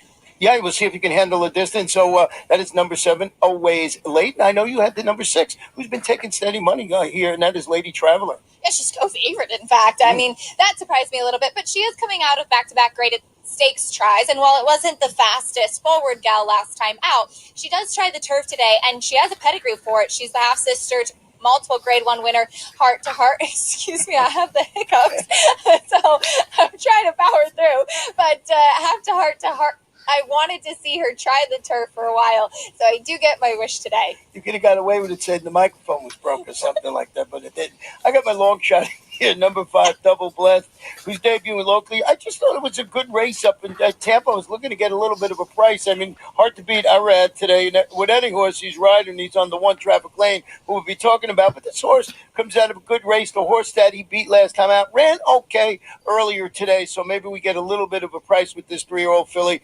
We'd be remiss if we didn't talk about Traffic Lane. Yeah, absolutely. I agree that Double Blessed, as Mike Deeney hasn't run many horses here in the championship meet, but they have been well meant. But Traffic Lane, only one start so far on the turf, and that was a win at Aqueduct. Back-to-back tries going 9 furlongs on the dirt in her last couple. Sorry. She's all dappled out. She's a very kind of feminine build. I do think there's a couple of others in here that I maybe prefer going the distance, but happy to see her back on turf. Wow. We'll be back for the last race. We'll get Acacia's hiccups cured, and we'll be back for the last.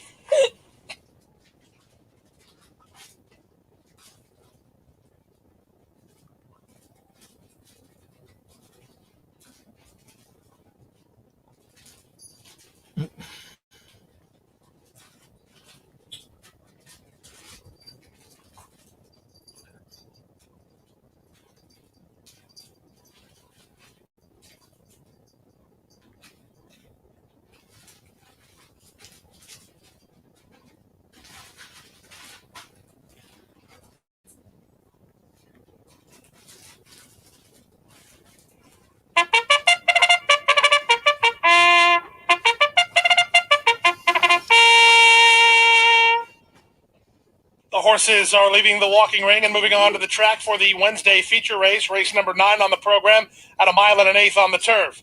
Allowance optional claiming horses. These are 3-year-old fillies with a field of 7. Win Play Show, Exacta Quinella, Trifecta, Superfecta, Super High Five, and Late Daily Double Opportunity. Field of 7 at a mile and an eighth on the turf. Race 9 is next in 9 minutes. You have 9 minutes on Till Post Time.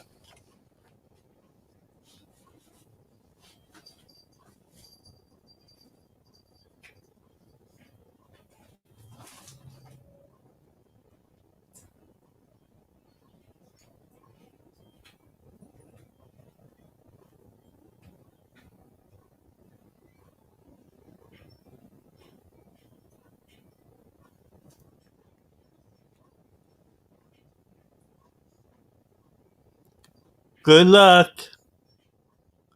Here, I'm posting mine right now.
There are my picks for the ninth race.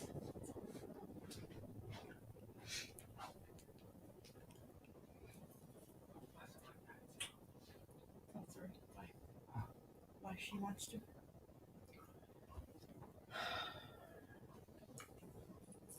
She can't wait for mom to take a shower. Huh? She can't wait. Yo dije que ibas a bañarse a las 2, ¿no? Unless you want me to do it now and see if I can text Tristan to come pick me up. It's not raining, but ¿quieres que me bañe so I don't get sick? And do I have to put on my shoes or wait till he calls?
5 minutes to post time, now 4 minutes to wager. It's the Wednesday feature from Gulfstream Park. 3-year-old fillies on the turf. Race number 9 in 4 minutes.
Whoa.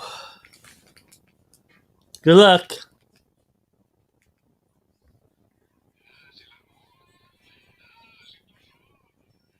3 minutes to post.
silly.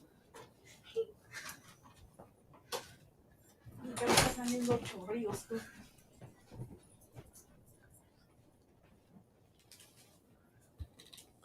1 minute to post.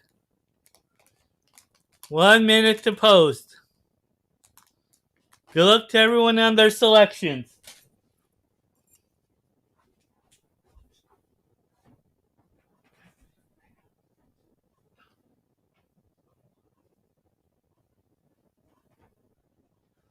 One minute. Ninth race, first half of the late daily double, a minute away.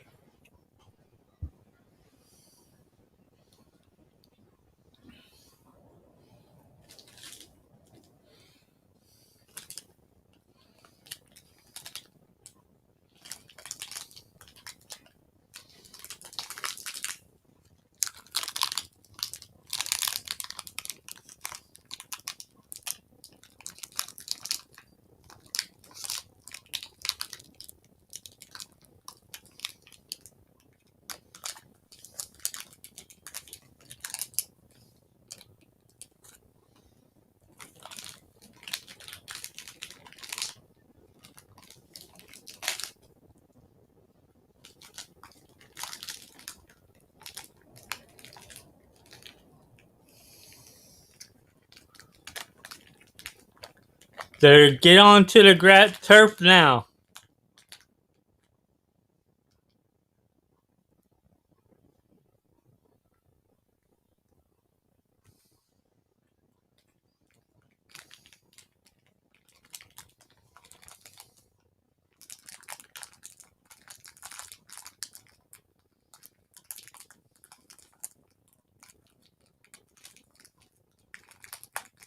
And the horses have reached the starting gate. It's now post time.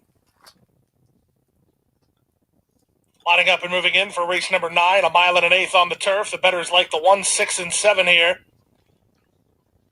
Traffic Lane, Lady Traveler, and Always Late.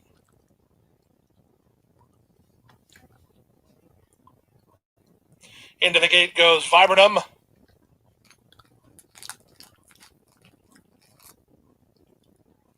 Double Blessed. Lady Traveler.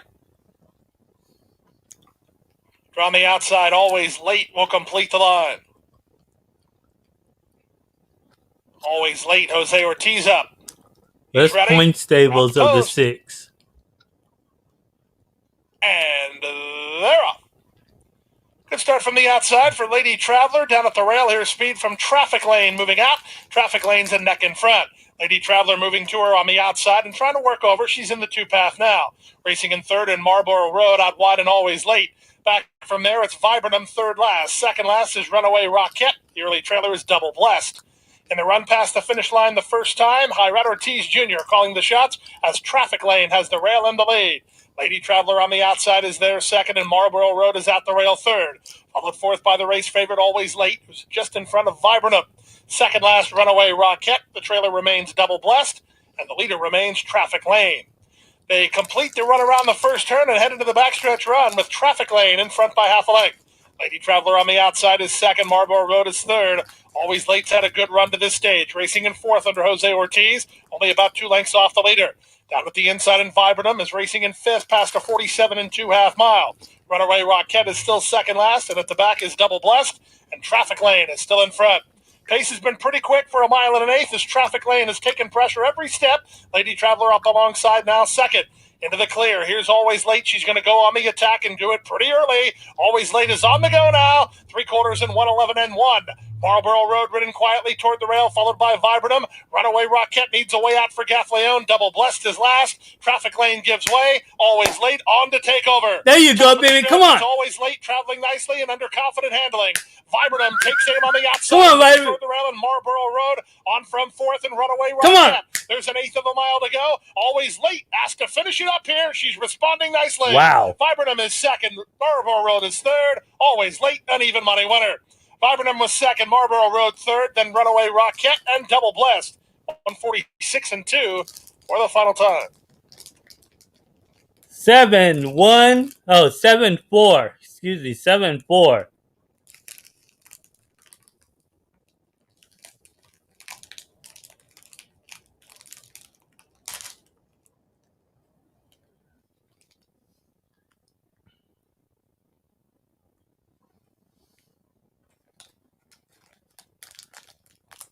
7-4. Looks like maybe the 2 got third.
Seven, 4, 2, 3 was the order of finish.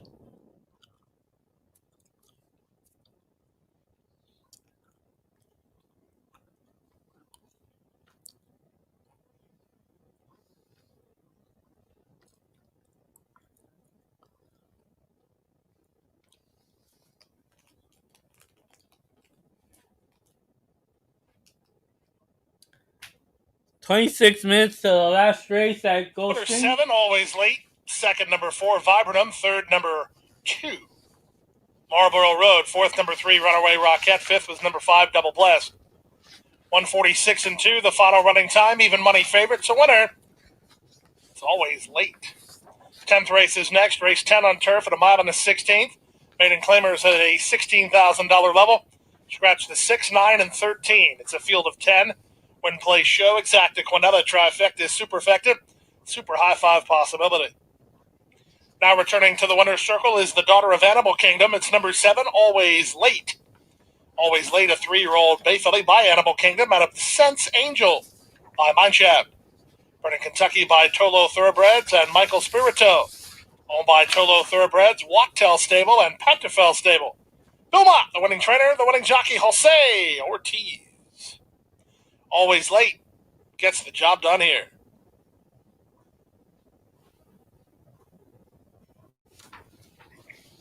Final time for the race, a minute 46 and 41, 100 seconds. Exacta 23.40, Quinella $17.80. Trifecta $36.75. The superfecta numbers are 7423, $402.50, $40.25 for a dime. High five $972.60. Daily double numbers, combination 2-7, $6.40. The pick 3, $13.85. Post time for the Wednesday finale is 5:48. Post time in 24 minutes.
Okay, let's see here. I'm gonna do this. Is gonna be the last race that I'm gonna be on for. But if you want to know what I picked for that sixth race at Sam Houston, I did a podcast. It's here on YouTube. Also, you could follow it on my pages, my Facebook pages. But here at the last race at Gulfstream.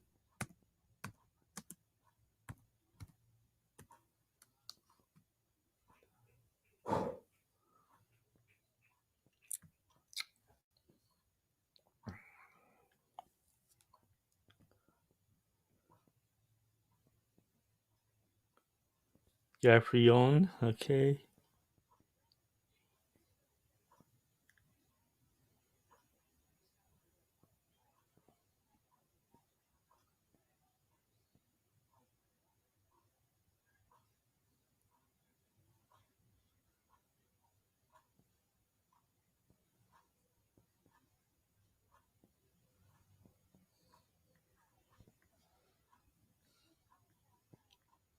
See here.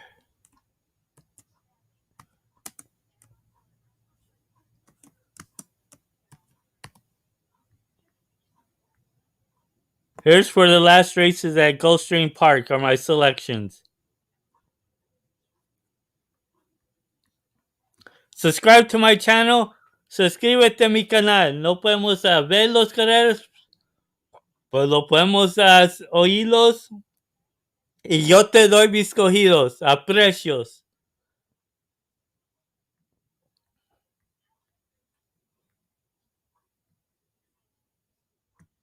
Ahora me estaba siendo bueno con mis cogidos.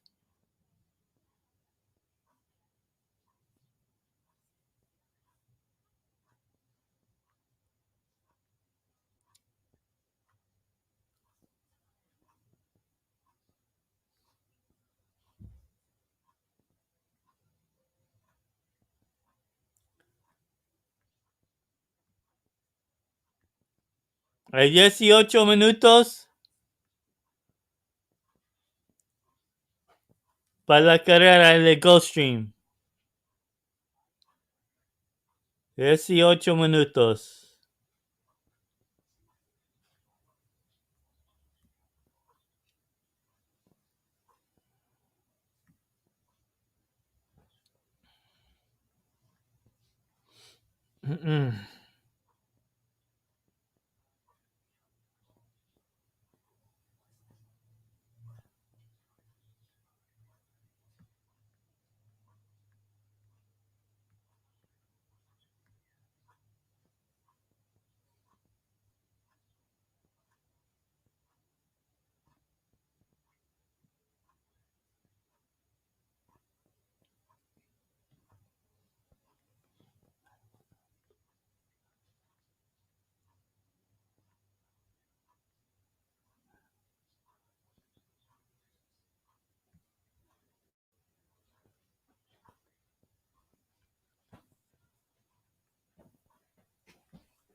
An undefeated graded stakes winner on the track, Algorithms, has sired over 70% winners from starters. His top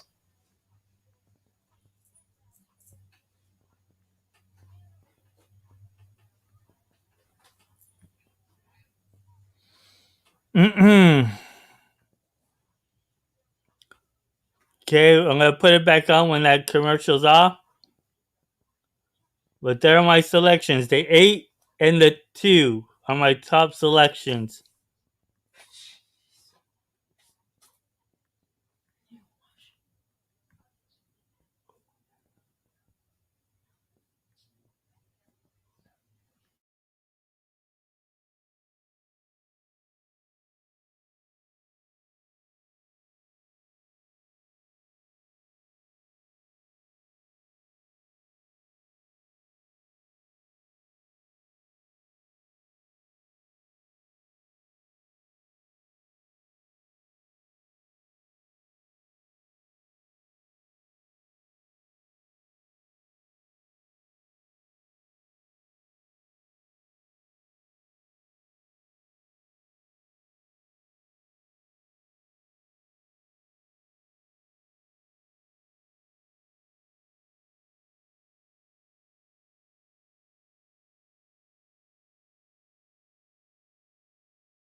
All right, there's a couple minutes left. 3 minutos falta para el canal en el Gulfstream. 3 minutes to post.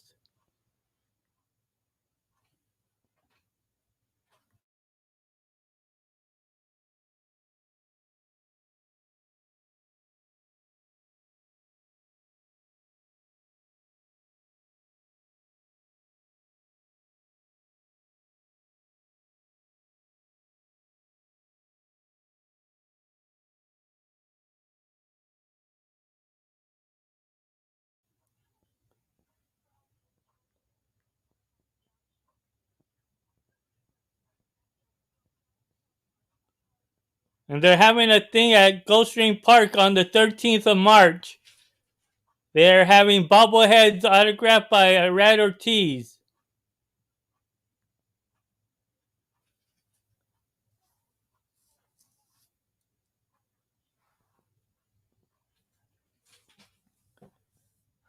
If you're there around there in Florida, they're $25.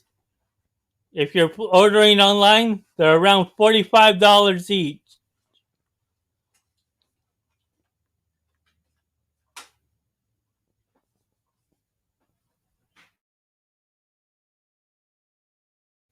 Well, they're $40 and then a little bit for shipping.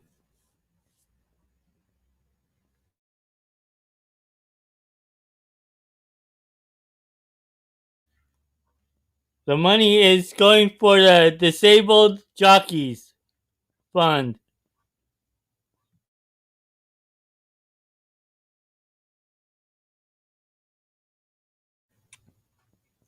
One minute.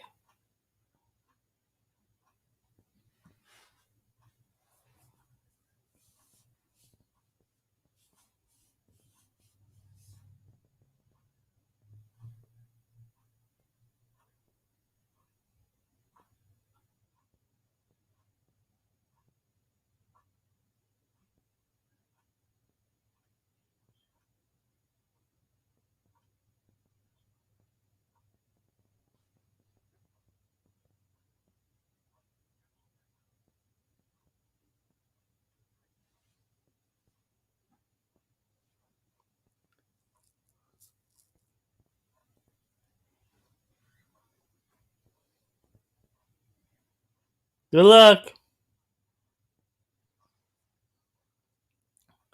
Heading on to the turf course now.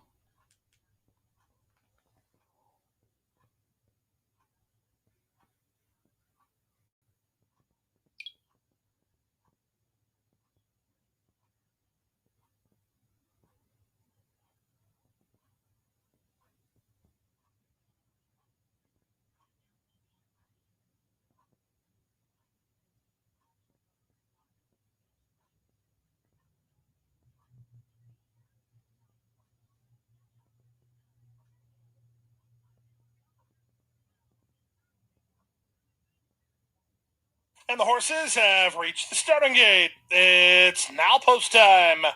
Lining up and moving in for race number 10. It is the Wednesday finale. We do it all again tomorrow here in Hallandale Beach.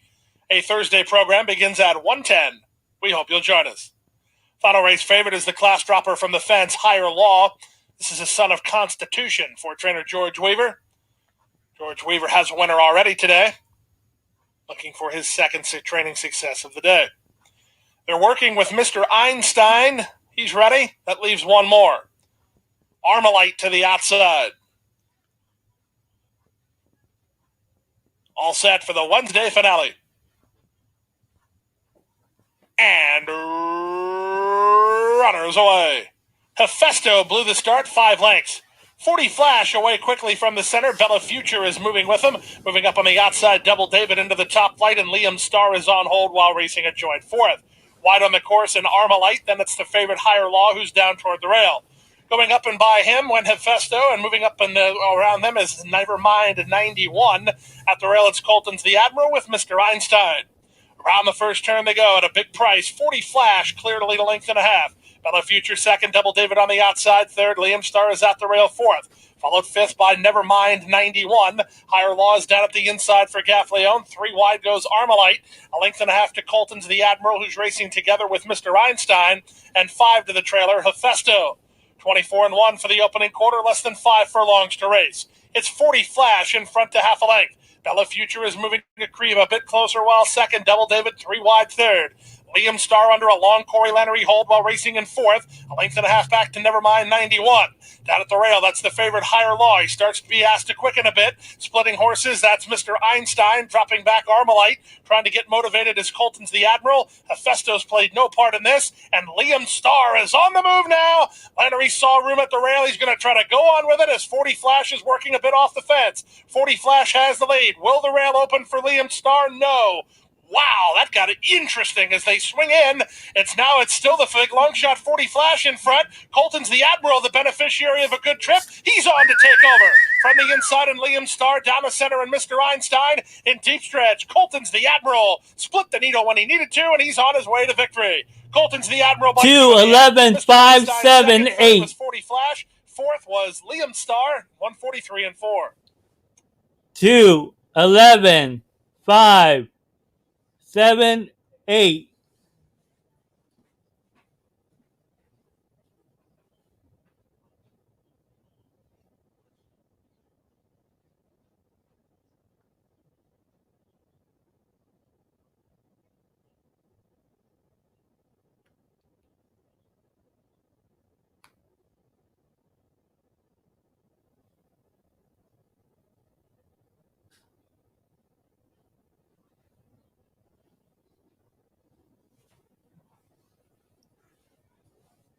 Two, 11, 5, 7, 8.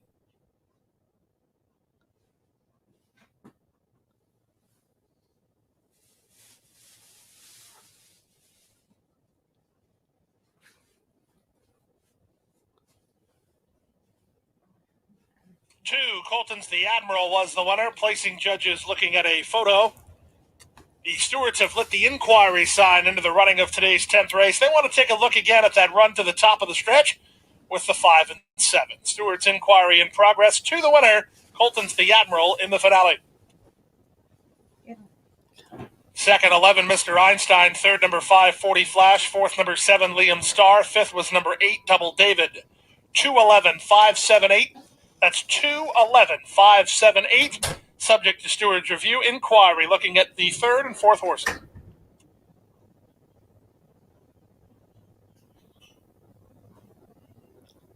All they may do is flip it if anything they see anything wrong.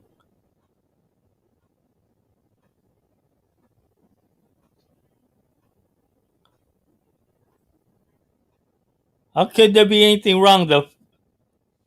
The 5 was even tired. The 7 was tiring out, and the 2 was able to get through.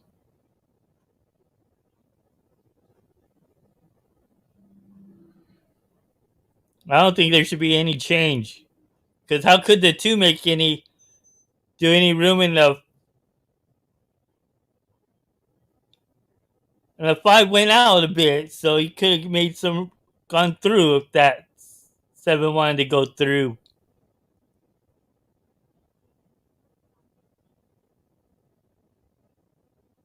But it just depends on the stewards.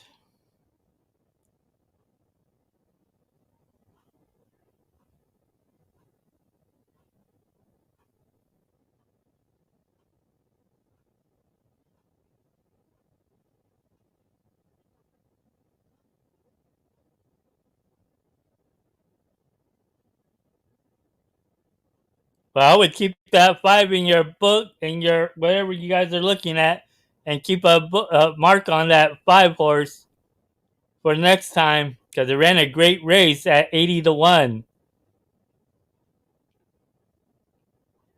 Ran a wonderful race.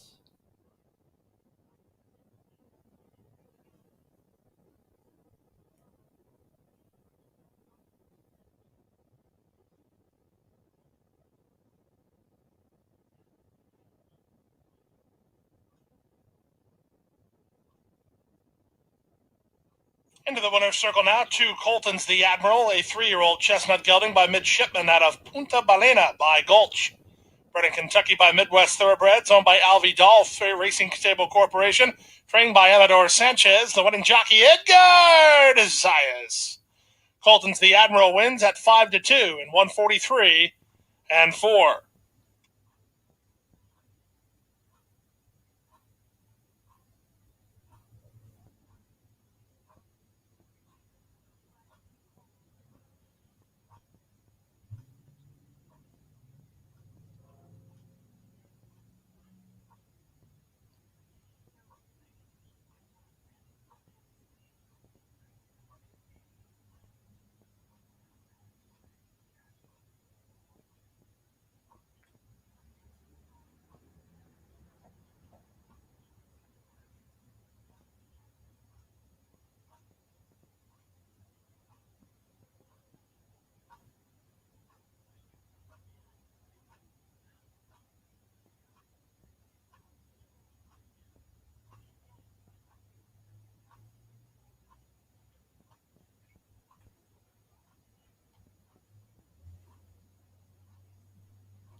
Yeah, I had a great day too.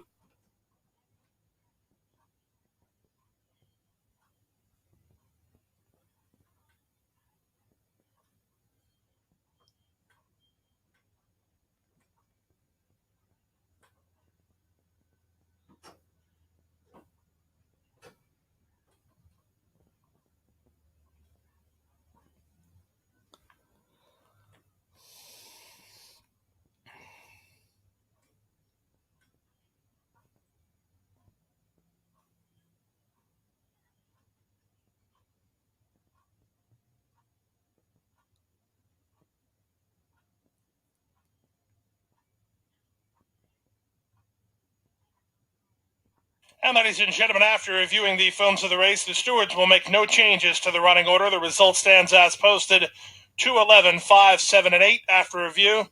Stewards determined that number 7, Liam Starr, was looking for racing room that just did not exist. No change made after stewards review. 2, 11, 5, 7, and 8 is now official. But I would keep an eye on that 5 next time because it ran a great race. That 5 ran a wonderful race. And also that 7 too. If it was just outside a bit, it would have made that kick and been in better position.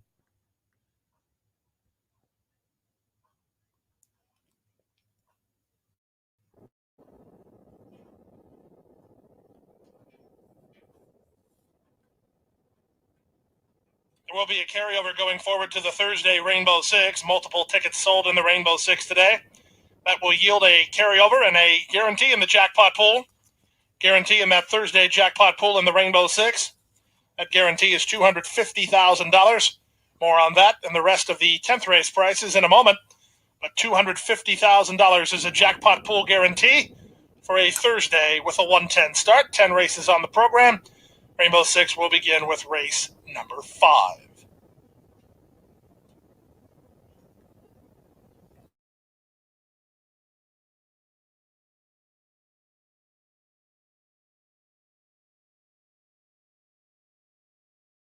No me voy a ir a cansarme ahora. $740, exacta $54. The Quinella, $25.80. The trifecta, $449.80. Superfecta, $5,559.10. $555.91 for a dime. The high five did not get hit. $4,800 and a high five carryover as well as we look forward to a Thursday afternoon. Daily double, $22.20. The pick 3, $6.35. Pick 4, $58.95. All 5 in the pick 5. Numbers were 5, 4, 2, 7, 2, $57.45, $1.70 for a 4-5 return. All 6 in the Rainbow Six, $51.34. That's a 20-cent return, $41,000 in a carryover.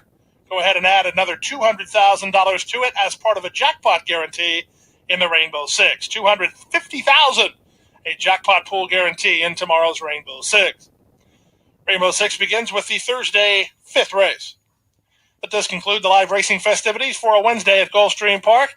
Stick with us as Latin American racing continues next as part of the Latin American Racing Channel on the Gulfstream Park Simulcast Network. Late Daily Double comes your way from San Isidro, Argentina. Enjoy some Argentina action up next. When you do leave the track this evening, please do so safely. This has been world-class thoroughbred action from Gulfstream Park. Thank you, and have a great evening. I hope you guys they're doing a disabled jockey fund thing, and they're giving away they're selling autographed bobbleheads of a Red Ortiz Jr.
Buena suerte. But there's the link. You guys could there.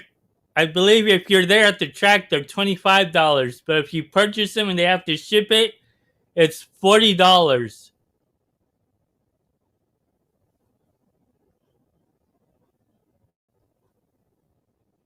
And you can pay them by PayPal.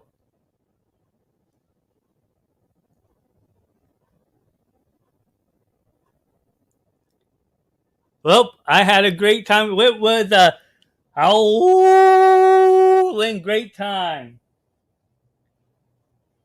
Got some great winners there. It was a fun time making some money there today.